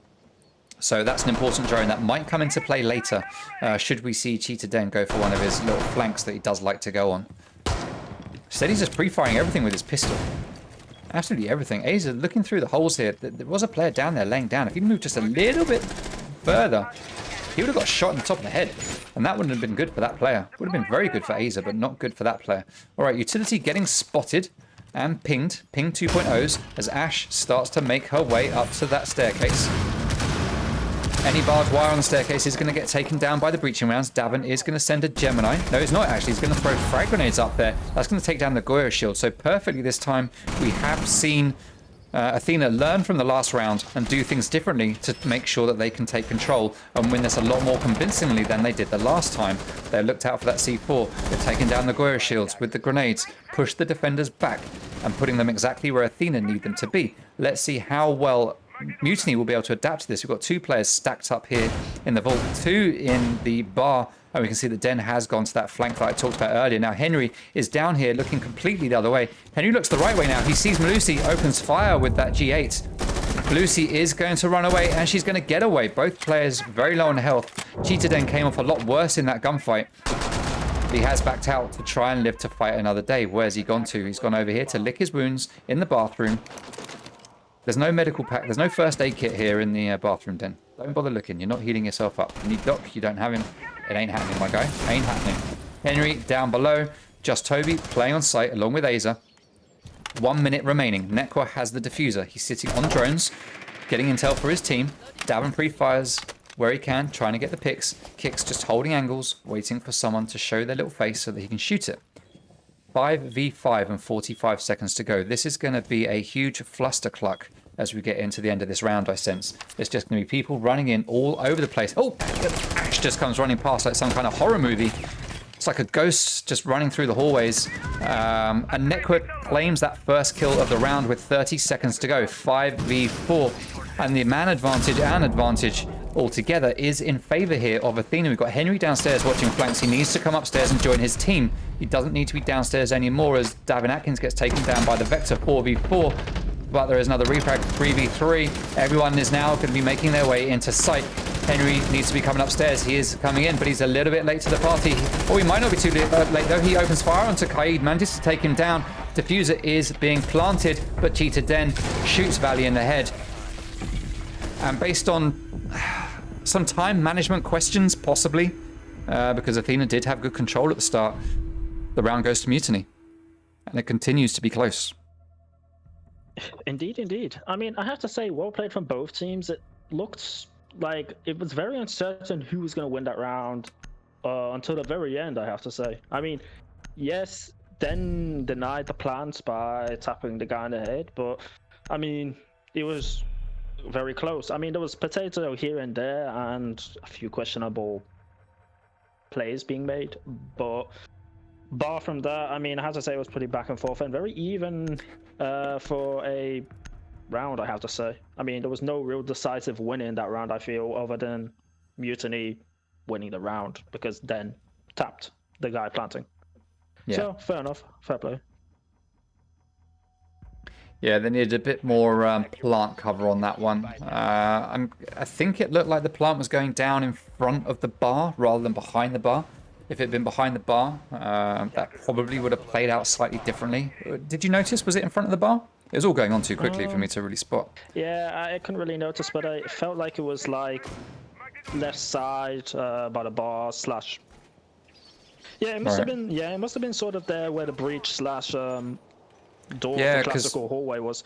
It must have been like somewhere that left side by the bar table where it was being planted, because that's the only way I can really see it being shot at. From Well, it's going to be on stream. Well, it's going to be on stream in a minute and a half, so I'll try to keep an eye on it and see if see if I can pick it out. All right. Cobra calling me such a kid in the chat. Thank you, Cobra. Thank you. Nothing wrong with chocolate milk. And Mrs. Two, it's not that I don't like hot drinks. I just don't like being a slave to a drink. Clayzo, you're a sensible. Now, I don't mind hot chocolate, but you can possibly back me up here, Clayzo, because you're a sensible guy. When you've got a hot drink, you have a certain amount of time to drink it, right? Because you don't want it to get cold. Indeed. So you've got a limited time period. I don't like anything dictating my timetable other than me. So the fact that a bit of liquid in a cup dictates what I'm doing with my time annoys me. So I just don't like hot drinks. I prefer cold ones where I could just drink them whenever I want to. I'm in control. Yeah. What do you reckon? Yeah, I mean, for me personally though, me getting up in the morning without my tea or coffee, it's a very hard thing to do. So I'm sort of a slave to those two drinks. Right. I guess if you're in the, I guess if you're in that flow, yeah. Yeah, I just don't function in the morning, I guess, unless I have those drinks. So I do understand the whole being dictated by your drink, because yeah, you're sort of limited to a certain time frame to drink. But, exactly. I mean, I guess if you're the kind of person that gets up in the morning, preps for half an hour before going to work, and just drink down a coffee before you go, then that's all good. But I'm not that type of person. I get up just before work. I sit. Yeah, I sleep to the last nanosecond. Yeah, So I'm not quite that person. Right, nice Valkyrie cam here, spotting loads of intel for the attackers. Looked like Davin was actually on that cam, but he can't have been. Oh no, it's Zach. Sorry, it's because I've got Davin ready to go, but I was spectating Zach. So Zach, although he had intel on the floor above him, he had no intel on what was in front of him, and he does get taken down with a bullet. So Zach, it's good to give intel to your teammates, but you've got to watch yourself as well, my guy. You've got to watch yourself. Now is not the time for sharing bad memes. Now is the time for watching the bullets flying at your face.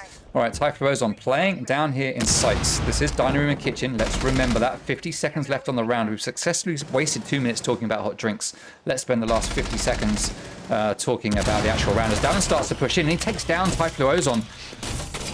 Peeks his way around. There is a player there in the kitchen. 5v3 as Aza goes down. Davin doesn't have diffuser. Nekwa does. Nekwa's not there with him, and he's now going to drop to join him. Davin in control of sight for so long without a diffuser near him is unfortunate. He had control of sight, and they could have planted in that time. A bit of a misplay there from Athena, I would say. Just Toby is left as the last man standing. He's not going to deny the plant. He needs an ace in about 35 seconds, and then to find the diffuser. Clayzo, I could be wrong, but I think this is going to be an Athena round. Yeah, I really don't see how Athena could throw this round. 5 people on the board, or over 50 HP or more. He might get 1 or 2 kills, but I mean, he's not even going to get 1. Yeah. Bless him. Yeah. All right. I mean, I have to say, well played from Athena as a whole as a team, but I feel it's more down to the fact that, well, Mutiny played that really poorly. I mean, people looking away, be that through timing, you would think all the cues would come into the play, and it's like Typhlo's on looking away, but come on, man. All right, we are calling our very first timeout, just so that you know. Our very first timeout is being used. 1 minute to Mutiny. Go ahead, Clayzo. Yeah, I was going to touch on, it's like Davin using the Iana and then sort of playing quite ballsy, so to say, just pushing straight through Laundry, and well, I mean, maybe because it was an MPX, Davin felt confident in taking that gunfight, but didn't help Typhlo's wasn't even looking at him, so. But yeah.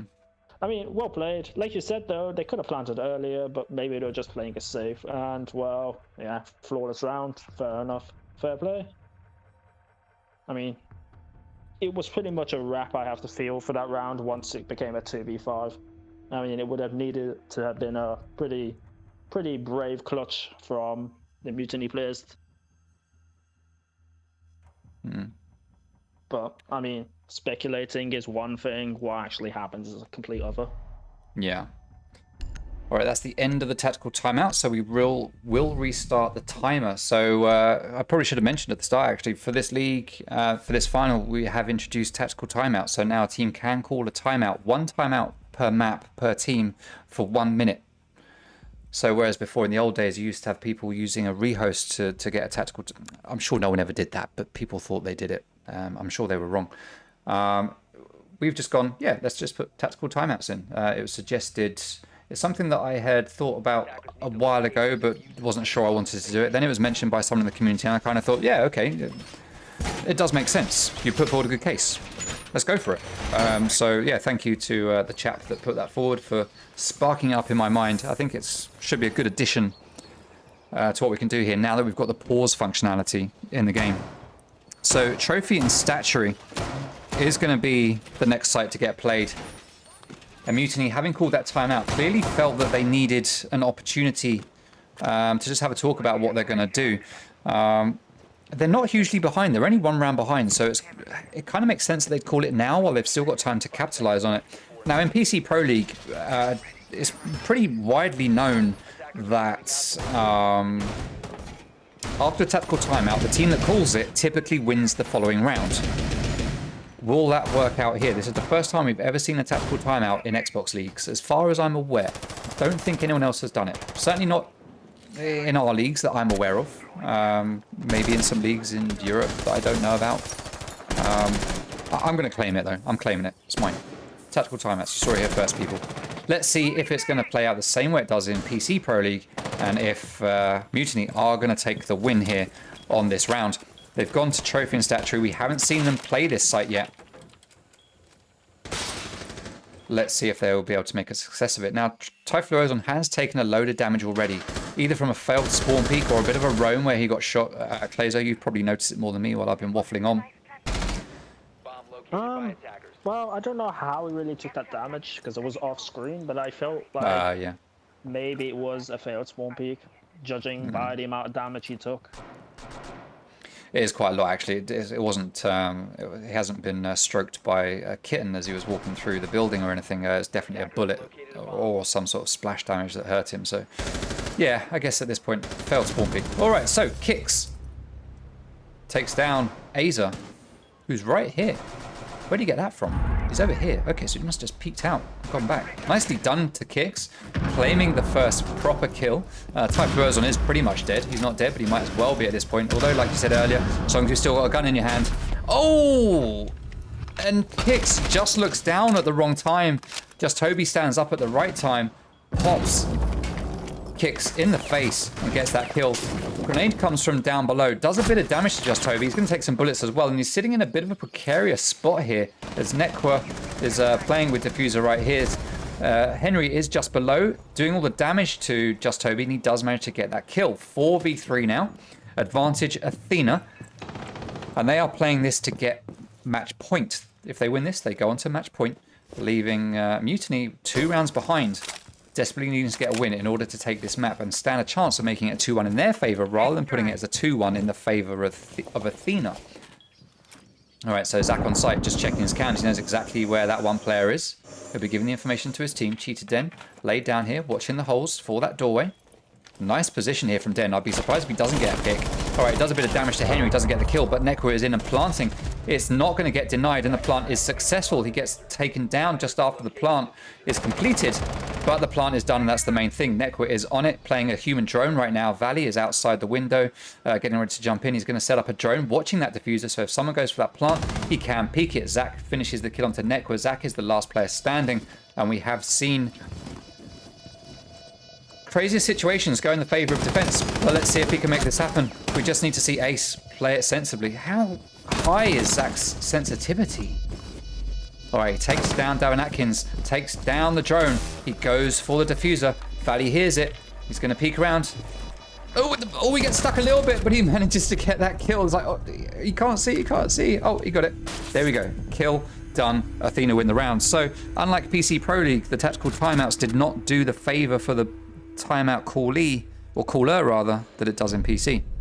Round Athena. Match point. I mean, that timeout didn't really work out as intended, I feel, for Mutiny. I mean, there were a few times that I was like, okay, maybe this round could change and flip, but I mean, that got snuffed out pretty fast. I mean, putting Zach in a 1v3 with my shot, I mean, he did well to sort of redeem it, especially that nice little flick onto Davin. Yeah, I feel a bit unlucky for Mutiny, but yeah, I mean, that's how it goes in Siege sometimes, I guess. I mean, Siege timing, we just witnessed it between Kix and Toby. As Kix looks down, Val pokes his head up, and well, just, well, Siege timing, I guess.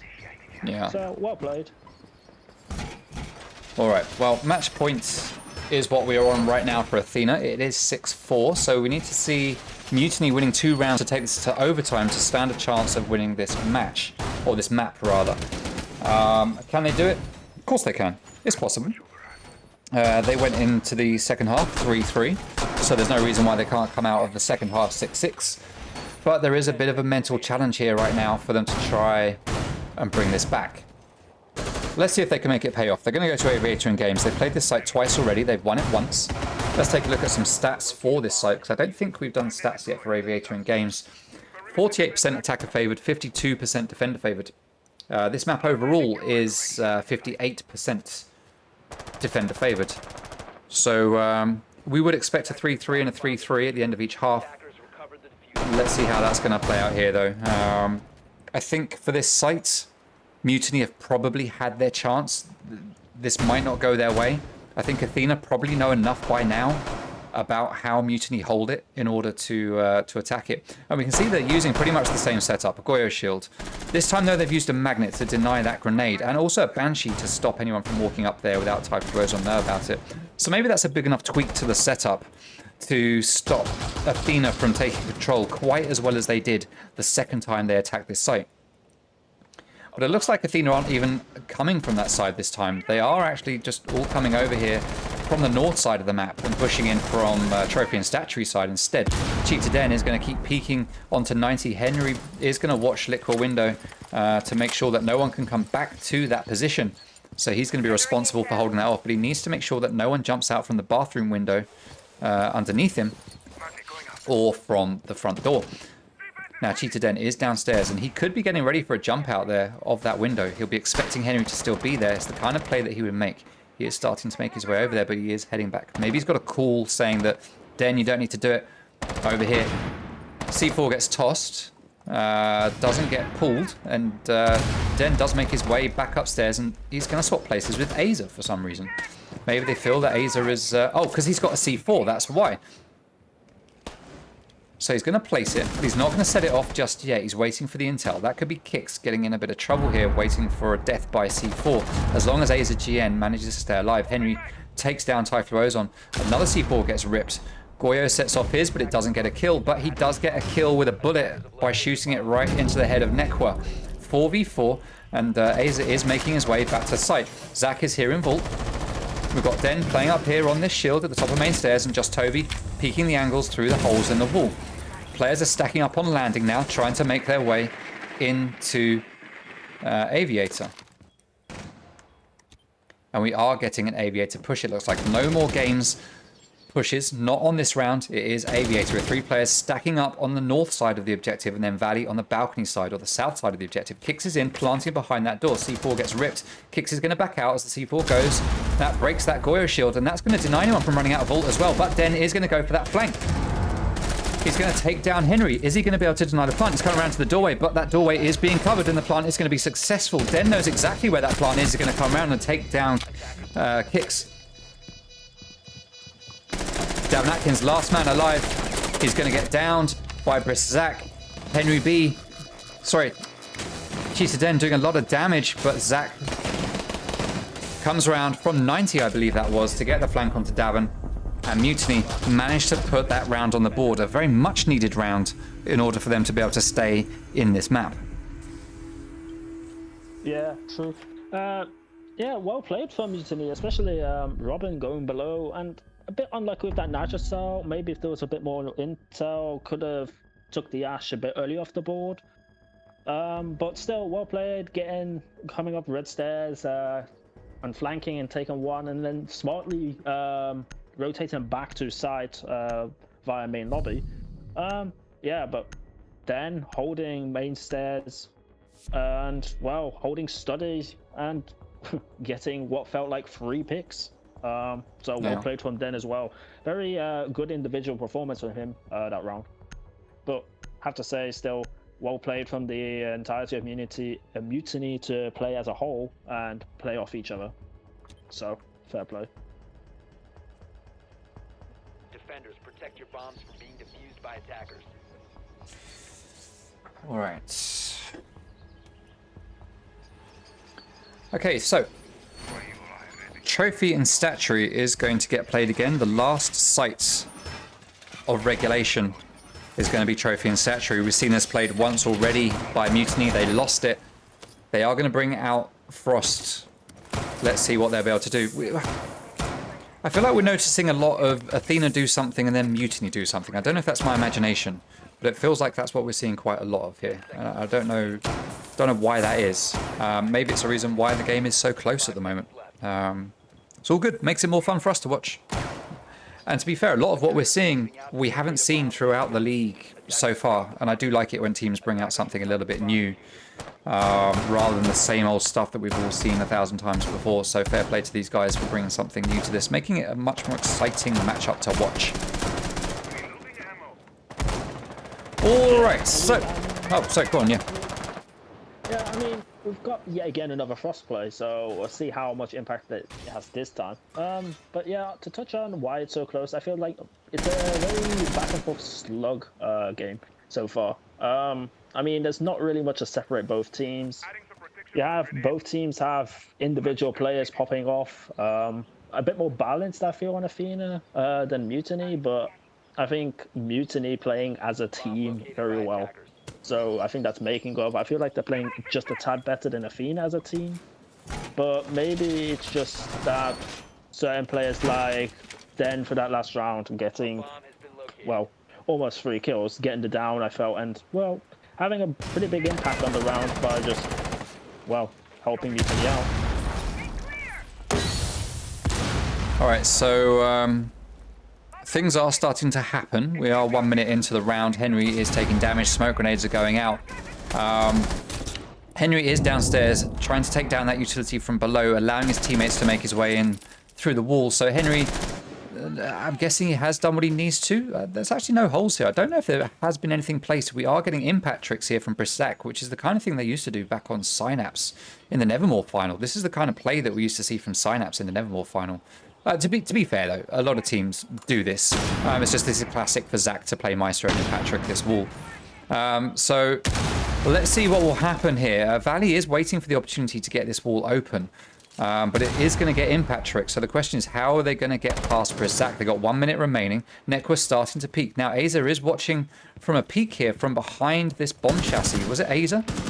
Okay, so he's actually not looking there now. He has moved position as Kicks and Nekwa starting to make a move here onto Statuary.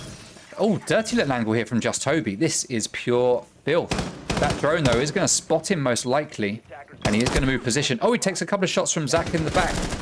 Oh, but Nomad peeks round, gets that kill. Well played to Nekwa. Kicks, gets taken down by Zach. 4v4 now with 28 seconds to go. This is the time where Frost mats come into play. People forget about them. Oh, Den takes a whole load of damage, and he's going to back out.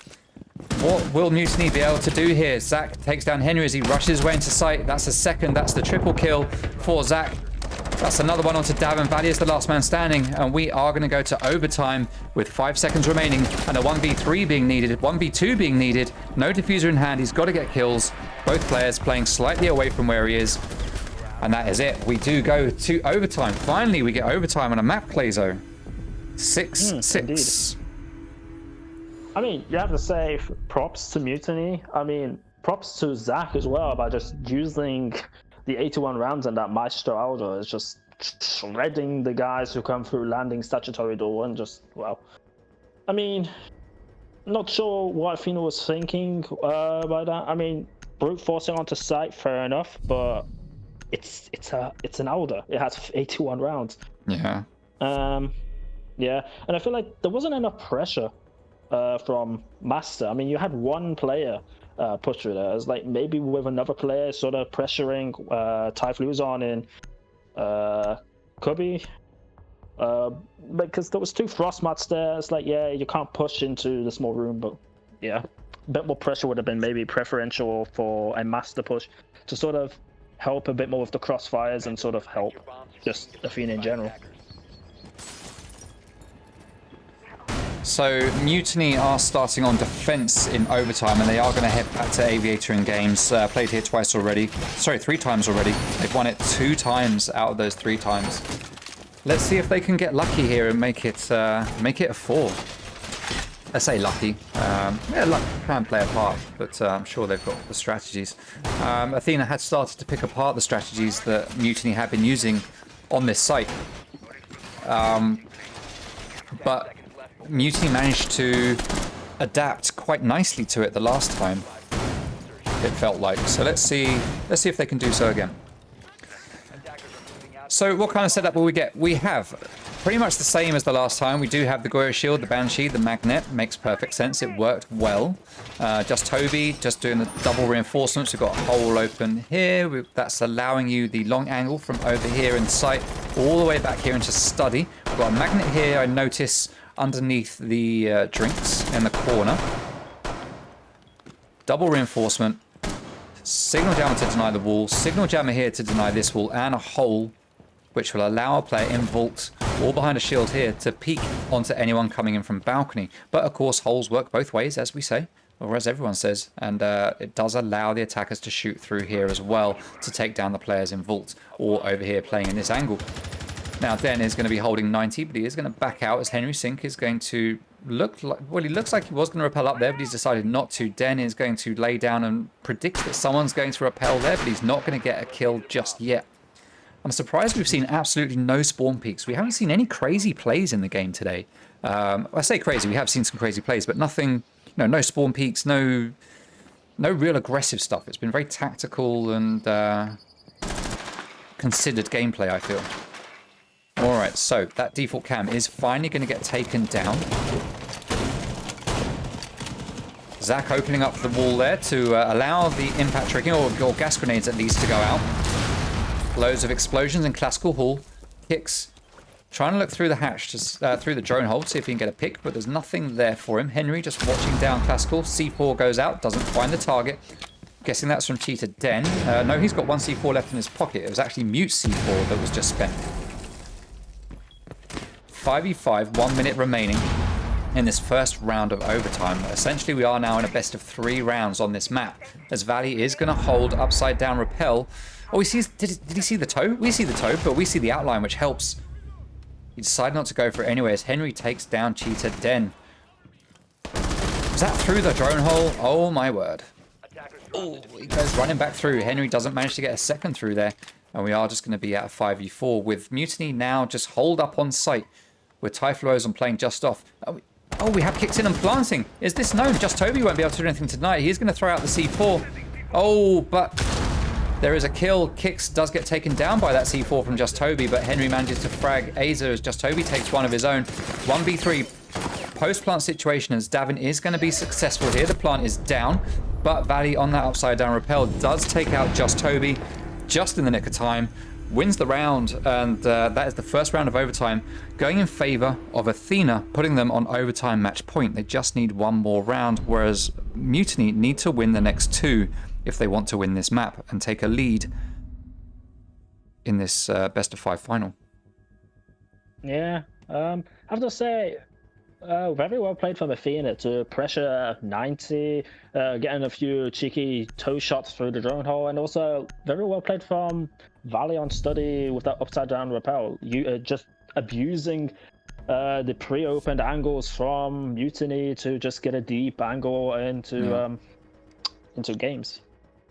I mean, yeah, it cut off the rotation, and well, I mean, we saw from Toby's perspective that he didn't even see Valley because of that upside down rappel because of perspectives. So Yeah. very well played, very cheeky angle. Naughty Valley, cheeky Valley at least.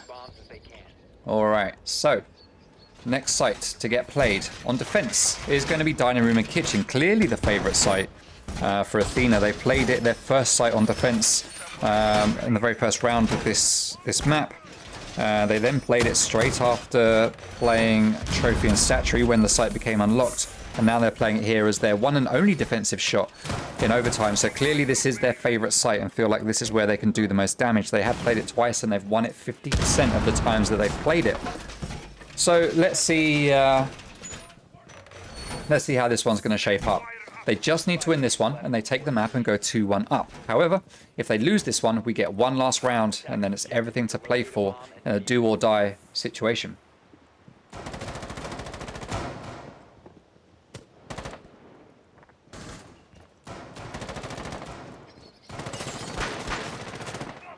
All right, so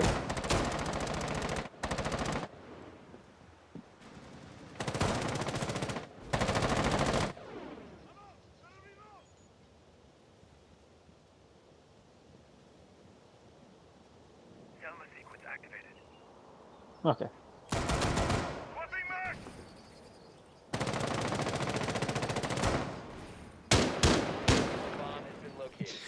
all right. Sorry for going a bit quiet for a second. I just had to sort out a headset issue. That's what we'll call it. All right, so Henry is going to be playing in master bedroom. He's going to be sitting on the bed with the hatch open, ready to drop should he need to. Also allows him to be able to look down onto the laundry doorway in case anyone comes in that way. Aza is going to be running around. He's not going to bang this window open. He knows that Legion is there. Did Legion spot that drone? I don't know that he did. He's heard it. He's seen it. He's not going to shoot it. Aza is going to pre-fire that window just in case he gets the pick, but there is no pick. Brisak firing through a hole that he's created in the pantry wall has cheated then, looking for a peek coming out from the art studio doorway, but there is no one there just at this moment in time. Let's just go over here and check. No, there is no one here, so that's completely clear. Now, Davin Atkins is going to be playing here in the lounge. Looked like he got into a bit of a gunfight there with Toby through the hatch. Well played there. Having that hatch open, looking down for someone coming through. Just Toby is now on the back foot, worrying about what's going to come at him, and that has put a bit of a fear there, but they fear not too much because Typhlosion does take down Nekwa. Cheated Den, chucking the... Oh! Miss throw there from Den. He tries to get it through the hole. The amount of times I've done that in Terrace Hunts is absolutely unbelievable as Valley with the Alder just rips Typhlosion onto shreds, but Briskzak does get the refrag, leaving us in a 3v4. Kicksync playing here in Laundry. C4 goes out, doesn't do any damage. One player is in Kitchen. There's another one to the right. That player in Kitchen gets taken down. There is a second player there. As I said, that is Zach. 3 players in now. 2 in Kitchen. Oh, and Cheetah Den laying down on the floor with the skeleton key. I think that was. Manages to get the kill. Yeah, it was the skeleton key. Well played. Taking down the last player, putting a round on the board to Mutiny. And it comes down to this, the very last round of overtime. Yeah, a very exciting way to end this map, though. I mean, to push it to OT maximum. Fair play for Mutiny to push it this far. I have to say, though, very well played.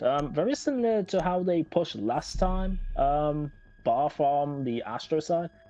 Yeah, but I feel like they just brute force window gunfights through pantry into kitchen, and well, yeah. I mean, questionable what the Astro was doing, running through kitchen and then just going through the rotate into dining, but fair play. Yeah, very well played from Mutiny to just brute force and win gunfights, and well, yeah, a bit poorly played I feel from Athena, but sometimes that's just how the cookie crumbles. That is exactly how the cookie crumbles. Oh, cookies. I want cookies now, Clayzo. What are you doing? We have no cookies. I think we have Jaffa Cakes, though. Maybe if I think and wish hard enough, Jaffa Cakes will just appear on my desk. I don't know. I mean, Let's see Jaffa Cakes ain't a bad replacement, though, now are they? What? Jaffa Cakes ain't a bad replacement of cookies. Oh, are they ain't a not? bad replacement. That's all right. I thought you said they were a bad replacement. I was going to say, what madness are you talking? Jaffa Cakes rock. Never trust someone who doesn't like Jaffa Cakes. That's why I say. All right. Cheetah Den playing Frost, putting down a Frost mat here underneath the window. Seeing Cheetah Den play Frost is just... It's weird. It doesn't feel right. This is not natural. Looks like we are going to get a bit of a setup here. We've got 2 ADSs, 1 magnet. So Typhlosion is going to be chilling here in the closet. Typhlosion is officially in the closet. He's just going to be playing here. Den playing in the bathroom. Aza looking for a little peek there out the window, it looks like. He hears Repel. I mean, even if you don't get a kill from it, it's good for hearing the sounds that are going on outside.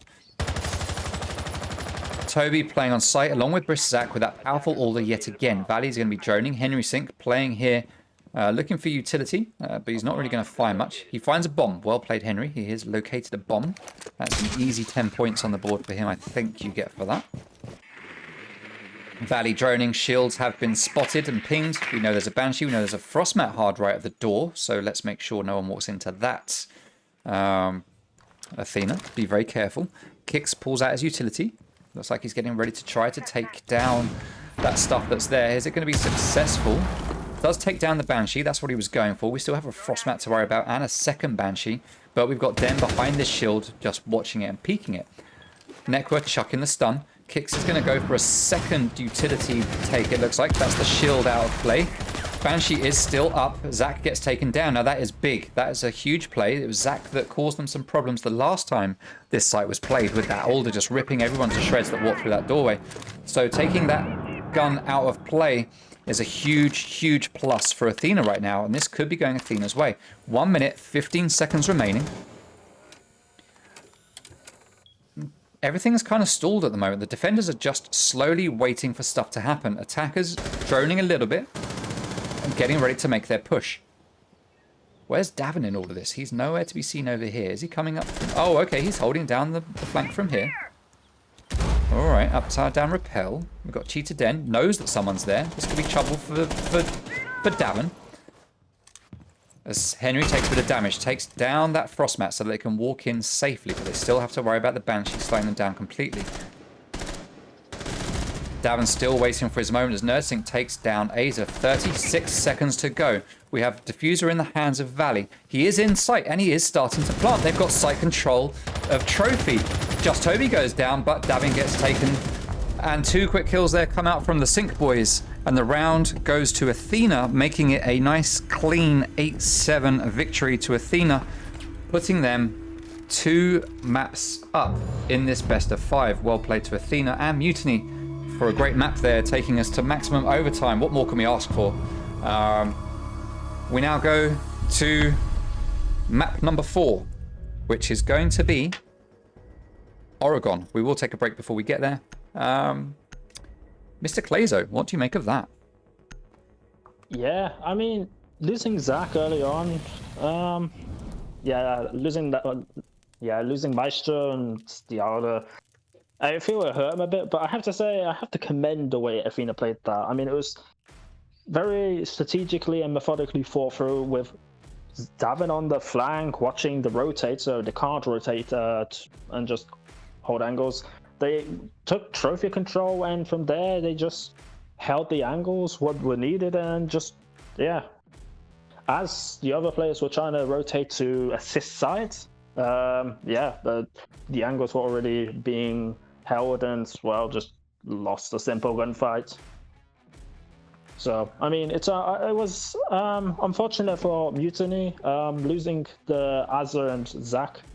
By I don't know actually where Zach died. I feel it was like Astro Trophy side, but regardless, I'd guess he was in sight by the wall. Yeah. Just losing the anchors, whereas Typhlosion and in Cubby sort of didn't really come into effect, and just comes out of master and gets killed. I feel like maybe Den on the Frost could have contended the Davin on Astro window, maybe would have helped. But yeah, well played to Athena to win the map. So fair play. Very tight affair though, I have to say. Yeah, that was a good one. Good one to watch. And Plazo stream, you'll be pleased to know that the power of positive thought does work. 3 Jaffa cakes magically turned up on my desk, so thank you to the powers that be that made that work. It's incredible, mind control. Incredible how you can just will things to happen. All right, so we are currently 2-1 up to. Needed to fix that. There we go. Oregon is the next map. We are currently at a 2-1, as you can see on your screen right now, as we are getting ready to go into map number 4, which is going to be Oregon. We are going to take a few minute break. We will be back very, very shortly. Thank you very much to everyone who is sticking with us for all this time and supporting. We will be back shortly. Don't go anywhere. We'll entertain you with some highlight clips from the league while you wait. But yeah, be back here. 4 minutes. We'll see you soon. Up here, as there are 2 players now in garage trying to get that kill. Carbons is in. He's going to take down Waved on Vigil. He takes a lot of damage while he does it, but he does manage to get that pick, and he is going to rotate out. Zach is going to push up the staircase. 2 of the newest players to JPC as a breaching charge goes off up above Zico. He manages to get up in time. He takes a bit of damage from SMWD, but gives some back. Oh, he gets the kill onto Noticed. Like starts to push in. He's going to go for a default plant. The Wolves is in a position to deny this. He's going to chuck his little gas bullet down. Wolves takes down AS Flex, and that is a kill from Godzak, denying the plant. That is Envy, last man standing, takes down the Wolves.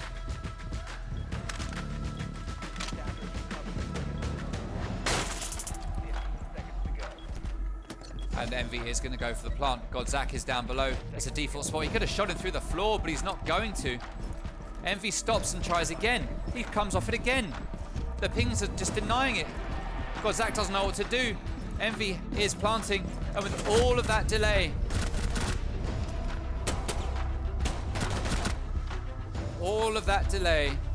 allowed Godzak to come up and take that round.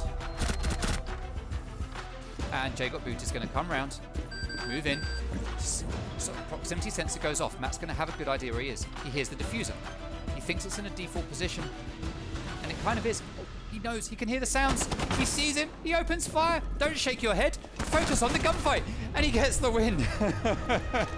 Oh my God, Matt. But Den does get himself into a bit of a firefight. He's going to back out, but he's going to peek it some more, as he does manage to take down Ash. We get the player running around to the breach, but Den reads into it, he hears it, and it's just playing Ring Around the Roses here as Typhlosion comes to join in, but AZGN gets that triple kill, leaving Ty all on his own with the Alder, but he doesn't know exactly where AZGN is, and AZGN gets that pick. Now, does he know that there is a player behind that reinforcement? If he starts shooting, he's going to know. He is in sight, but he doesn't have diffuser. Turn around, turn around. Oh no! Oh my God, Woken with the save on his teammate's life just at the last moment. And all of a sudden, for the first time, Mutiny are in the driving seat. Then free Elo. Emerxy making very good use of his utility there as he runs in, doesn't take down default cams, just going to rush downstairs. He's going to see Maestro and he's going to get that pick. Down in supply and electrical, rotating around site, takes it down the drone. And there we go, that's the FO12 there coming into play as MGN takes down Envy. SMWD. Jay got booted is going to be playing here in Small Bakery. Got one castle barricade left in his pocket. That could be for the late protection. He should put that up right now somewhere just to stop a flank. 23 seconds remaining. Still a lot of work here to be done. I hear Miss takes down Cheetah Den. 3v3 now with 15 seconds to go. Protects his teammates, but no, he was on the stairs trying to peek it. As I hear Miss is going to come round. There is a rotate here. Merxy is going to get shot very likely by Force Rocker. No, I hit Miss. I hit Miss. Stand up. Turn around. It'll do you good, my friend. No, you're not going to. All right. Sorry, Merxy does get that kill because I hit a miss. Wade gives chase. He wants this kill. He is going to chase down Just Toby. Pre-firing the spots. Just Toby is pulled back here, and he does get that kill onto I hit a miss. He's going to get the second onto Wade, but the plant is going to be successful. 4v3 now. Proximity sensor goes off, and Glossy manages to take down Manny. Do not push him solo. We are going to see hit and miss. Open up the wall. to bait his position, but he's going to come back. Perfect bait there for my hit and miss, as he will looks out to try and get that. Yeah. All right, welcome back. 2-1 is the current score. We're just waiting for the two teams to ready up, and then we will get back into this best of 5 game. Currently, we're waiting for map number 4 to restart. Oh, it was to restart, be the first time it's starting. Now, for some reason, that's let's get rid of that. Okay, right. Both teams are readied up.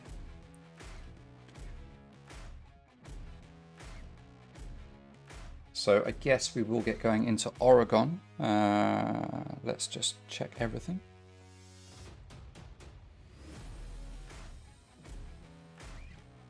Okay, trying to connect.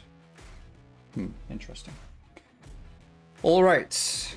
Oregon is the map to be played next. Oh, wait a minute. Someone's just dropped out. Oh, I almost started it, but someone's dropped out of the game. That's fortunate. I didn't start it. All right, while we wait for them to come back, bear with me for a moment, stream.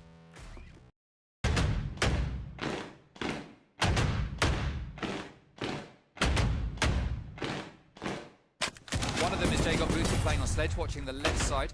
We've got one watching the right side. C4 goes out. Oh, what a kill for Cobra Rosen. Nomad is there waiting to get the frag as he's distracted. Josh D takes down Ease, leaving him in a 1v3. He manages to take down Ash. That's the triple kill.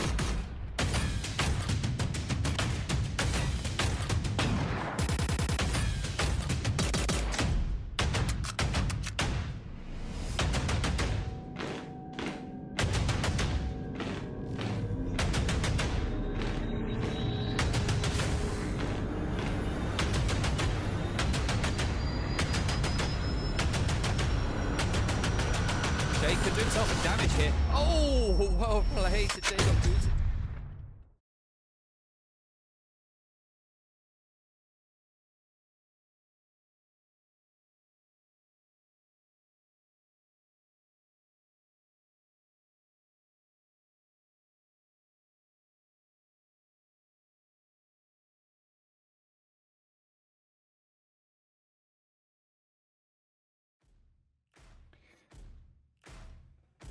Alright, we have a problem with a player just dropping out every now and then.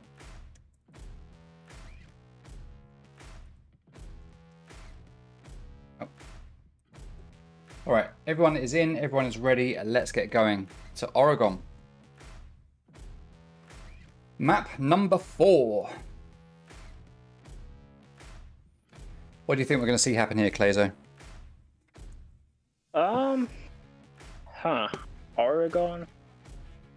I mean, hard to say. I feel Athena know how to play this map well, but if you could bring up the statistics, I feel like they haven't really played too well on Oregon in the recent times.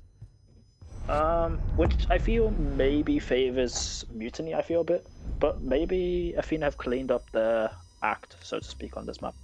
Yeah. I feel like we're going to get a close game. I really can't see it being a one-sided thrashing to either side. I feel like Mutiny might be put under a bit more pressure because it's do or die now. They have to win this map. There is no... they can't slip up. But I don't think that's going to be too much of an issue. I think both teams came into this and were expecting a win, I would feel. I mean, me knowing how Athena's players are and how motivated they are to play, they're looking for the win. But same can be said exactly for Toby, Robin, and Den. I mean, they're both very motivated teams to win. So I feel like we're going to get a close affair.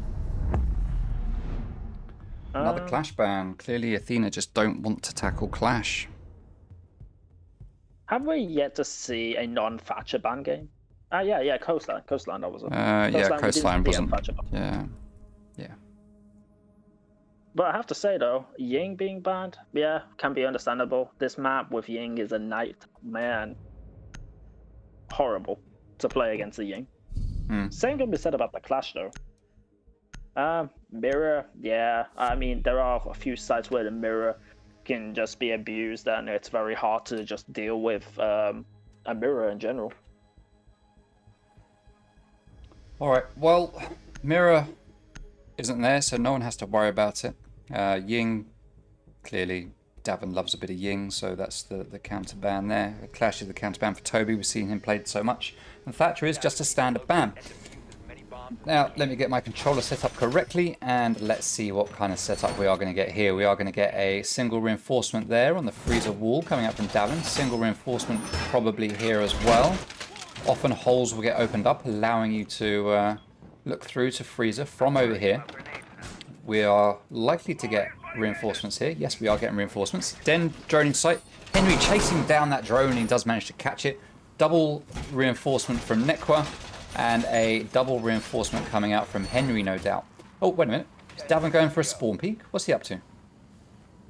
What is Mr. Davin doing? There is a drone. Not. Where's that drone? Is that down below? That's down below. Davin's throwing his electro claws. Wait a minute. One over there, one over there. Hello. Cheeky. Well, would you look at that stream? Cheeky plays there from Davin Atkins. There is no way those walls are getting taken out of action with a Maverick trick and a frag grenade. They can do a proper Maverick trick and a Zofia or Ash, unless those walls stay electrified. Like we saw in Clubhouse, that did make it difficult. Let's see. Let's see if Mutiny can work out what's happened here. Typhlo's on opening up the holes there, trying to find utility or some feet. Doesn't find either. Oh, C4 gets pulled. Picks his blind, he starts to move back, but Cheetah Den is there, he gets that frag. Opening pick goes to Mutiny. As Den takes half of his health in damage, but he does manage to get a pick for his trouble. He's looking for Electro Claws and he can't find them. Look at this, he's trying to find that Electro Claw and he stumps. Like, wait, where is it? He's got no idea. Big brain plays here from Davin Atkins. Other drones are going in where they're going to try and find the other Electro Claw. Den is already down very low on health. ASGN starting to push. He takes down Henry. Takes down some utility. And they have control of pillars. They're opening up holes now to try and get into sight. Den has some bullet holes here, I'm guessing. Yes, he's just looking down into the site there, opening up another hole. Oh, nice little angle there to that chassis, the bomb chassis. Classic peek there for defenders to use, but Den anticipating it. 3v5. Advantage. Mutiny. Oh, Nekwa, though, takes down Zach with a C4. And it looks like they're still trying to work out how to make their way through these walls. No one is getting through these walls, I don't think. It's going to have to be a push here through this doorway.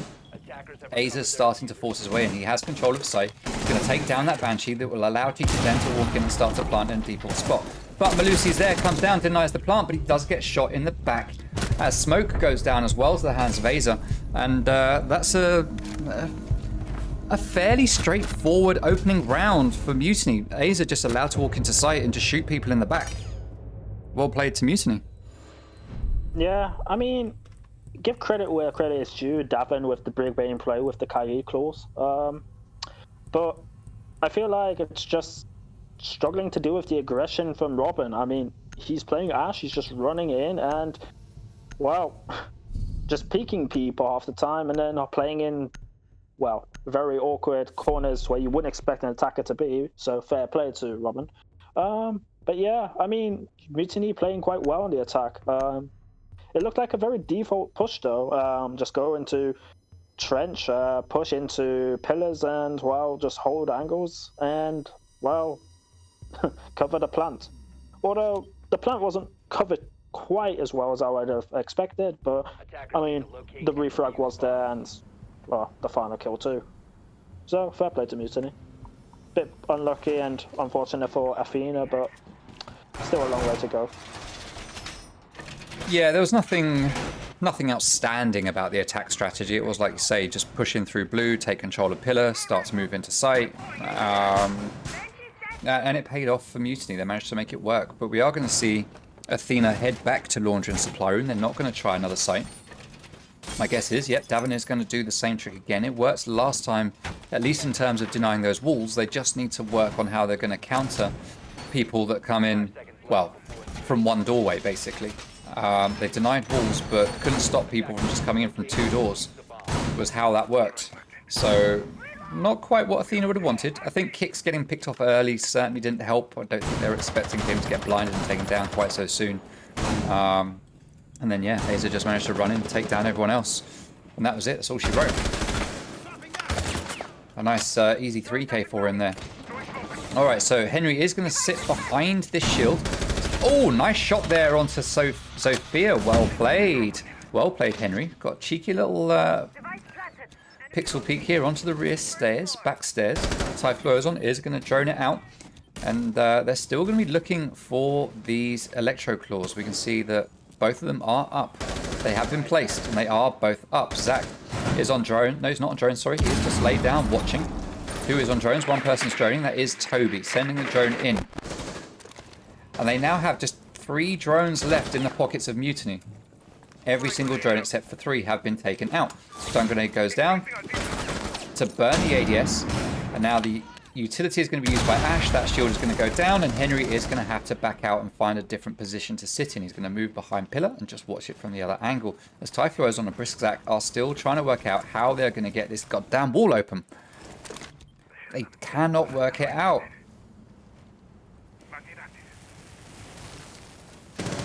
All they can do is Maverick Trick. That's the only thing they're going to be able to do there, I think. Aza doing the same things he did before, just coming from a different position. Moving down into pillars. He has control of pillars, sees the player in freezer, which is perfectly standard. 5v4. Utility getting taken down by Aza, as Davin takes a whole load of damage here from the player on the tall tower window. But Kicks does take down Aza, who is refragged.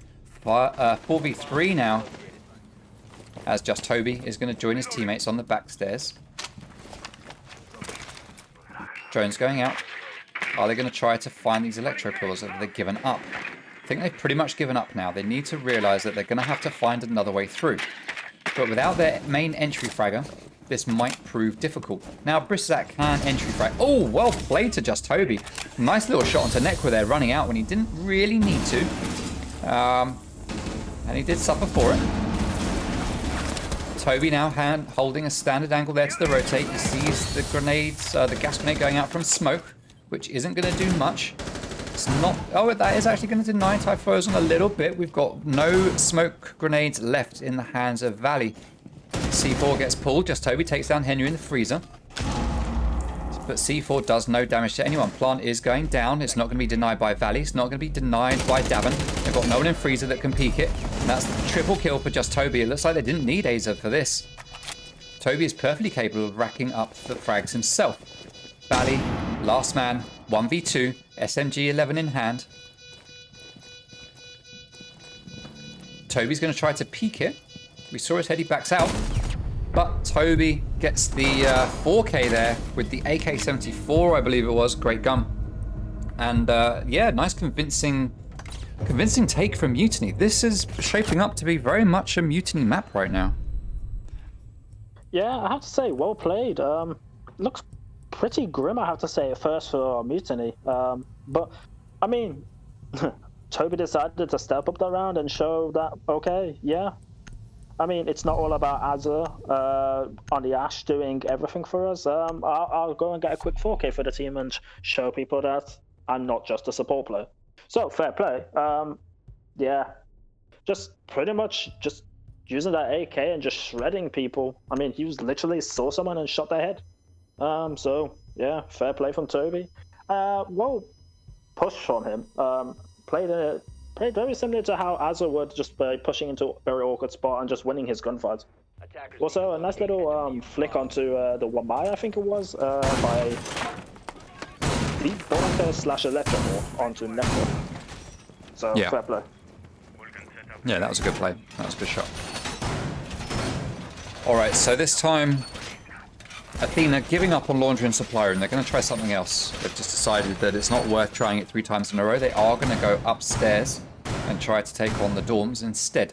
Now we are going to get a standard double reinforcement, 2 ADSs. We've got a Koyo shield here. Davin playing on Guo, just looking at it, thinking, is this exactly where I want it to be? What's he looking at? Oh, he's pinging stuff. What's he trying to do? He's trying to get the right angle for a hole, I guess. Attackers are moving out to locate a bomb and defuse. Interesting. Interesting. See the hatch getting reinforced to make sure... Oh no, it's not going to get reinforced. Or is it? Oh, I was he's just... using the APAC strap that they use where they sort of hold with a, I think it's a pixel by the shield. Okay, right. And you can pretty much deny Attic that way. Okay, so they might want to reinforce the hatch to make sure that no one takes it out from below. They could have Buck go down there, open it up, and then a frag grenade follows to take a kill, but there is no Buck on the board right now. So they're safe from that, and we are getting a 3-man push over here onto Big Tower. And 2 players coming over here to Closet. Fairly standard split push coming out here. Aza will have taken down any utility on this from below with the Ash Charge, but he's missed it. The batteries are still alive. He's going to have to go back and give that a second crack. But Henry's going to be ready to peek that. Now, some bullets stopped in there. That was Valley. Now, ideally, we'd like to see Henry looking out there because Aza is going to come back here to that window. Or is he going to go through the lobby? He's actually going to go through the lobby and do it that way instead. Right, he should get it this time. He gets 1, but not 2, but that's enough. Oh, okay, it's going to shoot out the second one, so that is both bandit batteries down. Ace is now going to start opening up that closet. Cheated Den and Typhloazon have successfully managed to make their way through this wall here at the other end of closet. A Magnet manages to set off his own lifeline. We can see a player from Athena down here. That is Davin Atkins getting ready to do a flank up this staircase to shoot Den in the back or any other players that he happens to find. Let's see if he's going to get away with that. Justovia's right here, though. That should be a kill for Davin. There we go. I left it just at the wrong time and got back to see the fallout pretty much. As Aza is going to run up. Oh, he just comes running up Armory Stairs, but Henry is there waiting and just shoots him in the face. Oh, Den outside, though. Beautiful kill onto Nekwa. Nekwa peeking out of that dorm's window. Really not necessary to peek that too much. Zach looked like he just paused for a second in a moment of lag as he gets killed by Henry, and looked like there was a cheeky teabag there after the kill as well. Den up on the roof with a free tactical timeout. It's so quiet up here. Oh, he's going to take a selfie. There we go. Hey, nice shot.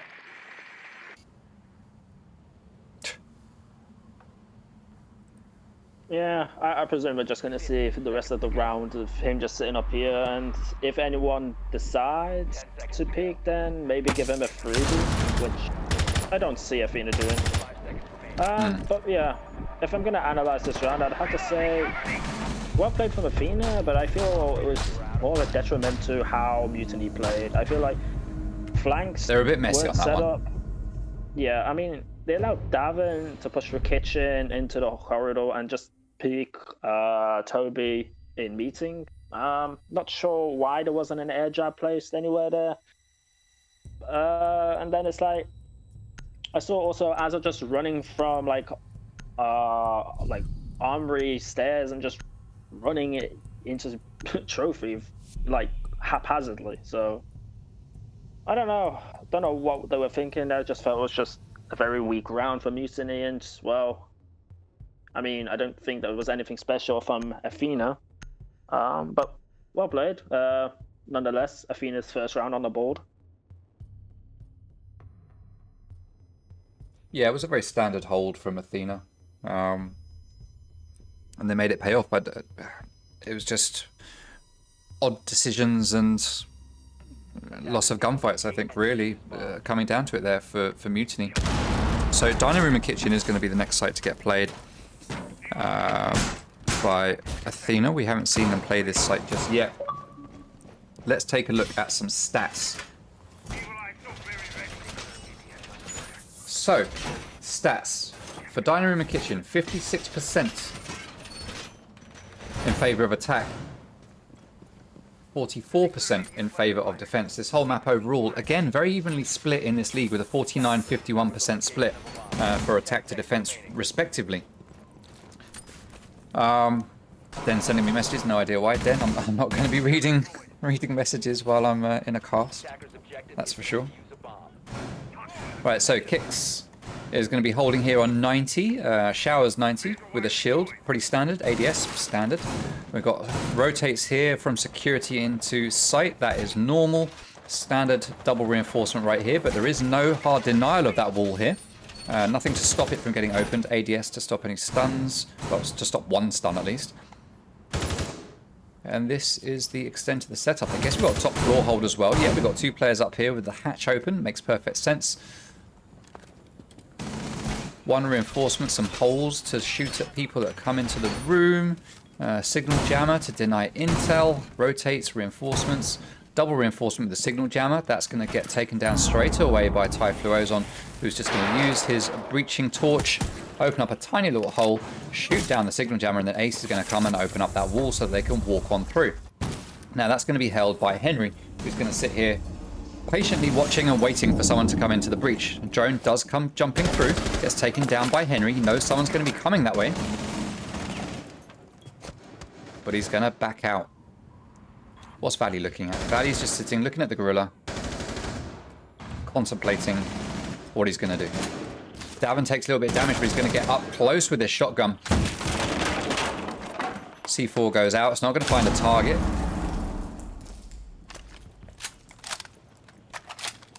I think Davin should have just stayed there with the shotgun, to be fair, but you always look at these things differently when you're actually in the game.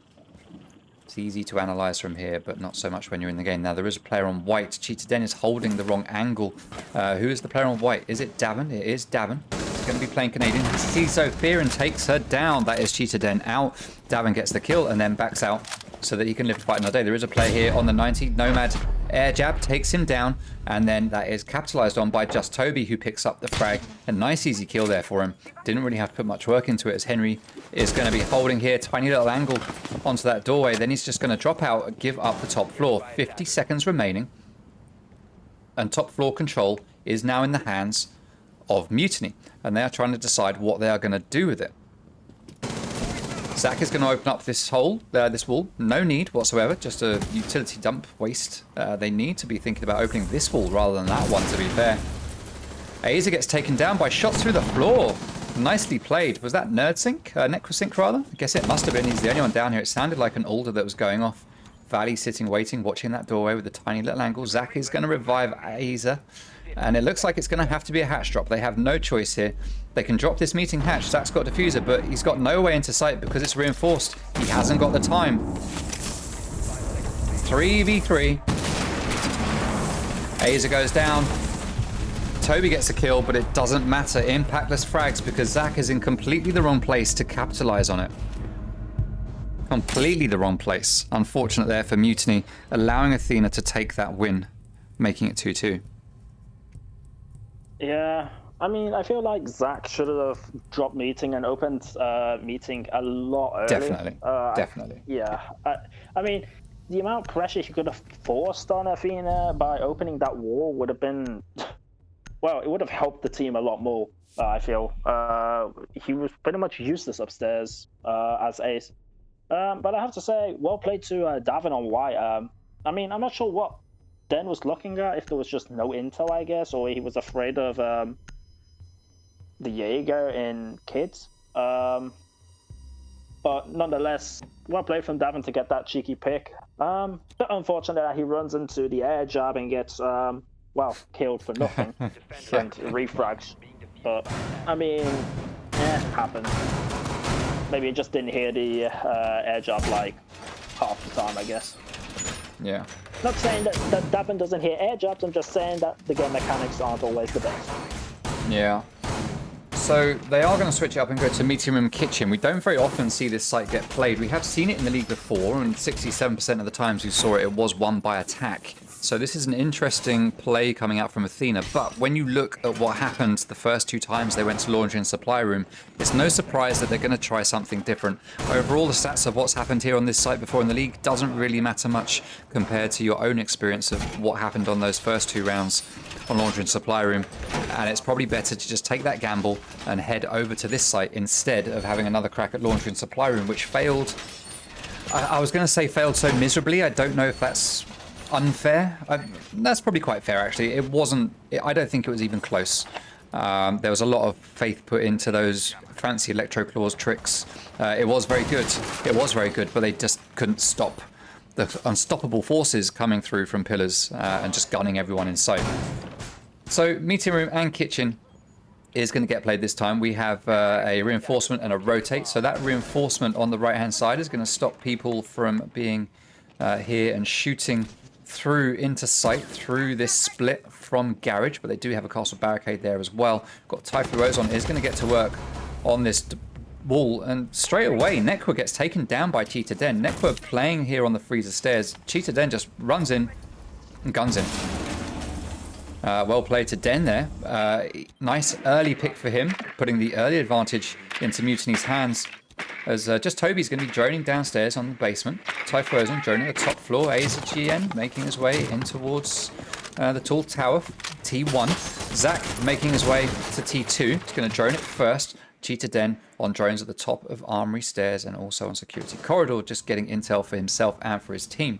Now we have got this wall open. That's going to allow Mutiny to jump in, and they could just plant here in the corner, to be fair. If they can have a gun holding an angle, they could just jump in and plant right here in this corner. If they can just take out kicks, that's probably all they'll need. But they do have, I say that, oh, well, they did have Davin Atkins up here waiting to deny it. But Aza, with a swift shot through the wall, manages to take him down. And there goes kicks as well.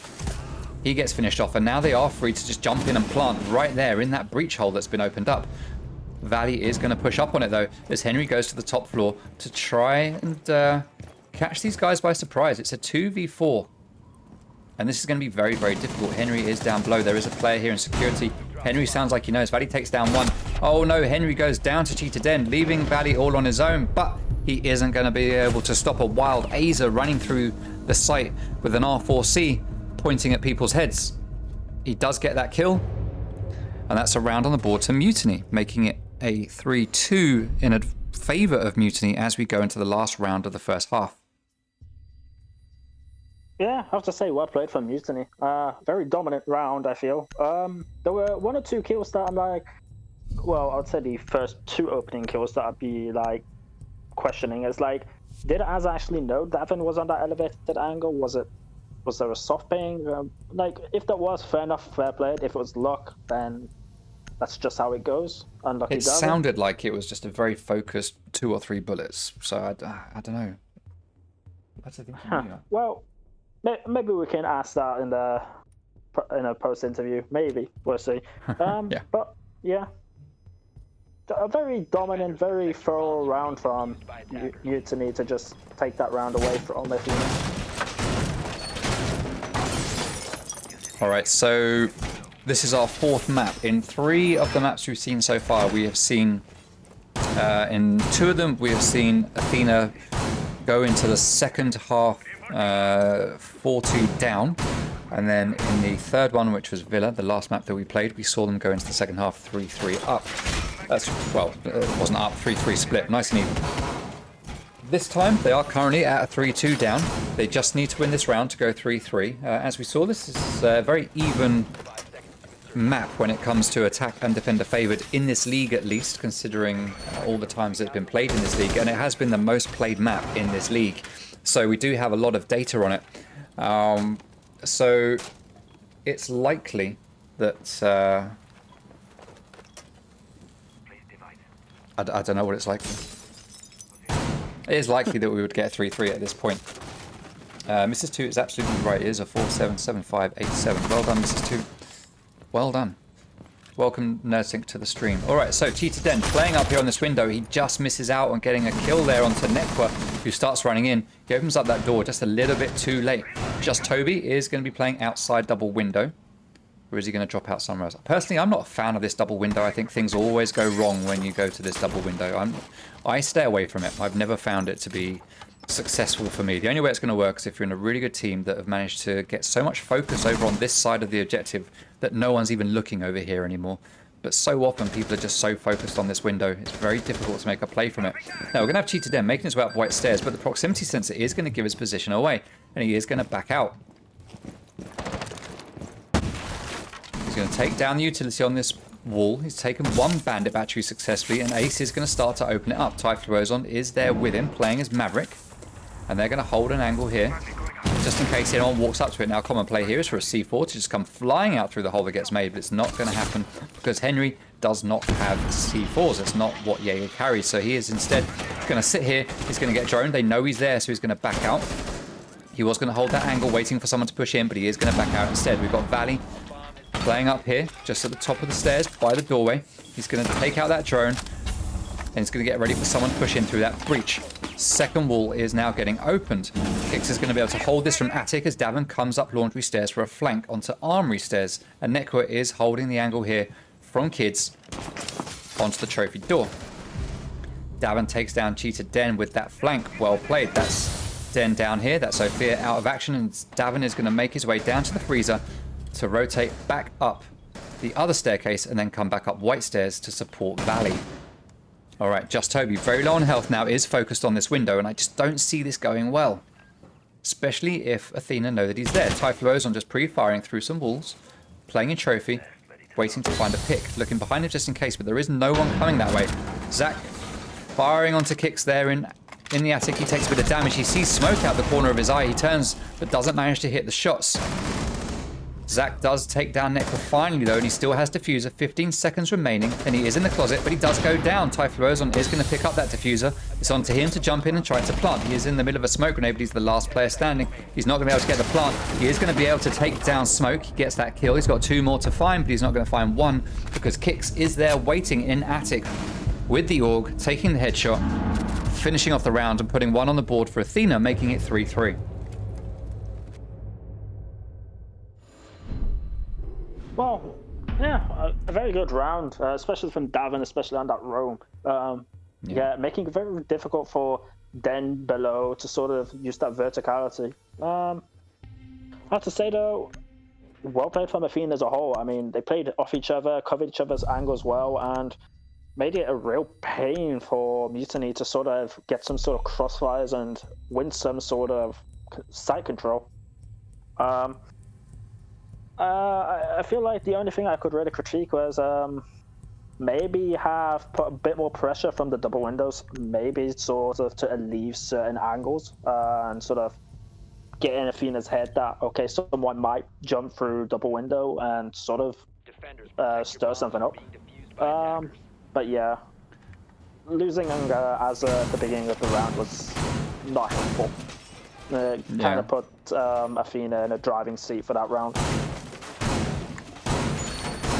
Well, the sides have now switched, and we see that Mutiny are now on defense, and they are going to laundry and supply room first, just like we saw from Athena. Now, they're not going to pull out the same fancy electroclaw tricks that we saw from Davin, I'm pretty sure of that, because it didn't look like they actually worked out where those electroclaws were. That's something for us to ask Davin about. Should we get an interview? In fact, we can ask either team when we get an interview about what they thought with the electroclaws and how that worked out. Ultimately for Athena, it didn't pay off in the end, as we saw, but still, a nice trick nonetheless.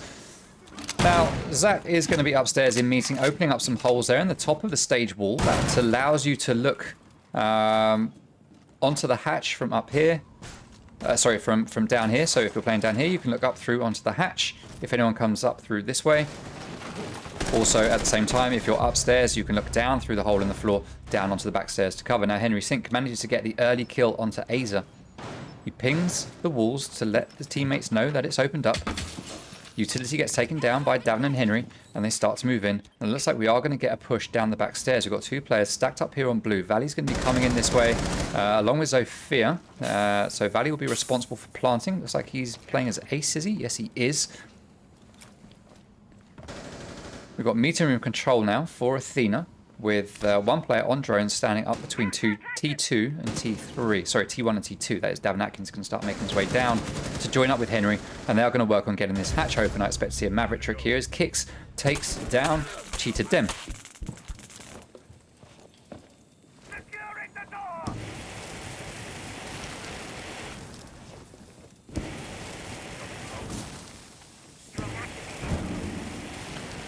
So, no problem. Davin is going to set to work on this hatch.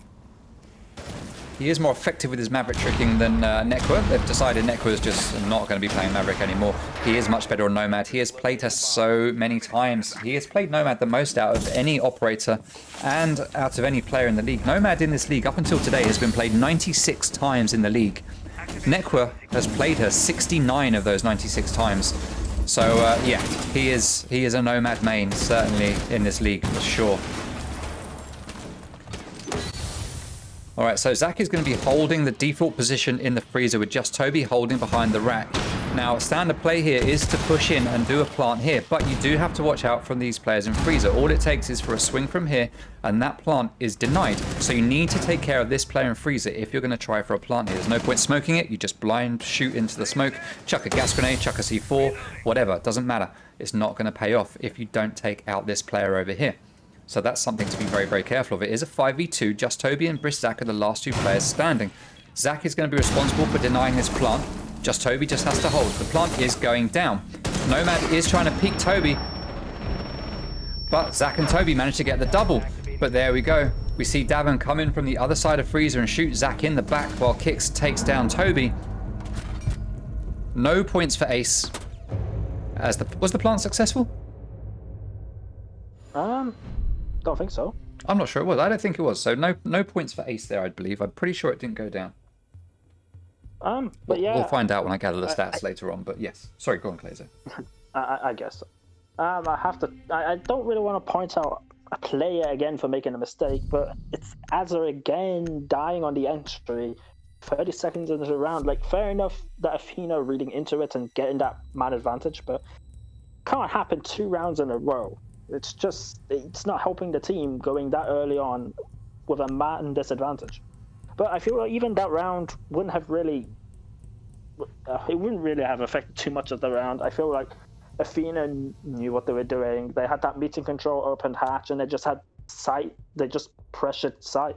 And eventually going for freezer to sort of pinch the guy in freezer is, yeah, just very well played from Athena, very coordinated. Just, yeah. Very good play.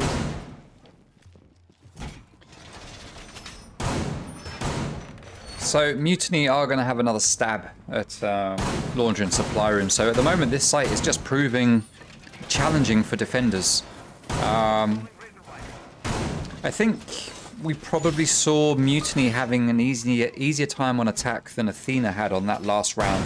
I think Mutiny were much more confident and much more controlling on attack when they went for Laundry and Supply Room. Let's see what Athena will change this time.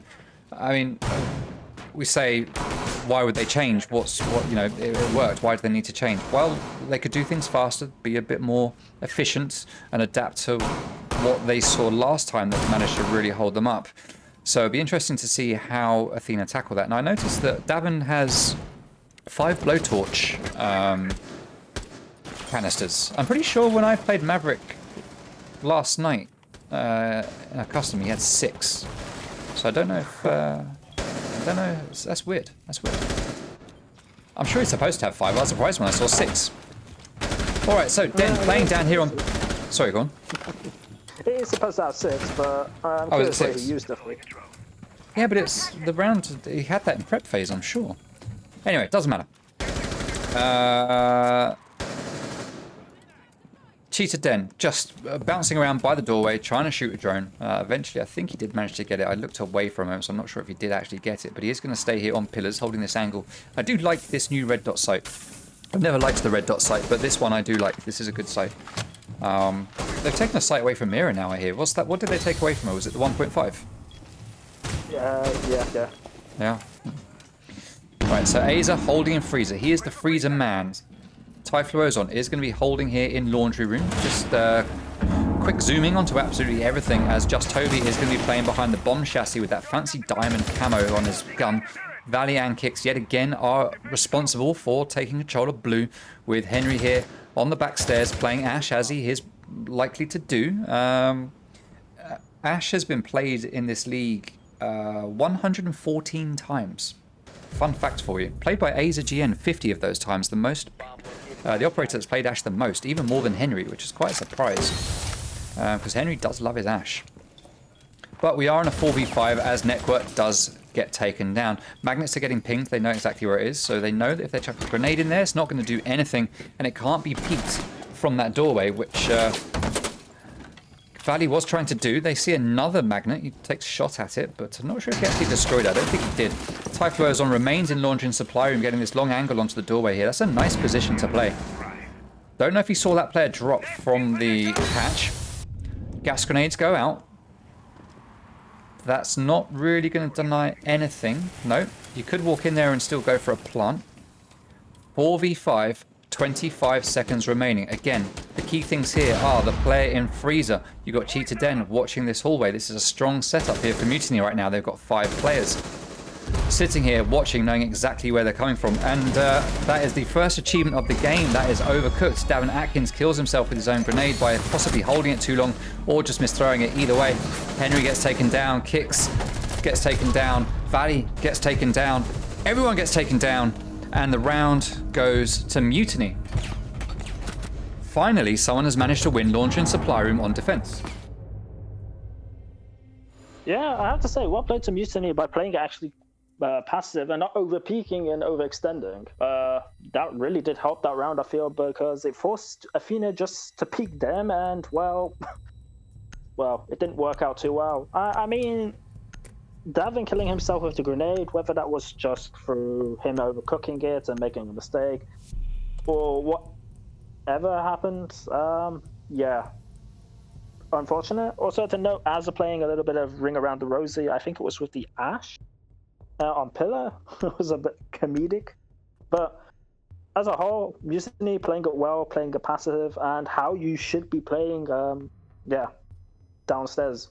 So, fair play. Showing Athena how to hold the site. Yeah, certainly much more competent at it than Athena managed to do in their first 2 rounds, or their only 2 rounds that they played there on defense. They didn't need the fancy tricks, and they just held it down, and they managed to make it work for them. All right, apparently it says 6, and I'm seeing things. I'm sure I saw 5. I'm sure I saw 5. Yeah, Whatever. I saw 5. Oh, okay. So Ethan Note says 6 to you're seeing things. I'm sure I saw 5 at the time. All right. Anyway, doesn't matter. It's irrelevant. Completely irrelevant. I'm going to be watching this when I come back to do to gather the stats and whatnot. I'm going to check that.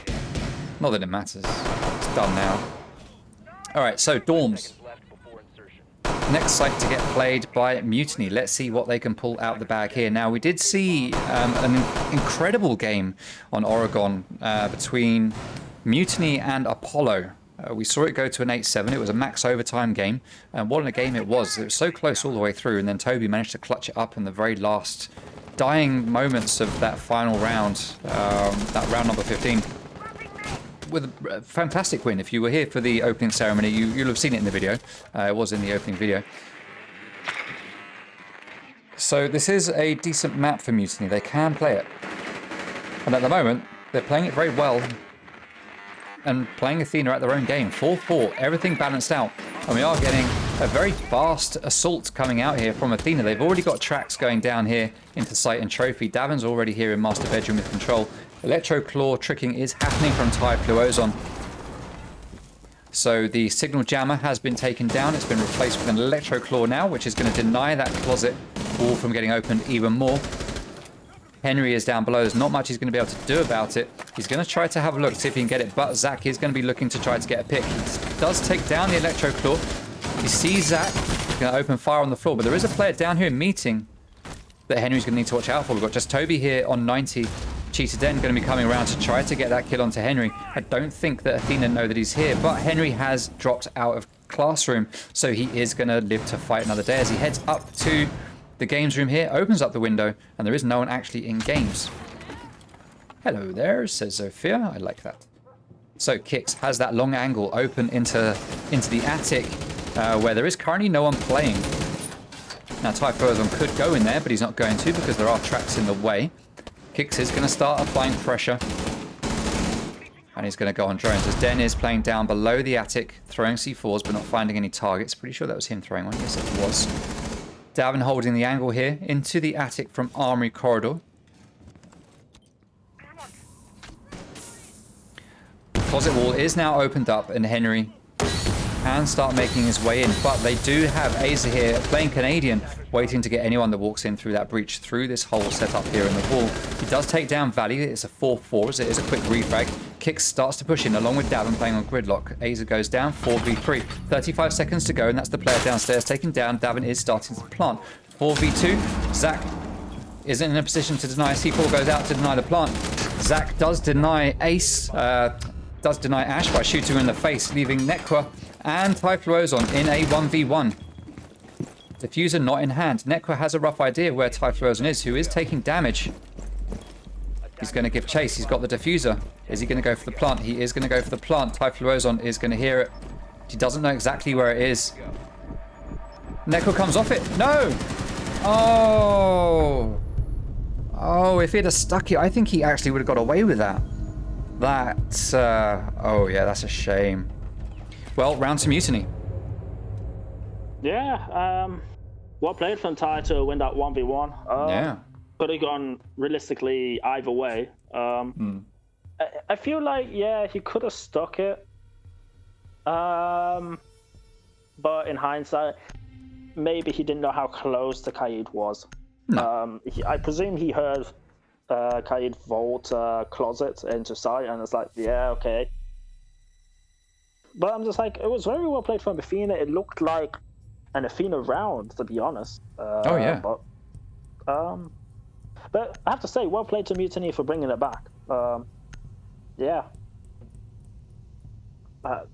Just very well played from Mutiny to bring it back from a 4v2. Yeah, well done, son, for that one. They're going to try kids and kitchen and dining now, so let's see how this one's going to play out for them, if they can do as well on this one. It was a very strong retake for them on that site. A very strong retake for them, so well done to them for that one. Let's take a look at the setup. So we do have a setup going down upstairs, which is what we would expect. Nothing surprising there at all. By the way, stream, Extreme Rate are helping us out with this league by supplying some of the prizes. If you type !prize pool into the Twitch chat, you'll see the prize pool. Extreme Rate are offering 5 controller faceplates or shells to the winning team, so that's 1 for each player, up to 5. They can only have 5, so the team will have to pick which 5 get it. So we're trying to offer something just a little bit different to what other leagues are offering here over in Europe or the UK. It's not just a cash prize pool. There's a little bit extras to try and make it something a little bit more special, a little bit more unique, and to celebrate the fact that we are a controller league by giving away controller stuff. So thank you very much to Extreme Rate for helping us out with that. And they have also committed some support for Season 2, I'm very pleased to confirm. So we'll have some stuff coming out from them for Season 2 as well. So thank you, thank you, thank you. All right, so Henry playing Ash, no surprise. Going to rappel in 2T2. Standard take here, open up this wall into attic and start to push it. Now, they're all running around a bit like headless chickens here. We've got 3 of them here on the staircase, just running backwards and forwards, not quite sure what they're going to do. Nekwa looks very confused. Valley just standing out the back, just sort of like, I'm supposed to be peeking an angle, but you're all in the way. What am I doing? So this is interesting. Now, they are actually going to not bother trying to get into this wall at all. Nekwa does take down Cheetah Den. They don't need to get in here because, of course, the site is not upstairs. It is downstairs. But there is a heavy presence up here. Now that hatch is going to get opened up by Typhlosion with an impact grenade or a C4. I think it was a C4, wasn't it? Yeah, it was a C4. Typhlosion does take down Nekra, and it is a 4v3. As Just Toby is playing here in meeting. Oh, he sees the player just out the corner of his eye. He looks away. Kix is a little bit more on the ball. Gets a kill of his own. And Henry Sink gets the kill onto Zach, leaving Ty the last man standing yet again. But this time in a 4v1. And the chances of clutching this up are very, very slim. I would be surprised, stunned, if he does manage to make this. Well, he managed to make that one work. Well played. Nice kill there onto Kix. Pre-firing everything he can. He's locked out of sight by a castle. That is not the play. So the only option he's really got here is to go through the go through one of the rotates. But we do have Henry just laid there on the floor waiting for Typhlosion, and he gets that kill, and that is the round going to Athena. Nicely done, Henry. Yeah, I have to say, I was a bit confused at first how Athena was pushing Big Tower, but It did look like mean, they were going for a tower take, right? A big tower. Yeah, but I have to say, fair enough. Yeah, just a flurry of kills happened left, right, and center, and yeah. I mean, it looked like a mess. Probably was a bit more coordinated than it looked like. Yeah. But fair play to Athena. Yeah, just I feel like Mutiny wasn't aware, or wasn't really ready for the aggression that was about to come to, and well, yeah, just got slammed, so to speak.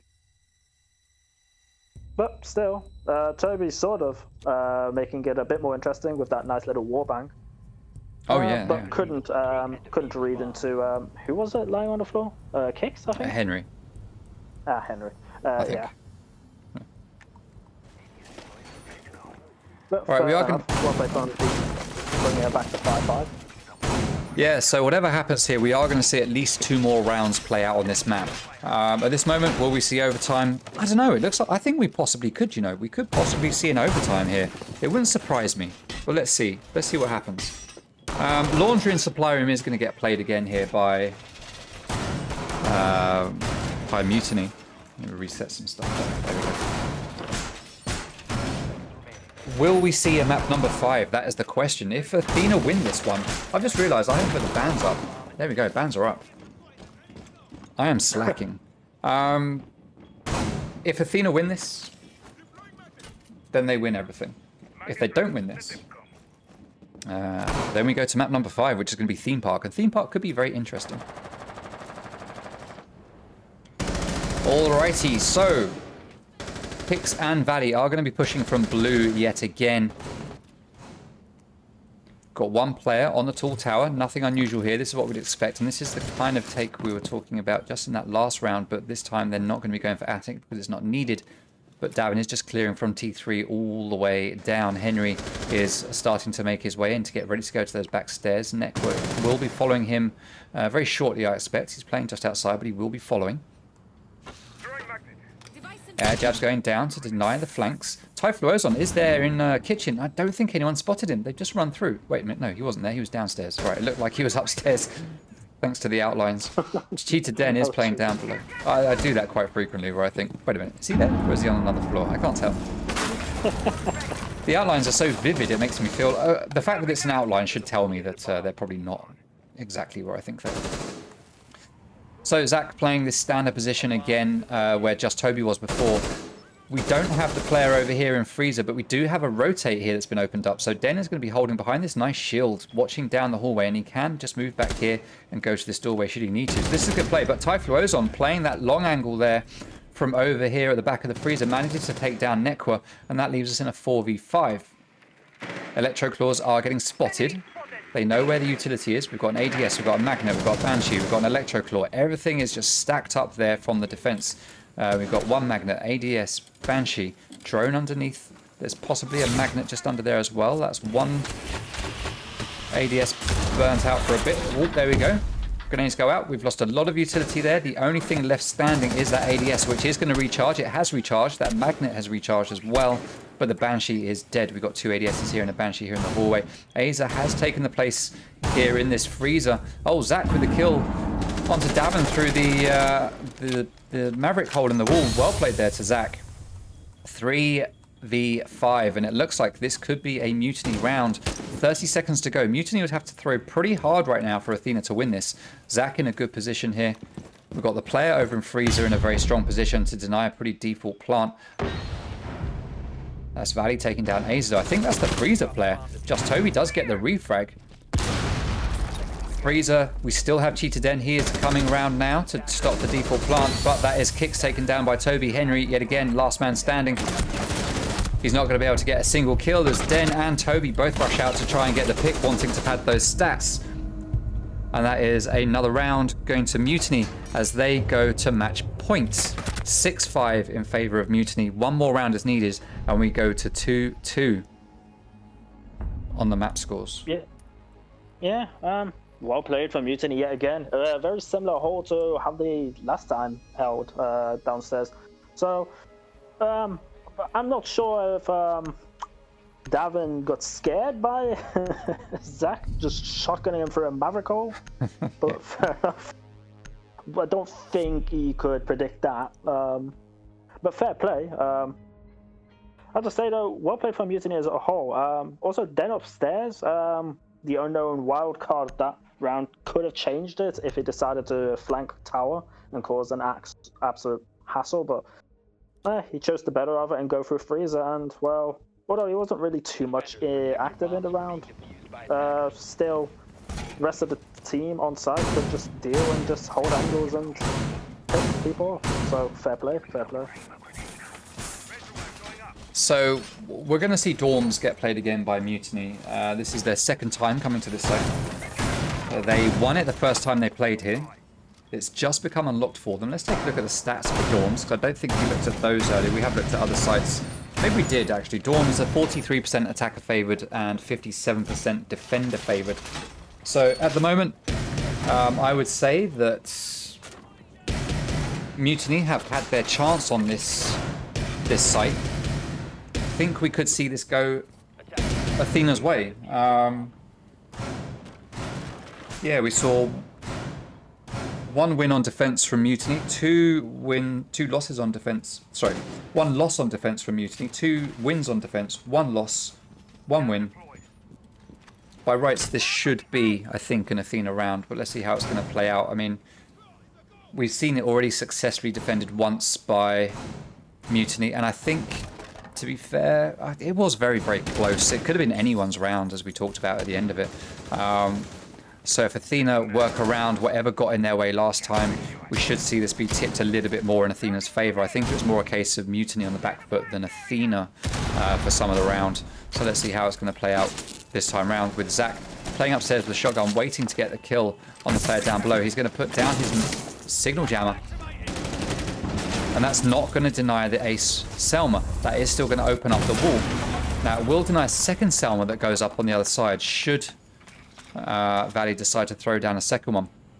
But at the moment, he's got everything that he needs in terms of a hole into the site. Henry repelling on that game's window.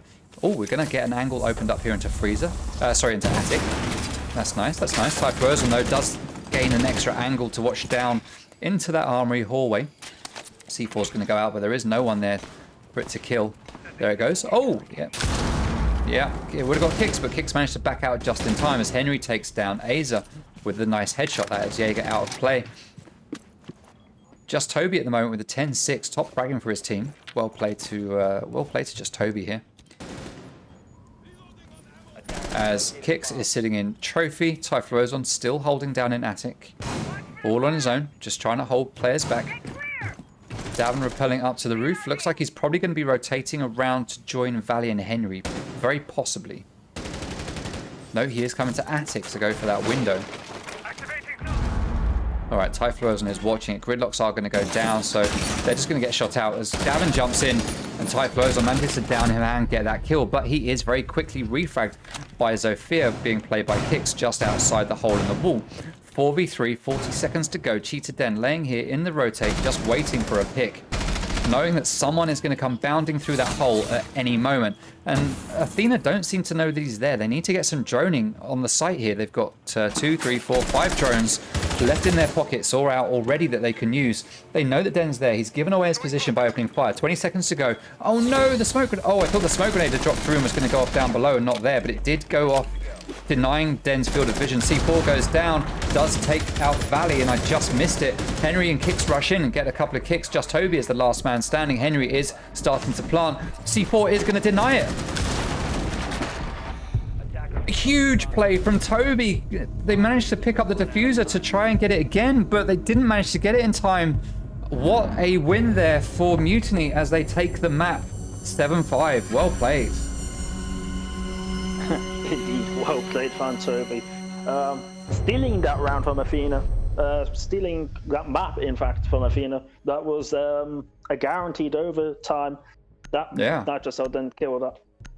Toby's the clutch master on Oregon. That's what I'm learning. Yeah. Saving Mutiny. Yeah. Well, just well played from Toby. Just well played. The game sense to do that. Also, to sit there and wait with the Nitrocell in hand before triggering it just before Oh, well, 0-0-0, I guess. Fair play. Well played. It literally gave Athena zero chance to get the defuse and plant at the same time. Yeah. So. But also, I have to commend the rest of the mutiny. Yeah, good hold in general. I mean, Typhlosion and Attic. I mean, getting the pick onto Gridlock, which was Davin and Attic as he jumped through. Yeah, unfortunately got refragged and traded, but fair enough, well played. Yeah, at least he 1-for-1 traded and wasted a lot of time at the Attic. Yeah. That was a great round for me. That's just a great clutch moment. That's one of those clutch moments where it's like, yeah, well played, well played. That's what you like to see. Hey, welcome to the stream, Basil. Nothing worthy for the highlight reel, I'd say. Oh yeah, that'll be in the plays of the week video. That's for sure. If I get around to doing it, I'm still late on doing last week's. I need to get that one done, but I will get it done. Stream, I will get it done. All right, let's take another 4-minute break as we get ready for map number 5, the last map, which is going to be Theme Park, and it all comes down to this Theme Park. Yeah, let's see what's going to happen. We are going to, like I say, go to a break. Stick with us. Make sure you don't go anywhere. And if you do go anywhere, make sure you come back in about 5 minutes because that is when the map will start. Thank you for sticking with us so far. We will be back very, very, very, very, very, very shortly. Up here as there are 2 players now in Garage trying to get that kill. Carbons is in. He's going to take down Waved on Vigil. He takes a lot of damage while he does it, but he does manage to get that pick, and he is going to rotate out. Zach is going to push up the staircase. 2 of the newest players to JPC as a breaching charge goes off up above Zico. He manages to get up in time. He takes a bit of damage from SMWD, but gives some back. Oh, he gets the kill onto Noticed. Like starts to push in. He's going to go for a default plant. The Wolves is in a position to deny this. He's going to chuck his little gas grenade down. Wolves takes down AS Flex, and that is a kill from Godzak, denying the plant. That is Envy, last man standing. He takes down the Wolves.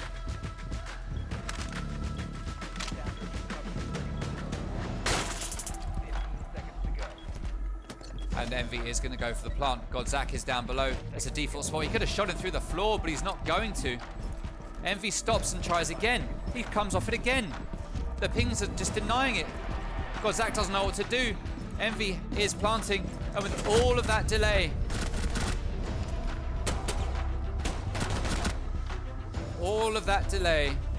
allow Godzak to come up and take that round. And J-Got Boot is going to come round, move in. So proximity sensor goes off. Matt's going to have a good idea where he is. He hears the diffuser. He thinks it's in a default position, and it kind of is. He knows, he can hear the sounds. He sees him, he opens fire. Don't shake your head, focus on the gunfight. And he gets the win. Oh my God, Matt. But Den does get himself into a bit of a firefight. He's gonna back out, but he's gonna peek it some more as he does manage to take down Ash. We get the player running around to the breach, but Den reads into it and he hears it. And it's just playing Ring Around the Roses here as Typhlosion comes to join in, but AZGN gets that triple kill, leaving Ty all on his own with the Alder, but he doesn't know exactly where AZGN is, and AZGN gets that pick. Now, does he know that there is a player behind that reinforcement? If he starts shooting, he's going to know. He is in sight, but he doesn't have diffuser. Turn around, turn around. Oh no! Oh my God, Woken with the save on his teammate's life just at the last moment. And all of a sudden, for the first time, Mutiny are in the driving seat. Then free Elo. Emerxy making very good use of his utility there as he runs in, doesn't take down default cams, just going to rush downstairs. He's going to see Maestro and he's going to get that pick. Down in supply and electrical, rotating around site, takes it down the drone. And there we go, that's the FO12 there coming into play as MGN takes down Envy. SMWD. J-Got Booted is going to be playing here in Small Bakery. He's got one castle barricade left in his pocket. That could be for the late protection. He should put that up right now somewhere just to stop a flank. 23 seconds remaining. Still a lot of work here to be done. I hear Miss takes down Cheetah Den. 3v3 now with 15 seconds to go. Protects his teammates, but no, he was on the stairs trying to peek it. As I hear Miss is going to come round. There is a rotate here. Imerxy is going to get shot. Very likely by Force Rocker. No, I hit and miss. I hit and miss. Stand up, turn around. It'll do you good, my friend. No, you're not going to. Alright, Sorrow Merxy does get that kill because I hit and miss. Wade gives chase. He wants this kill. He is going to chase down Just Toby. Pre-firing the spots. Just Toby is pulled back here, and he does get that kill onto I hit and miss. He's going to get the second onto Wade, but the plant is going to be successful. 4v3 now. Proximity sensor goes off, and Glossy manages to take down Manny. Do not push him solo. We are going to see hit and miss open up the wall to bait his position, but he's going to come back. Perfect bait there from I hit and miss as the Wolves looks out to try and get that peak. Oh, we've lost a player. All right, welcome back, stream. We have returned. Thank you very much for your patience. We're just getting ready for the two teams to get back in, ready up. And once they are here, then we will get this game underway. As you can see from the top of your screen, we are currently 2-2, perfectly tied up here between Athena and Mutiny in this first season finale for Rainbow Six Xbox Pro League. And what a finale it's been so far. 2-2, we've seen some great siege coming out from both of these teams today. Some really good close games. Very excited to see how this last map of Theme Park is going to go. So we are at 2-2, like I say. The last map is going to be Theme Park. We are going to see Mutiny starting out on attack. And if we get to overtime, we will see Athena starting out on attack. We've had a player drop out. Oh, we might need to do a rehost. Okay, bear with me for a second. Stream.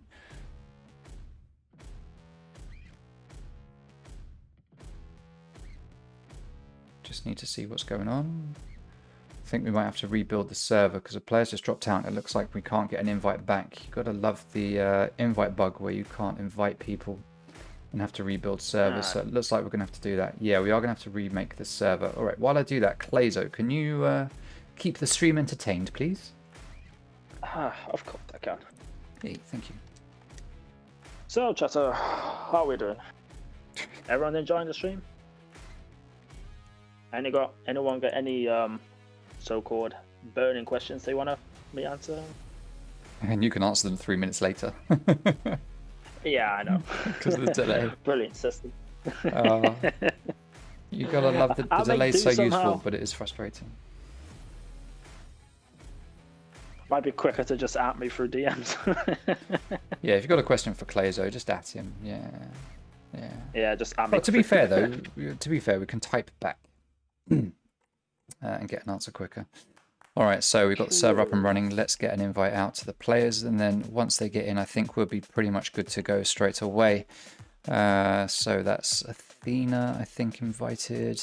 Oh, and let's just invite a couple of extras. To say that there was one question I saw on stream. Something about why do people pick the Ace over the Thermite, although Thermite is being picked in over Ace in Pro League.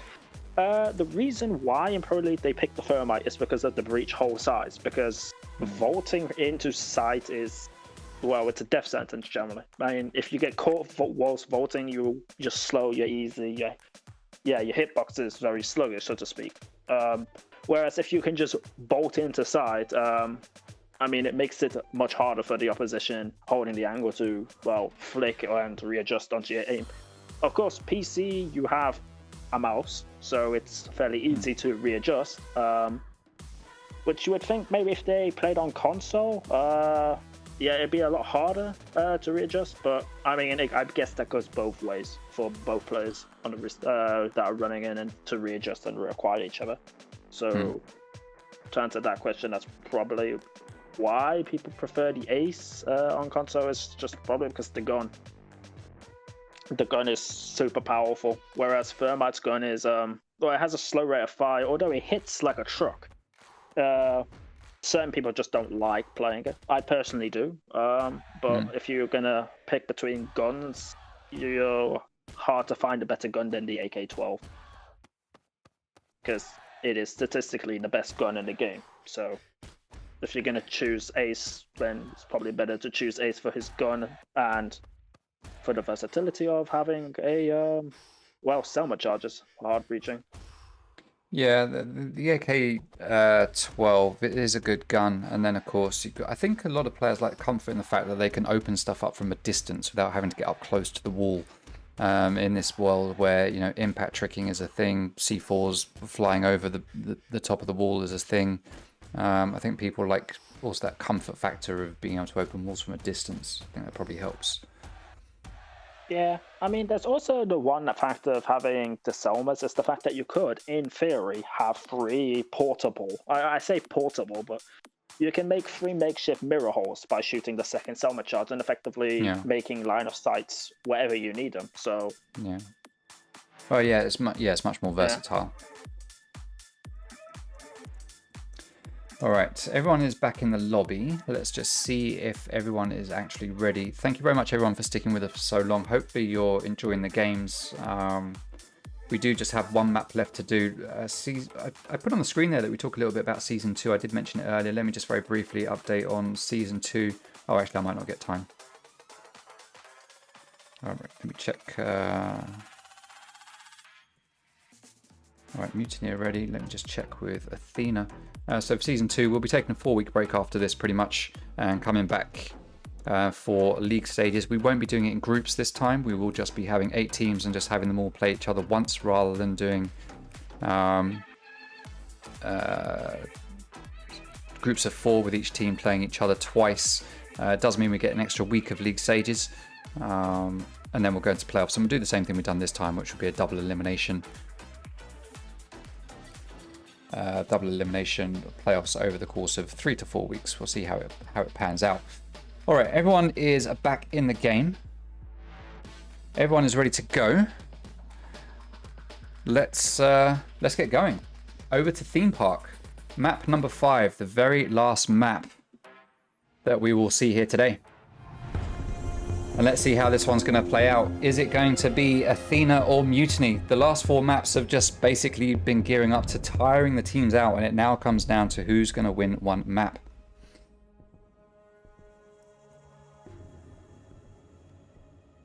Now, if you are interested in being a part of this league, you do have to go through Challenger League first. So if you type !Challenger into the Twitch chat, you'll get a link to a page where you can register to join the qualifiers, to join the league. So if you have a team and you're interested, then please do that and sign your team up. We want to see new blood. All right, so we've got Thatcher and a Ying band. Bands are coming out very quickly on this one, Clazo. There's no delays here. Yeah. They know exactly what they want. Pre-planned bands. Both teams have a set goal in mind for what the bands they want, I presume. Yeah. To be fair, they're exactly the same as the last map. Yeah, I mean, theme park is one of those odd maps. I mean, I'm curious to see which team is going to be more familiar with this map. I know quite a few teams that are struggling to sort of find their whereabouts on this map, how to roam, how to set up strats. It's one of those maps that people just shy away from, I feel. So let's see which team has prepared better. All right. Now I know that Athena will have done a lot of preparation for this. How much will Mutiny have done? Now Mutiny are good on theme park from what I remember. I have seen them play very well on theme park. Davin's playing Alibi. This is what we like to see. All right, instant win for round 1. That's for sure with Alibi in your team. Armory and Throne is going to be the first site. No big surprise. It's what most people go to first when Thatcher is banned specifically as well. So let me make a note. Armory and Throne. Let's see how this one's going to pan out as we go into map number 5, the last map, 2-2. This one is for all the marbles. Round number 1, map number 5. Athena versus Mutiny. The very first season of R6 XBPL concludes with this map. This is where it ends. I feel like I need to dramatize more, Clazo. I'm not dramatizing enough. I could hype it up for one. Go on, go on, hype it. Okay, welcome to Xbox Pro League Season 1 Finals. This is the final map. This is where people have to really come down and actually clutch.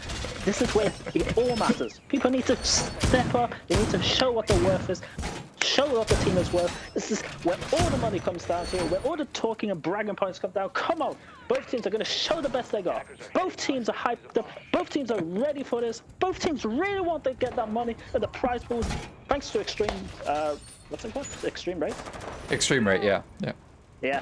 Thanks to them, we have these brilliant prize pools, and thanks to them for sponsoring Season 2 with extra goodies. You'll hear about them at some point later. Yeah. I'm not going to spoil that. But, anyway, to carry on with the hype. If we can get some fucking hype in the chat, come on, this is going to be amazing. This is going to be all we wanted. This is exactly what we wanted. Map 5. Probably going to go to overtime because both teams are going to be really wanting this. Going to come out, swing out the gates for both. It's going to be amazing. Come on, going to get some hype in the chat for this. And with that, Neck was just sitting on site looking at cams, doing nothing. There we go. All right, so he's going to see the player. All right, so a player I think just jumped in through. Someone took out a default cam. It was like someone from attack jumped in, but there's actually no one here. So I don't know if they jumped in and then jumped out again. We are getting. Oh, right. So Cheetah Den is coming up here. We've seen Aza. All right, so it must have been Aza that jumped in. All right, he's been taken down straight away. I only just realised. I was too busy enjoying the hype. Right, so there's a cheeky little hole in the floor there somehow. Den has a look at it and says, what's that hole? Never mind, it must be a mouse eating his way through or something. Just Toby standing on the doorway, pre-firing everything. Davin Atkins, I told you, alibi, guaranteed. With that MX4 Storm is absolutely awesome weapon. Henry opening fire onto a player there in cash. Maverick is going to back out. I was going to say it's a 5v2, but it's a 5v1. That's the second kill for Alibi. Typhlo's on last man standing. C4 gets ripped. Bandit's going to chuck it out. It's not going to get shot by Typhlo's-on. Typhlo's-on is going to get taken down by Kix as Kix just jumps out the window, and that is a flawless round for Athena. Round number 1. And it lived up to the hype eventually that you managed to build up for it, Clayzo. Well done, well done. Round 1, yeah, Athena. Thank you. I'm going to enjoy reading the comments in the chat in a few minutes. God. But anyway, yeah, flawless round from Athena. Great start, just what they needed. Yeah, I feel like Mutiny felt a bit lost. Was very unsure how to really push that. I mean, yeah, like you said, Alibi coming in clutch with Davin, easy round. Nothing really more to say to that. Bit comedic though with Typhlo's on spending his entire mag and then having to shoot the Nitro and then just gets run out with an empty mag in his hand. Bit comedic, Yeah, but there wasn't much he could do, bless him. He tried. There was some bullying going on there. Some bullying from Athena. Alright, what's our next map? wow. Not next map. God, if there was another map, that'd be too much. What's the next site? Alright, Bunk and Daycare. We've been at this for a long time now. The stream has been live. The stream has been live for 5 hours and 46 minutes. This is how we do it. Oh, I talked about doing a maximum. I talked about doing infinite overtime for this as well. I forgot about that. Maybe next season. Next season, infinite overtime on the last map. I mean, I guess we could mention the Daycare Bonk defense stats, I guess, what we're after. Yeah, go for it. Yeah, need to get him first up. Don't Need have what? him quickly there. I don't have him yet. Oh, okay, right, great. Alright, so we've got a Goyo shield with an ADS to protect it. Now you put the Goyo shield a little bit back from the door rather than in the door because you want that ADS to protect it by having it there. The utility that comes out to take that shield down will get eaten up by that ADS, whereas if you attach it to the door or put it in front of the door, the ADS would do absolutely nothing. So that's why we set it up like that, in case anyone doesn't realise, but I realise everyone in this stream is smart enough to know exactly why we do these things. We've got a signal jammer here on the double wall into break coming in from initiation. We've got no castle barricades. Often you see a castle barricade probably around here, and maybe around here, and maybe around here, but we don't have that this time. But Den has just managed to walk all the way into initiation, unchecked. But that is fine. Davin is playing over here with a little shield just there that he could sit behind if he needs to. Let's see how many people he can hold back. Henry B is going to take some gunfire, but he's going to return to sight. He's going to get stuck on that shield, but he is going to get over it eventually. As Den has taken a bit of damage, so I'd assume it was Den that he was in a gunfight with. Aza opening fire through that soft wall, trying to get the pick. Gets out his utility, it looked like, to open up that office wall, but he's not going to. He's going to put it away and go for the gun instead. As Just Toby gets into a gunfight. Looks like he damaged himself with a lifeline. Pre-firing all the possible angles. Aza walks in front of him, starting to make that push, but the Alder manages to rip Toby's head apart as Nekwa claims the first kill of the round. Thank you very much for the follow, Carly E-Girl. I just looked and saw the name. 5v4 now. Grenade goes down, but doesn't do any damage. Davin's going to get pushed. He gets taken down by Aza. Nice kill there from him. And that's opened up the site a little bit more, or the round at least, for Mutiny now as they go 4-3 up when it comes to the man count. No, sorry, 4-3 down in the man count. I was getting completely confused. Aza GN has control of office, but he needs to get into sight. Zach is starting to open up the wall into break. Bunks, sorry, not break. Break is here. Bunks is here. So Zach has that wall open. He's holding the angles. Aza rotating around. Looks like he's probably going to come up into break room windows. Nekwa making his way back to the rotate. 3v3 as Zach takes down Henry. Aza is right at this window. Nekwa's going to hear it. He's going to turn around. He's going to lay down or crouch down. See if he can get a hit. Okay, he sees the head, but he doesn't manage to hit it. Aza is going to go upside down and return to that window. Nekwa is going to play safe and not push it. He can watch this hole in the wall, though. No, he can't. He hasn't got the angle because Aza is denying it. Aza takes a load of damage. But Nekwa needs to be very, very careful because there are holes on the other side. Nekwa takes Brisk Zach down through that hole in the wall. But here's a refrag by Aza. Nice kill there from Valley. 2v1 now. Aza, last man standing. C4 goes out, but it's not needed as Kicks finishes off Aza, winning the round for his team, putting one on the board for Athena, making it 2-0 at the end of the first 2 rounds. And a chat giving all the hypes with all the toots. Well done. Yes. I mean, I have to say, if I'm analysing that round, well played from Mutiny to begin with to get into the round and sort of get some sort of, well, pressure onto Athena and sort of build some sort of angle and momentum. But, yeah, just with the Maestro shredding people and just wasting a lot of time. But it's just, Athena just had quite a lot of angles that just deep that they couldn't really, well, a Mutiny couldn't deal with. So fair play. Yeah, just well played from Athena in general to get those opening 2 rounds on their board. So very well played.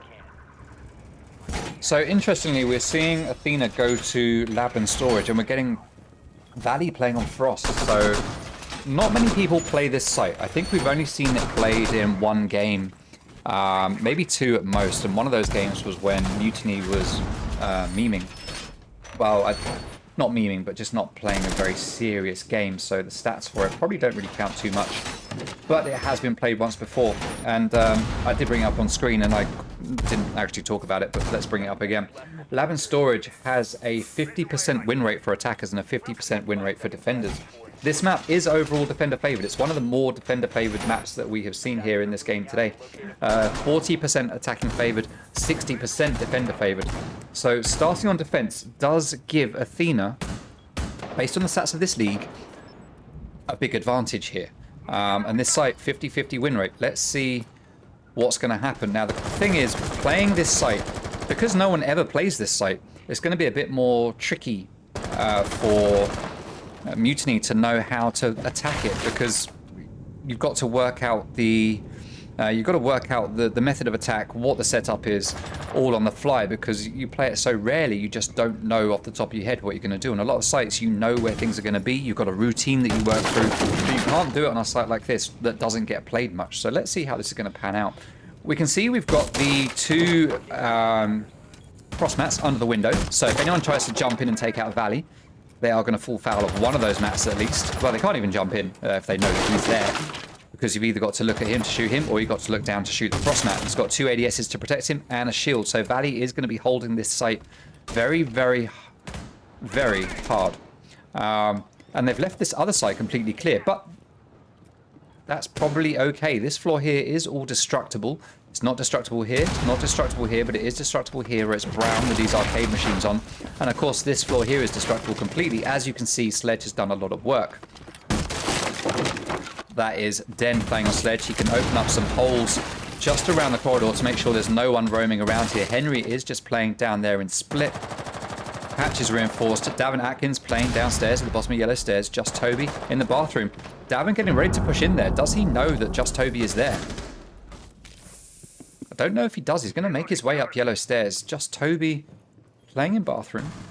Oh, he's just outside bathroom now, so that's irrelevant. One player has gone down. That is Brisk Zach. Aza does manage to get the kill. That's the C4 goes out from Kicks. And that's a nice easy kill for him as he takes down Zach, who was already down on the floor anyway. But Kicks is refragged. And now we do see the boys from Mutiny in the driving seat with a 4-3 man advantage.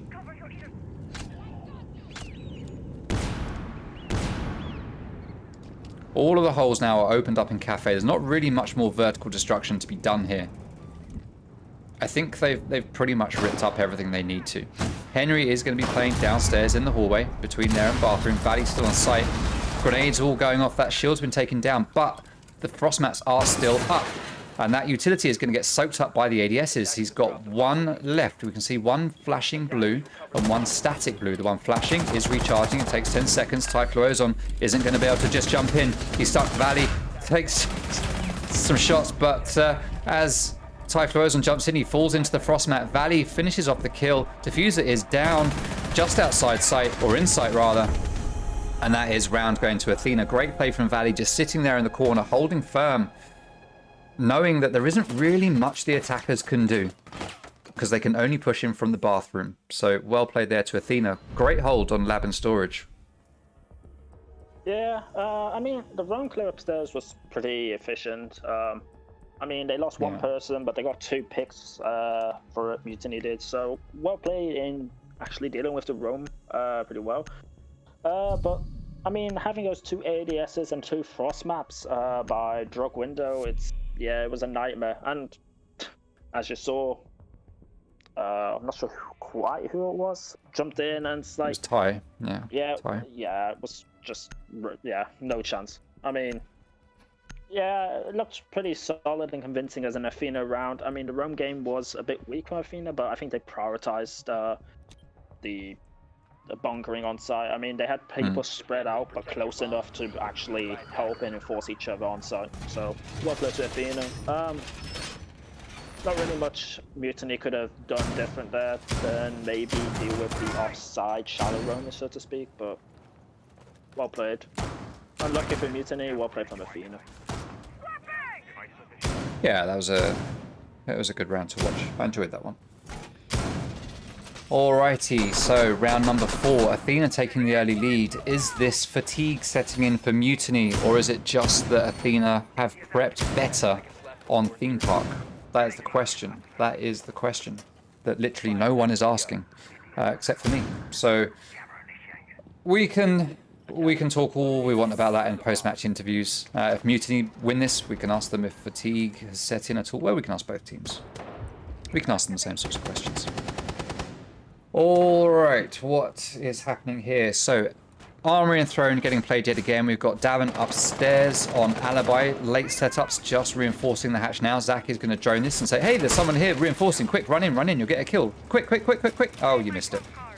So, Aza doesn't manage to capitalize on that intel quick enough, but he does know that someone is up here and what is happening. But the players have dropped back to site, so there is nothing here for the attackers to actually worry about. It looks like they've got complete... No, they haven't got top floor control, sorry. Davin has made his way back to this little room. We can see he's got reinforcement, signal jammer to stop that from getting opened, shield, 2, 3 ADSs. He is holding office passively yet very aggressively here. Basically, what Davin is saying with his setup is, I am here until the moment I die. I am not leaving. Well, maybe I am. He's just going to walk off now into... going to leave his position. Davin wanting to peek, but then running back. Just stay where you are, Davin. Just stay where you are. Den starting to move through.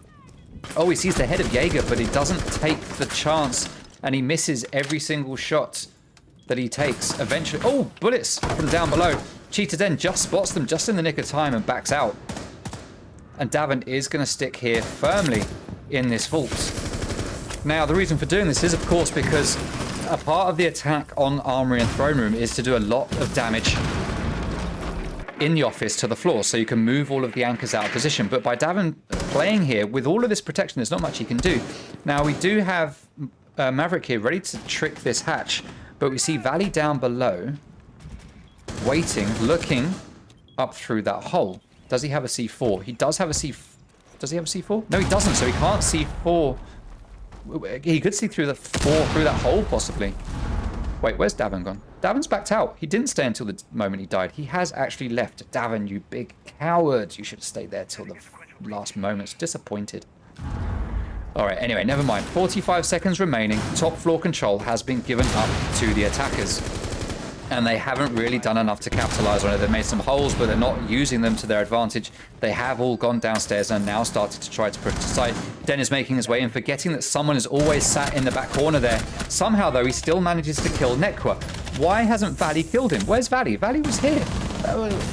Finally, Valley does something and gets that frag. 4v2 now. Zach starting to push split. Just Toby coming in from the other side. Zach takes down Valley and is in sight. That's the triple kill for Kicks. That's the quad kill for Kicks as he takes down Just Toby as well. And that was a very convincing win there for Athena. I just have no idea what Valley was doing. Sat in that corner for so long, allowing his teammate to get killed. I don't know how he didn't see it. Yeah, I have to quite agree with you there. Not sure what Valley was doing there, but I have to say that was very reminiscent of the 20-second meta from past seasons. 5v5 in the last 45 seconds. Yeah. I mean, it became a very cluster kerfuffle, so to speak. But hey, nonetheless, Kicks popping up with a nice little 4K to help Athena extend their lead. I have to say though, Mutiny are really struggling with these attack rounds. I feel like they're just walking into Athena setups as if they were specifically designed for Mutiny. Yeah. It just seems very rough and well, just a rough time for Mutiny to deal and get a grasp with what Athena is setting up for them. Just feels like they're ill prepared for the attacking side, at least, of Theme Park. I mean, there were a few rounds where they could have maybe got something out of it, but even those rounds were somewhat cemented, I feel, in Athena's preference.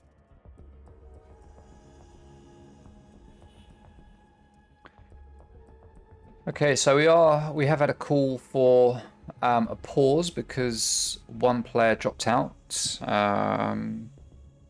Who was it? Aza, Den, Zach, Toby. Who's the fifth? Oh my god. Typhlu's on. Typhlo's on, that was it. You watch these people for like hours and hours and hours, but you still, when you see one missing, it's like, who is it that's missing? I can't tell. I've been calling his name repeatedly for the last 5 hours, but still, like, who is it that's disappeared? He does make it back in. We'll let him pick an operator. He has picked Let Us Unpause. That is the one rehost that Mutiny have for the map.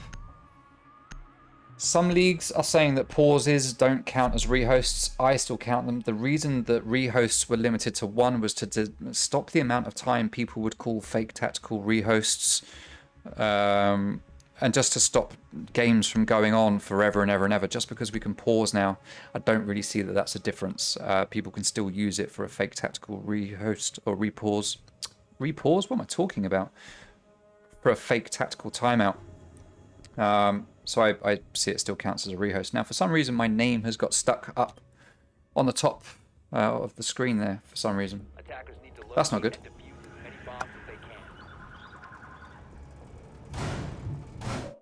I think that's going to be stuck there for the rest of the game. Oh dear. How has that happened? This is why I go into parties. This is why I do a party when I cast, so that we don't get my name up there on the screen. Siege. All right, Bunk and Daycare is the next site to get played. And Athena at the moment are going great guns, so to speak, on defense. 4-0 up. 4-0. Yeah. All right. I mean, it's looking pretty grim, I have to say, for Mutiny so far. I'm curious if Athena will be willing to press their advantage and try to 6-0 them before they switch. But Hey, we'll see thank you if for the Mutiny follow-in, can Zane. sort of read into it and sort of at least get 2 rounds sort of to make it a bit easier for their defense. Yeah, at the moment, Mutiny are going to be hoping for the 4-2 split. That's what they're going to be hoping for. So let's see if that's going to pay off now, or come up at least. So Cheetah Den just switching onto Ash, forgetting Sledge, going onto Ash, going to give that to Aza. Zach has taken some damage already on Maverick. For some reason not playing Ace, that has been given to Typhloazon instead.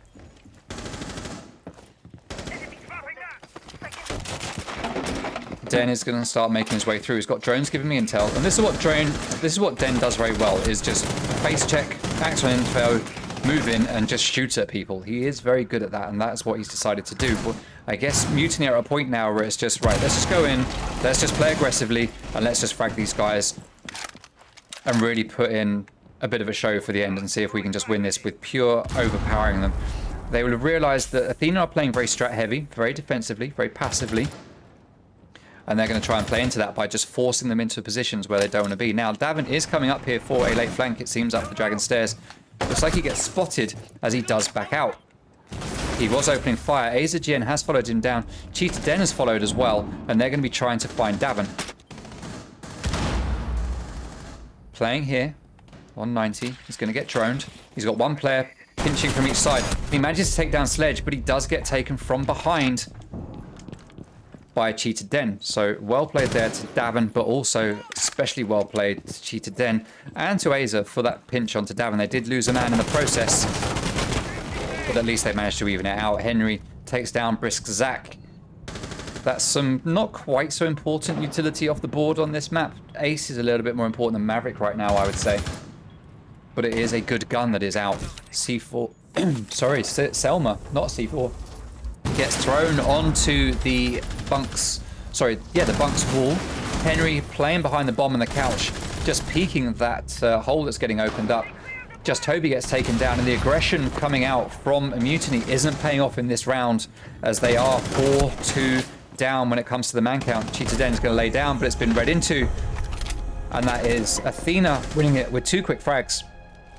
And that's another round on the board for Athena, 5 in a row. This is the most rounds either of these teams has won in any of these maps here today. Yeah, very dominant showing from Athena so far. It looks like Athena have just prepped much more than Mutiny have for theme park. At least so far, how it looks like. To touch on Davin flanking, I think he played that extremely well. Yeah.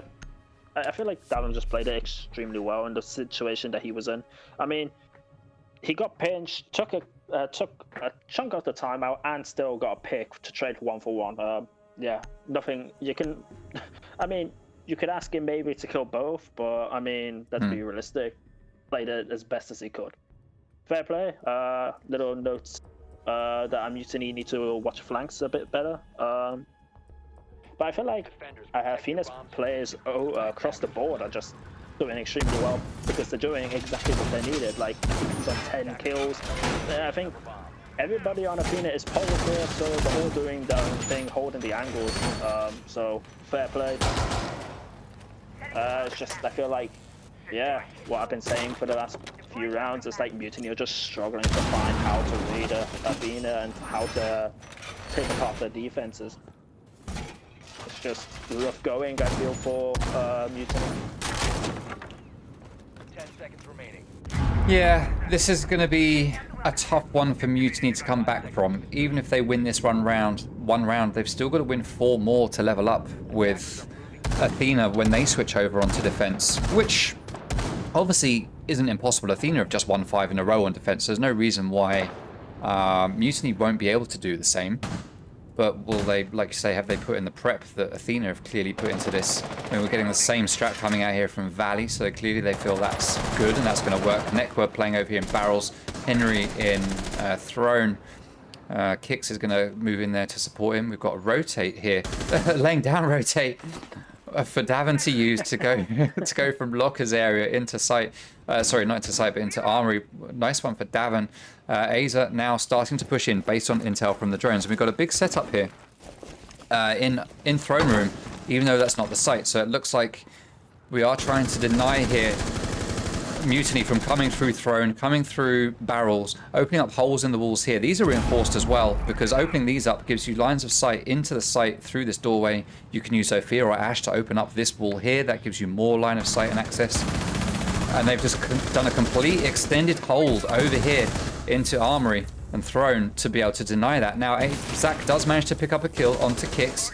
Aza is starting to push in based on the drone intel. Davin does take down Toby, but he gets shot in the back by Aza, who is pushing in. Catsy's still looking for a group. No one wants to play with you, Catsy. That's why you got to look for groups. Poor Catsy. Stream, when this is over, go and play with Catsy. Give him some friends. All right, so... Sorry? At least show him some love. Yeah. Clearly looking for friends. All right, 2v4. Nekwa got taken down. Henry and Valley. Mutiny's doing a lot better in this round. I think this is starting to look like a Mutiny round, but Henry just rips Typhlosion's head off. And that's diffuser dropped, but Aza does pick it up. 3v2. 1 minute remaining. All the time in the world here for Mutiny, but they've got no drones. They've now not got Aza either as he gets taken down by Henry. 2v2, and all of a sudden it's going the other way. Zach gets the triple though, takes down Valley. That is Henry on his own. 1v2 now, both players full health, both coming in through this one doorway. Henry gonna do what he can to hold them back. He sees one, grenades are gonna go out, he's gonna lay down, it's gonna do a slight bit of damage to him, but Maverick has made his way into sight, and Zach is gonna get that kill. And just check that his crouch button works, which it does. Well played for Zach there for throwing the grenade to either get the kill or to push Henry the other way and into his gunfire. So well played there. Great round for Mutiny. Finally putting a 1 on the board. Finally. Yeah, I mean, I'd say a much better round for Mutiny. But still, Athena just showing that even though they have man disadvantage, they can still bring that man count back. Even if there's 1 or 2 left and you've got a massive, or I say massive, like superior man count, still don't just write off the remaining players on Athena, because as we saw, Typhlosion found out the hard way by just getting his face ripped off. But still, well played for Mutiny to finally get that board on account.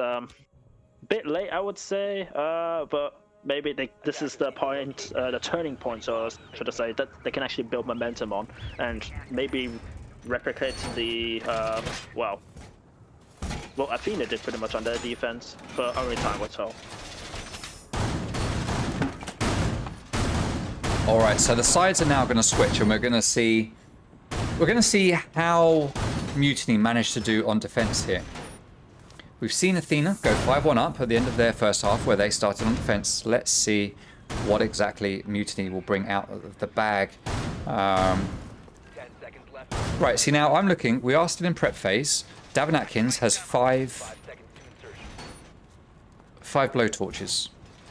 Is he supposed to have 6? Objective is to locate a bomb and defuse it. Does Davin have... mean, I don't know. maybe it's counting 5, as in he has 5 canisters left, and there's the 1 in the so-called chamber. Because we're Maybe spectating. that's Yes, how because it's he's got one loaded and we don't see it, perhaps. Interesting. Interesting. Answers on postcard stream. Why do we see 5 but Davin probably sees 6? That's the question that no one really cares about right now. But for some reason, I can't give it up. I don't know why. I can't let it go. All right, so Kix is going to start pushing into Cafe. Den is here in the corridor. He's going to try and hold these players back. We've got 2 players in Cafe now. Drone is going to come through. He's going to give the yellow pings. Ash is going to peek it. He's going to take a bit of damage and not give any back. Gunfire goes down through that wall, but doesn't manage to hit Den. Ash is going to spot him, and he is going to take him down eventually. Nice Team Empire skin there, Henry B. But Henry has lost a lot of health in the meantime, but the job is done. Valkyrie is dead, and Athena will move on. 5 versus 4. Pix holding the top of Far Cry. Nerdsync putting down the air jabs, just in case anyone comes out from dorms. bunks. Henry takes down Aza. Even with 20 health, he's still managing to take people out. Another air jab there on yellow. 5v3. And this is looking strongly like an Athena round. A C4 goes up to try and hurt the player up here on the hatch, but it doesn't manage to do anything. Henry putting down a breaching charge here on the wall so he can get easy access into the office. He'll no doubt open up some holes in the floor here as Zach does take down Davin. Where was that? Oh, it's over here. Okay, that's in barrels. Nicely done. Oh, just Toby with the kill onto Kicks. All right, and all of a sudden, 3v3. Things are back now in the very even situation. 3 versus 3. Typho's on low on health, but so is Henry. This is actually advantage to Athena, to Mutiny. 50 seconds remaining, and Athena have to make the plays here. Just Toby and Typhlosion can just sit back here in the corner and probably wait for people to push these breaches. They've got a nice crossfire set up, waiting to catch anyone that comes through. Athena have got 2 drones in play that they can make use of. That is Brisk Zach down. 3v2 now. Yellow pings go out. Toby decides to swing on it, and he does take down Valley. 2v2 now. Nekwa has the diffuser right next to him. Henry B moves in. He tries to take down both of them. He gets one. He doesn't get the other, who does get him, but Nekwa is there. And he gets the kill onto Just Toby, and that is Athena onto match point now. 6-1. And this is looking like an Athena game at this point. It's going to be a huge, huge ask for Mutiny to come back from this. Yeah, I mean, I have to say that roam clear looked initially quite good for Athena. But then Toby and Zach bringing back the man count was being on size, like fair play. Then it sort of looked pretty even, maybe in, like you said, Mutiny's favor, with the time being in their favor. But then it just sort of went wrong for them. I mean, it was unfortunate, I guess, from Mutiny's perspective, but well played from Athena, though. I mean, to play the refrag game, a bit unlucky, I have to say, that the shotgun shell, well, their shop missed, which would have undoubtedly put Mutiny with that round. So, unfortunate for Mutiny, bit lucky for Athena maybe, but fair play. I mean, it is what it is. Now it's match point for Athena. Match point. Mutiny need to win 5 in a row. Like we said, not impossible. We've just seen Athena do it. But my word, at this stage, it's going to be difficult. Let's see what the setup is. Mutiny not out for the count yet. Still doing a setup. Still going to do what they can to get this win. This would be their first league championship that they would win if they can take the victory here. The first one for Den, who would really want it. And he wants the interview as well. Den plays for interviews. He so wants an interview. I'll be honest, I said at the start, I'm happy whoever wins this, whether it's Mutiny or Athena. I'll be happy whichever. We have seen a great game of Siege. Whoever wins this, both teams have put up an incredible fight here, and whoever wins it at this point, it's been a great one to watch. That's for sure, no doubt, no doubt. All right, so Valley and Henry and Nekwa and Kicks all going to be pushing in from castle entrance, while we've got Davin Atkins already in control room, it looks like, or repelling outside control room at least. He is now in control room. And he's going to start making his way in. He's going to be responsible possibly for starting to get these walls open. He's going to be able to open up some holes. There is a signal jammer on the other side, which he is aware of. He's going to be able to chuck his grenade in there to take that down. There's no ADS that's going to stop it. Den ready with a C4 to try and get a pick here. Let's see if that's going to happen, if it's going to be... There it goes. He does a sliver of damage to Davin, but not enough. That's the C4 spent. Just Toby still has one in his pocket. He's going to go for it as well. No, he's not. He's going to... Oh, no, but Nekwa's over there. And he manages to take him down. He puts paid to that little plan from Just Toby. Cheetah Den starts to peek it, but he's not going to find a frag. 5v4, 1 minute 40 seconds left to go. Mutiny need to really pull a rabbit out of the hat. They just need to take this one round at a time, not focus on the 5-round deficit, and just focus on winning one after the other, and not think about what's after that round. Just think about what they're doing for this round so that they can take this win. Zach is going to be holding here in Cafe. He knows there's someone probably over there in office, just waiting for someone to peek, but no one's coming there just yet. Aza playing out here. All very isolated over here. Nekwa does get taken down. 4v4. We've still got Aza playing here at the top of the yellow stairs as Valley takes down Den. 4v3 now. Maverick's going to be opening holes to see if he can get some picks here through the wall. Looking down. Over into initiation. Not really sure actually what he's going to get out of that.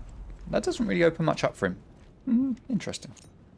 Typhlo's on. Going to be playing in break, just waiting for plant denial. Does he have a C4? No, he doesn't. So he's going to have to use his gun if he's going to deny anything. Athena, I want to say it looks like they've stalled out, but it feels like they're actually just prepping for their push. They're getting the intel, they're droning, and getting ready to make their play. 3 players getting ready to go into sight through that breach. Kix is in through the smoke. He doesn't have diffuser, but Valley is following him in. He's got the diffuser. He's going to try to take down Ty, but Ty managed to put pay to it. That's diffuser dropped. Maverick's going to come in, but he's going to get taken down. It's a 3 versus 1. Aza is all on his own. It's do or die, and it is die. And that is round to Athena, map to Athena, match to Athena, game, set, match, everything. Well played to both teams, but a 7-1 on theme park for Athena. Well played. Well played. Plazo, what do you think about that? I mean, fair enough. Respect to Athena. I mean, I'm not sure why it was such a blowout it felt on a theme park. Whether it was down to Athena just being the better prep team on a night, whether it was down to Mutiny just running out of steam.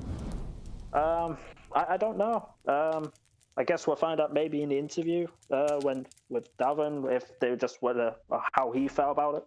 But it just I don't know. There were certain key things on theme park that was like very interesting. Certain things that I wouldn't have expected to be pulled out. That Mutiny just struggled to deal with. For instance, when Davin was alibi in office / revolt.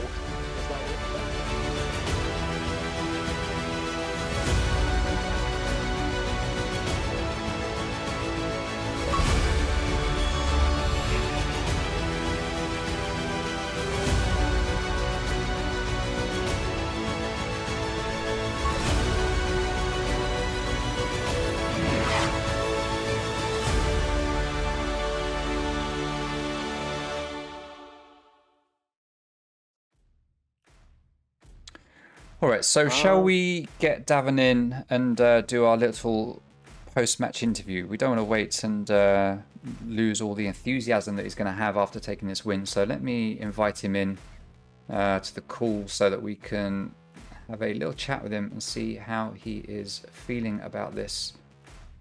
Wait a minute, what am I doing? Invite.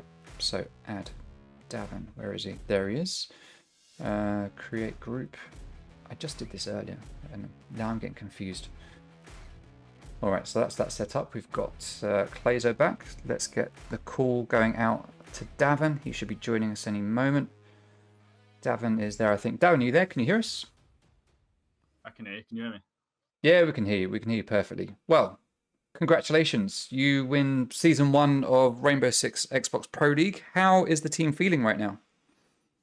Absolutely tough. I mean, this is like, this is Xbox's equivalent of the Invitational, really. This is the best league, and we just managed to win it. And we managed to win it after losing the first 4 weeks of the league. Yeah. Yeah, when you look at the group stages for Athena wasn't the best. You know that. We all know that. You haven't shied away from it. But to come back in those last 2 weeks, managed to make it to playoffs, and then you've had an unstoppable run since then. Regardless of what's happened in other leagues. So what kind of prep were you guys putting into today? I mean, we talked to you a bit about it before the match, but now that the match is done, there's nothing to really give away anymore. Did it go the way you thought it would today? Did it really go the way you thought it would? No, we made a lot of mistakes on Clubhouse. We had a lot of stuff prepared for Clubhouse. They had good bans, which completely upset a lot of the way that we've been practicing. So that definitely slowed us down. Like all our Arsenal attacks, we always focused on making sure we get kitchen, and we wanted to play in there. But with the Thatcher band and the Habana band, it's not possible for us to get it at that point. So like that completely shut us down. And then the Mira band shut down like a little pocket strat that we had as well. So it's just like, they're just really good bands. And then we were making a lot of mistakes, possibly due to the first match of the day, but we just made a lot of silly mistakes that we haven't done in practice. So we were very disappointed with Clubhouse. We were surprised with Coastline. We'd only really focused on working on getting our attacks a bit cleaner. And then, where we spent the first week, we spent all last week building a new playbook, trying our best to ignore as much of the common or basic stuff as we could. On 1 or 2 maps, we had to call to it and just go to some of the new stuff, the old stuff, I mean. But we spent a lot of time working on it, and then all this week, we had a week to learn a brand new playbook, essentially. And I think that could have was some of the errors on Clubhouse, but we put a lot of effort in. We didn't VOD review at all. We just wanted to play to our best. We knew that they're good. We know that they repeat strats. So once we had one look at it, we'd have known what they were going to do. So we thought that they might have brought some new stuff, but they didn't bring anything that was crazy complicated that stunned us in any of the rounds. So we just didn't VOD review, and we just fully worked on ourselves. It certainly paid off. I mean, yeah, there were mistakes that we saw in Clubhouse. Obviously, sitting here watching the game from the outside, there were things that we were calling. I mean, there were times when it looked like, your time management wasn't the best for some of it. Throwing bodies away, it took a long time to do roam clears, etc. It didn't look like the Athena we were expecting. But it still went your way. No, I'm looking at the wrong page. But it didn't go your way, because we know that. You went down 4-2 at the end of the first half, and then it looked like you guys just didn't get the traction in the second half. So you've talked about what went wrong there. I mean, there were some things I picked out. I think you did the SSG hold at the start, which was really, really effective, and allowed you to get those first two rounds early on, at least. And then we saw a great rush onto CCTV. How long had you been practicing the rush onto CCTV? At least it looked very well executed. Just a week, like I said, all the week before, I was just sat working on stuff, making sure we were ready, and then all this week, every day, a bunch of the guys always kept getting online, and we just sit and walk through it, and it was very boring, but we went through it quite a lot, and we scrimmed JPC quite a few times. Right. We had to, unfortunately, not throw, but we had to just essentially play casual against Apollo and Awoken, because it didn't matter, the games. So we didn't manage to get any practice in there. So that ate up 2 extra days where we could only dry run, because we didn't have time to fit in scrims. And then we scrimmed all the other 3 days and making sure we were prepared to learn that. So everything we did today, we only learned this week. So I'm hoping we can get things a bit cleaner and a bit better moving forward. Yeah. I want to talk about Coastline. I'm going to let Clayzo ask you some questions in a minute, but I want to talk to you about Coastline, not about Coastline as a whole, but there was a moment where you pulled out an absolutely incredible clutch, where the site was Hookah and Billiards, plant was down. You came from behind, from the White Stairs area, through luggage, managed to shoot one player in the back, shoot another one down that I think was rappelling on the window. Plant was just successful. Den managed to jump out. You saw him jump out, and you took the opportunity to hit that diffuser. Rather than rappel back up to the window to cover it, Den, for some reason, ran around to Aquarium. And it was just a really great clutch to watch. How did that come about, where you knew that you would be safe making that flank from behind? Or was it just an instinct where it's just like, let's just make a play. If it works out, it works out? Mutiny clearly had no idea it was coming, but it was a great play to watch. That play only happened because they had one man dead at that point, and as I was approaching luggage, I saw that they had a drone on top luggage and it had no light on. So shout out to whoever died for allowing me to get away with that. But it was a bit of a turning point for us, because we were very disappointed with Clubhouse. We weren't as fired up as we wanted to be, and Clubhouse, and it was a bit, it was a bit 50-50. It didn't start clean for us. At least we didn't get the rounds that you should really get on attack on Clubhouse. So that round, like, sort of, it might have been the turning point for us in the entire series. It was one that got everybody a bit fired up. The old man getting those moments. Yeah, we were certainly fired up watching it. I mean, we were saying to each other for the stream, there's no way it really should have happened. It was a ball drop a bit from Mutiny, unfortunately, that allowed it to happen. But it was a great play to watch, and it did set the scene, I guess, for the rest of the map that we were watching. Clayzo, is there anything that you want to jump in with?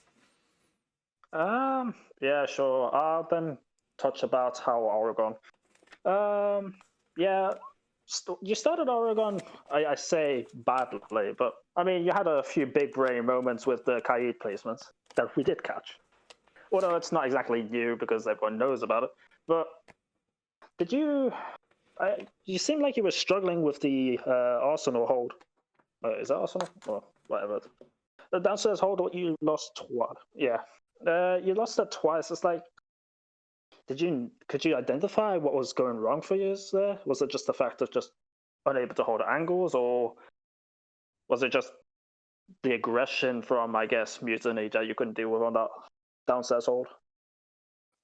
Oregon's not really a map for us, like, typically. It's quite a 50-50 map. Like, it's not one of our better ones. We're not particularly strong at it.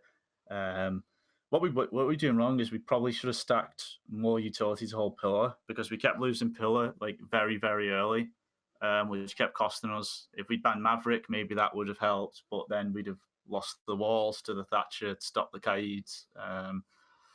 We just very poor at holding pillar in that. Like, we should have committed a lot more utility to defending it, and maybe an extra man. Maybe I should have been a bit closer on, like, actually on the stairs, and challenged it with maybe something like Ella. But we just lacked utility. We played it really poorly. We realized after 2 rounds, like, this got no chance. Like, unless we may as well just move on. There's no point me trying to go a third time, calling something on the fly and just trying to stack the pillar. We just, like, forget it. Let's just move on to the other sites. Because we'd very much wrote off Oregon before the map. We knew, like, how good we are at theme park, and we were very excited to get to that map. I have to also say, on Oregon, you had individually a pretty good map, I feel. I mean, especially in your defensive roam. I mean, there's at least 2 or 3 times I could note that you just going around, it was either as Goyo, I'm pretty sure twice, that you just picked off people downstairs and just made an absolute mess for Mutiny on that so-called downstairs vertical hold, I presume is what they were doing. Yeah, well played to you there. Also, the question I would also like to have, was there any reason to bring the gridlock on one of your attacks? It's like, was there an actual idea behind picking that, or was it just like, just why not? They banned my Ying. I wasn't too happy about it. I wanted something. To be fair to them, you banned their Clash first. Oh yeah, but Clash is way more annoying. But no, I just wanted something that was loud, and what we were thinking was we could open the wall as standard, and then what we were going to do is we were going to try and smoke off white in the center, and then we were going to try planting the door, and at the same time, I was going to throw an extra smoke to cover or burn any utility, and then I was going to throw smoke into attic, throw all my gridlocks out to try and cover the sound of the plant. But one of the smoke towards white, I don't really know what happened there, but it didn't happen. So in the end, as we were planting, they literally just peaked white rotation that was completely unsmoked and just downed our planter immediately. Well, I feel like Oregon ended a bit bitterly for you with that Nitro cell. Well, unlucky for you, but I mean, it made it more entertaining for us to go onto the final map, or for the final, I guess. That was a great play from Toby, to be fair to him. That was such a great moment to watch. Yeah, I was just thinking about it. In your thoughts, how did you feel Mutiny played on theme park? Because the scoreboard was pretty lopsided, I have to say, but would you say they ran out of steam? Like they're not used to this final and just like they struggled through that reasoning, or was it just your preparations of pocket strats and actual pre-game preparations on theme park just is what outplayed them?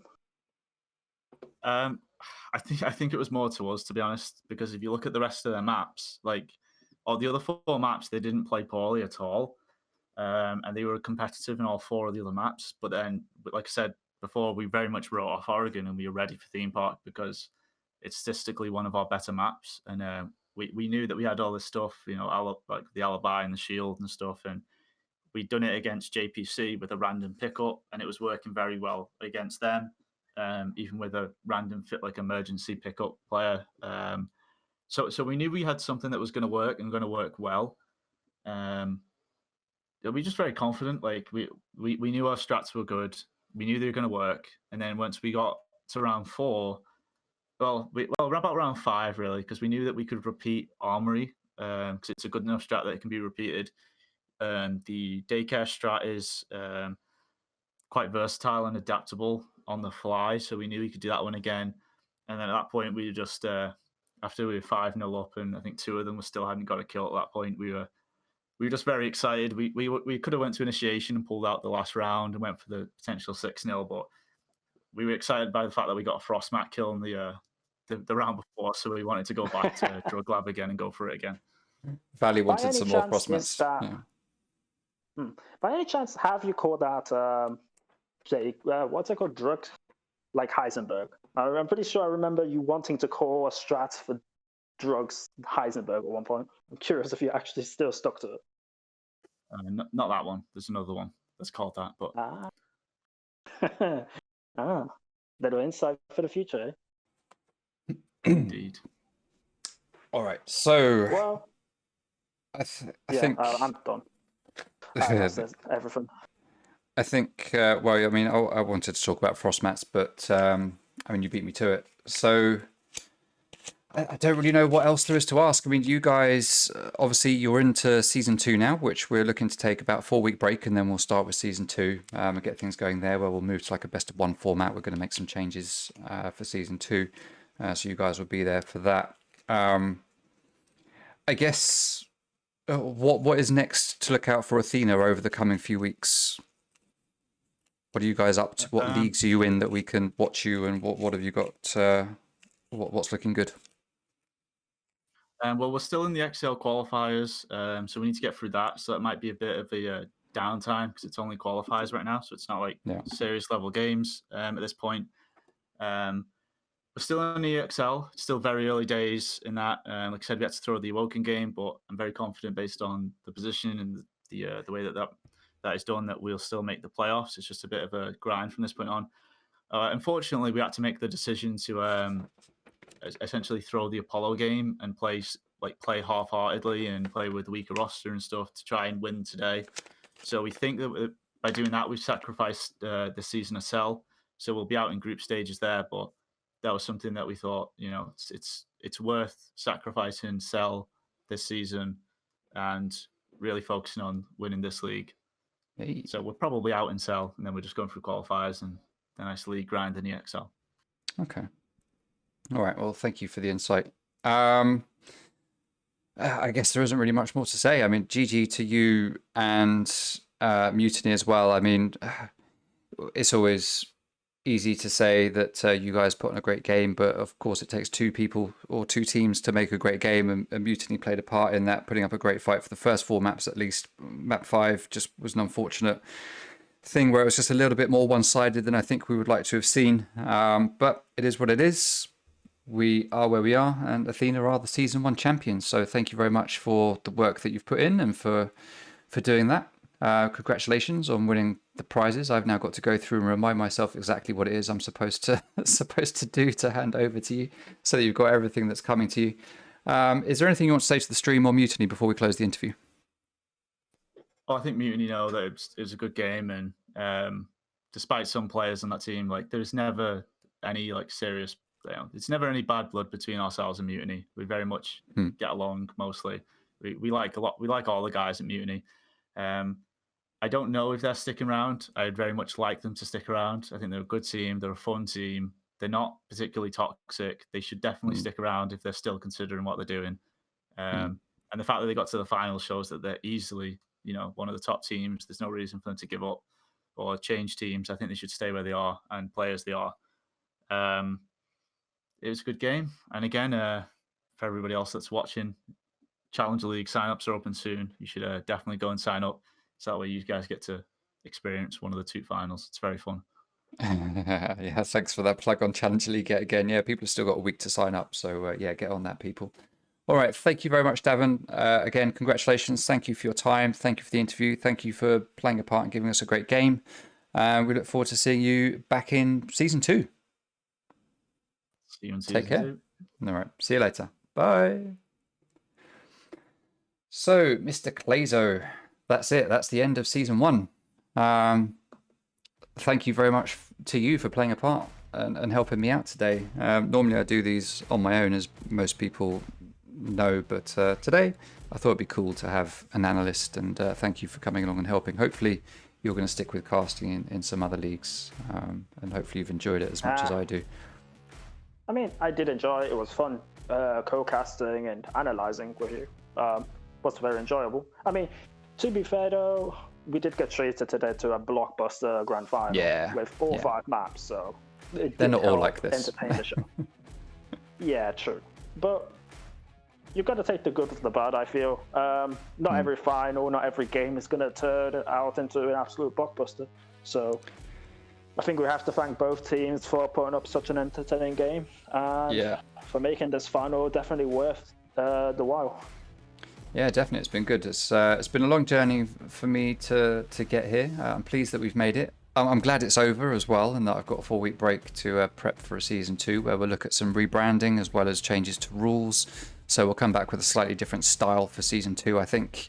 And for Challenger League, there's that as well. I'm trying desperately not to be involved in Challenger League. I own it. It's my brand, I guess. But at the same time, I want to let the team that I've put into Challenger League run that, and I'm trusting that they'll do a good job of that, and we can get a really good thing going between the two leagues and swapping teams backwards and forwards and building a real strong level of competitiveness between the two leagues. So I'm looking forward to that over the next few weeks, that's for sure. But Season 2, looking forward to getting that started.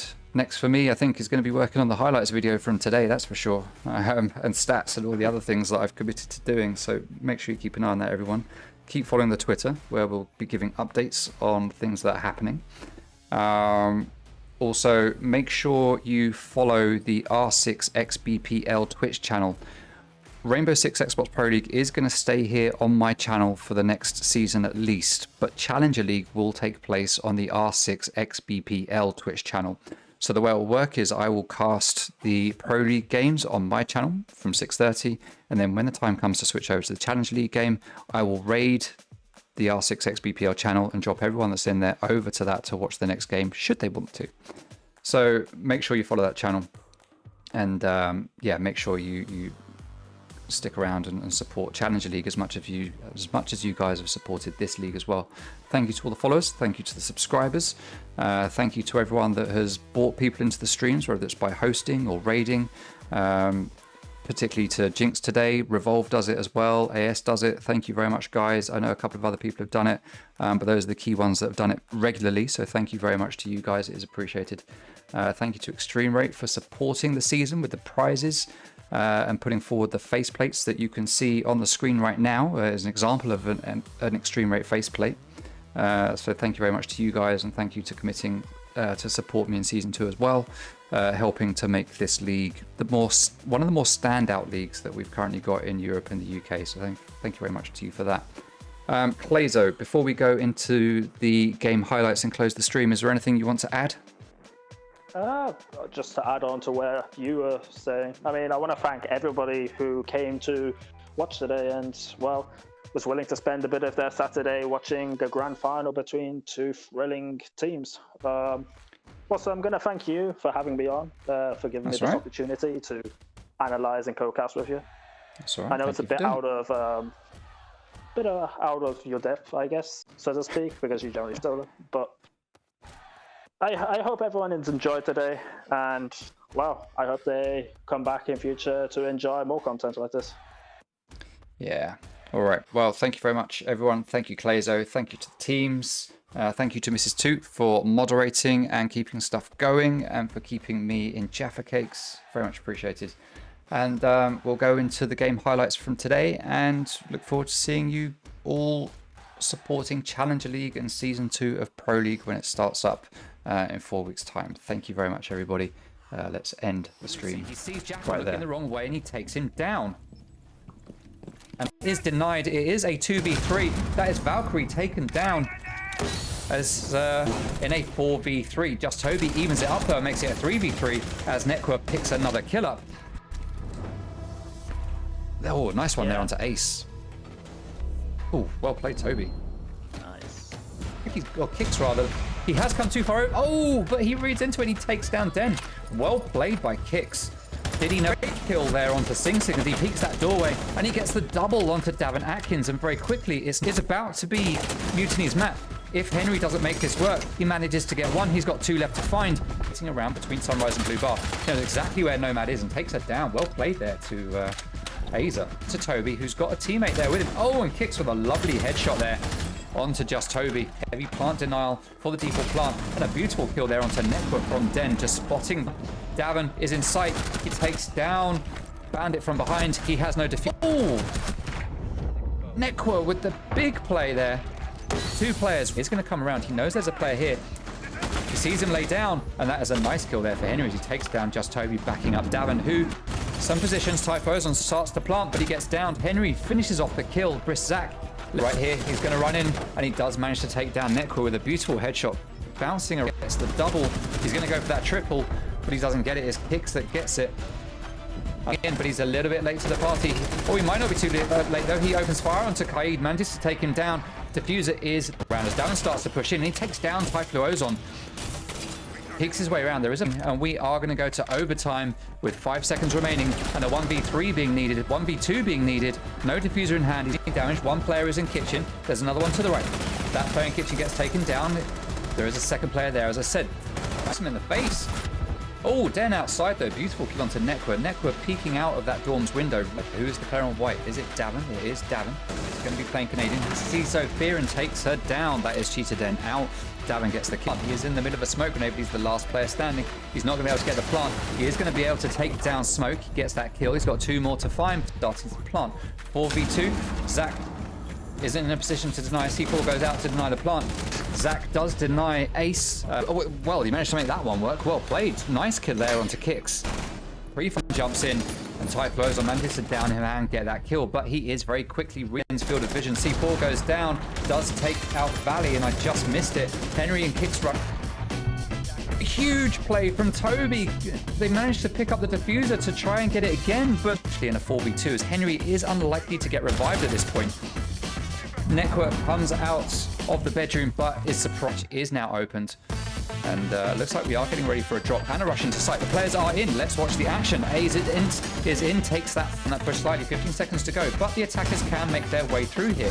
It's actually not denying a push in through that door as Henry gets that kill. Ace he moved at just the wrong time. Couldn't flick back in time, but he flicks to the right place that time. Manages there's could have been Henry. He's sitting here waiting. He sees the head of Den, and he manages to not take it off, but he does manage to down him and finish off that kill. Well played to Henry, but he is looking at the left. Looks like the player is going to come from the left. Here's Buck, and there it goes. Henry gets that pick just as the... Oh no! He sees Davin running away into Art Studio and just shot a gun in your hand. Oh! And Kicks just looks down at the wrong time. Den is going to go for that flank. He's going to take down Henry. Is he going to be able to deny the plant? He's coming around to the doorway, but that doesn't find either. Oh, C4 gets pulled. Kicks is blind. He starts to move back, but Cheetah Den is there. He gets that frag opening. So Henry is going to sit behind this shield. Oh, nice shot there onto Sophia. Well played. Going to hear it. Oh my word. How did that not get spotted or heard? Going to hear it. Oh my word. How did that not get spotted or heard? Like with Aza finding Henry, shooting him in the back as Henry tries to make his way come around to stop it. He sees Valley just too late. He gets the kill, which was an excellent kill if he'd have been Davin Atkins.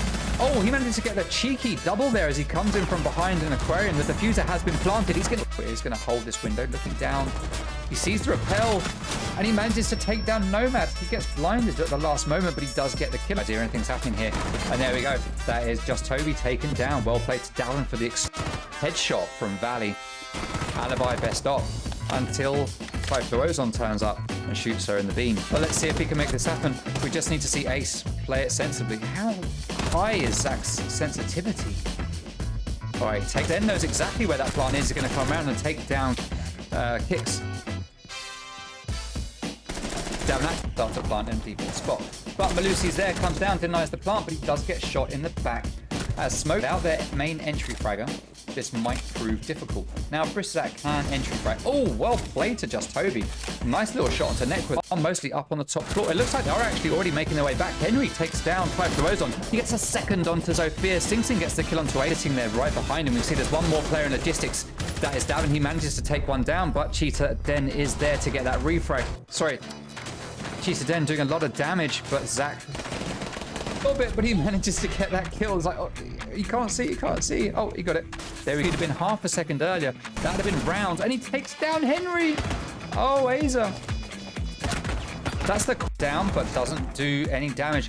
Davin's going to get pushed. He gets taken down by Aza. Nice kill there from him, and that's hope. There are holes on the other side. Nekwa takes Briszak down through that hole in the wall. But here's a refrag by Aza. Nice kill there from Valley.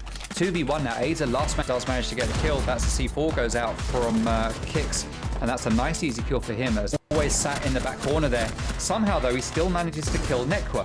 Why hasn't Valley killed? Manages to take down Sledge, but he does get taken from behind by Cheetah Den. So well played there to Davin, but also pings go out. Toby decides to swing on it, and he does take down Valley.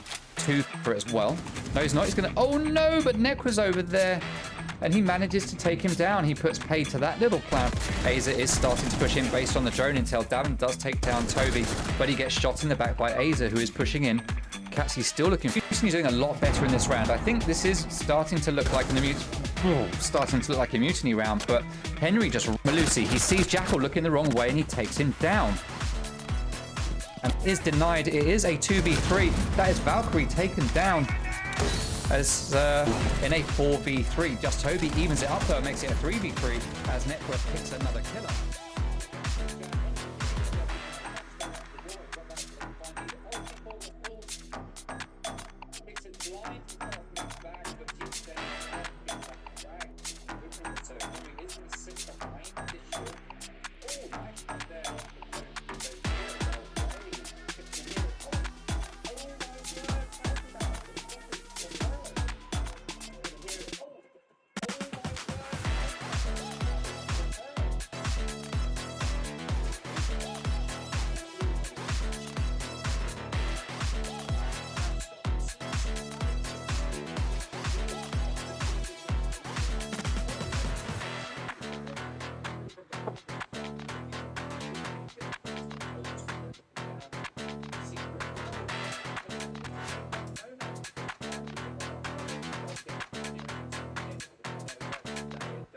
Taken down, well played down for this headshot.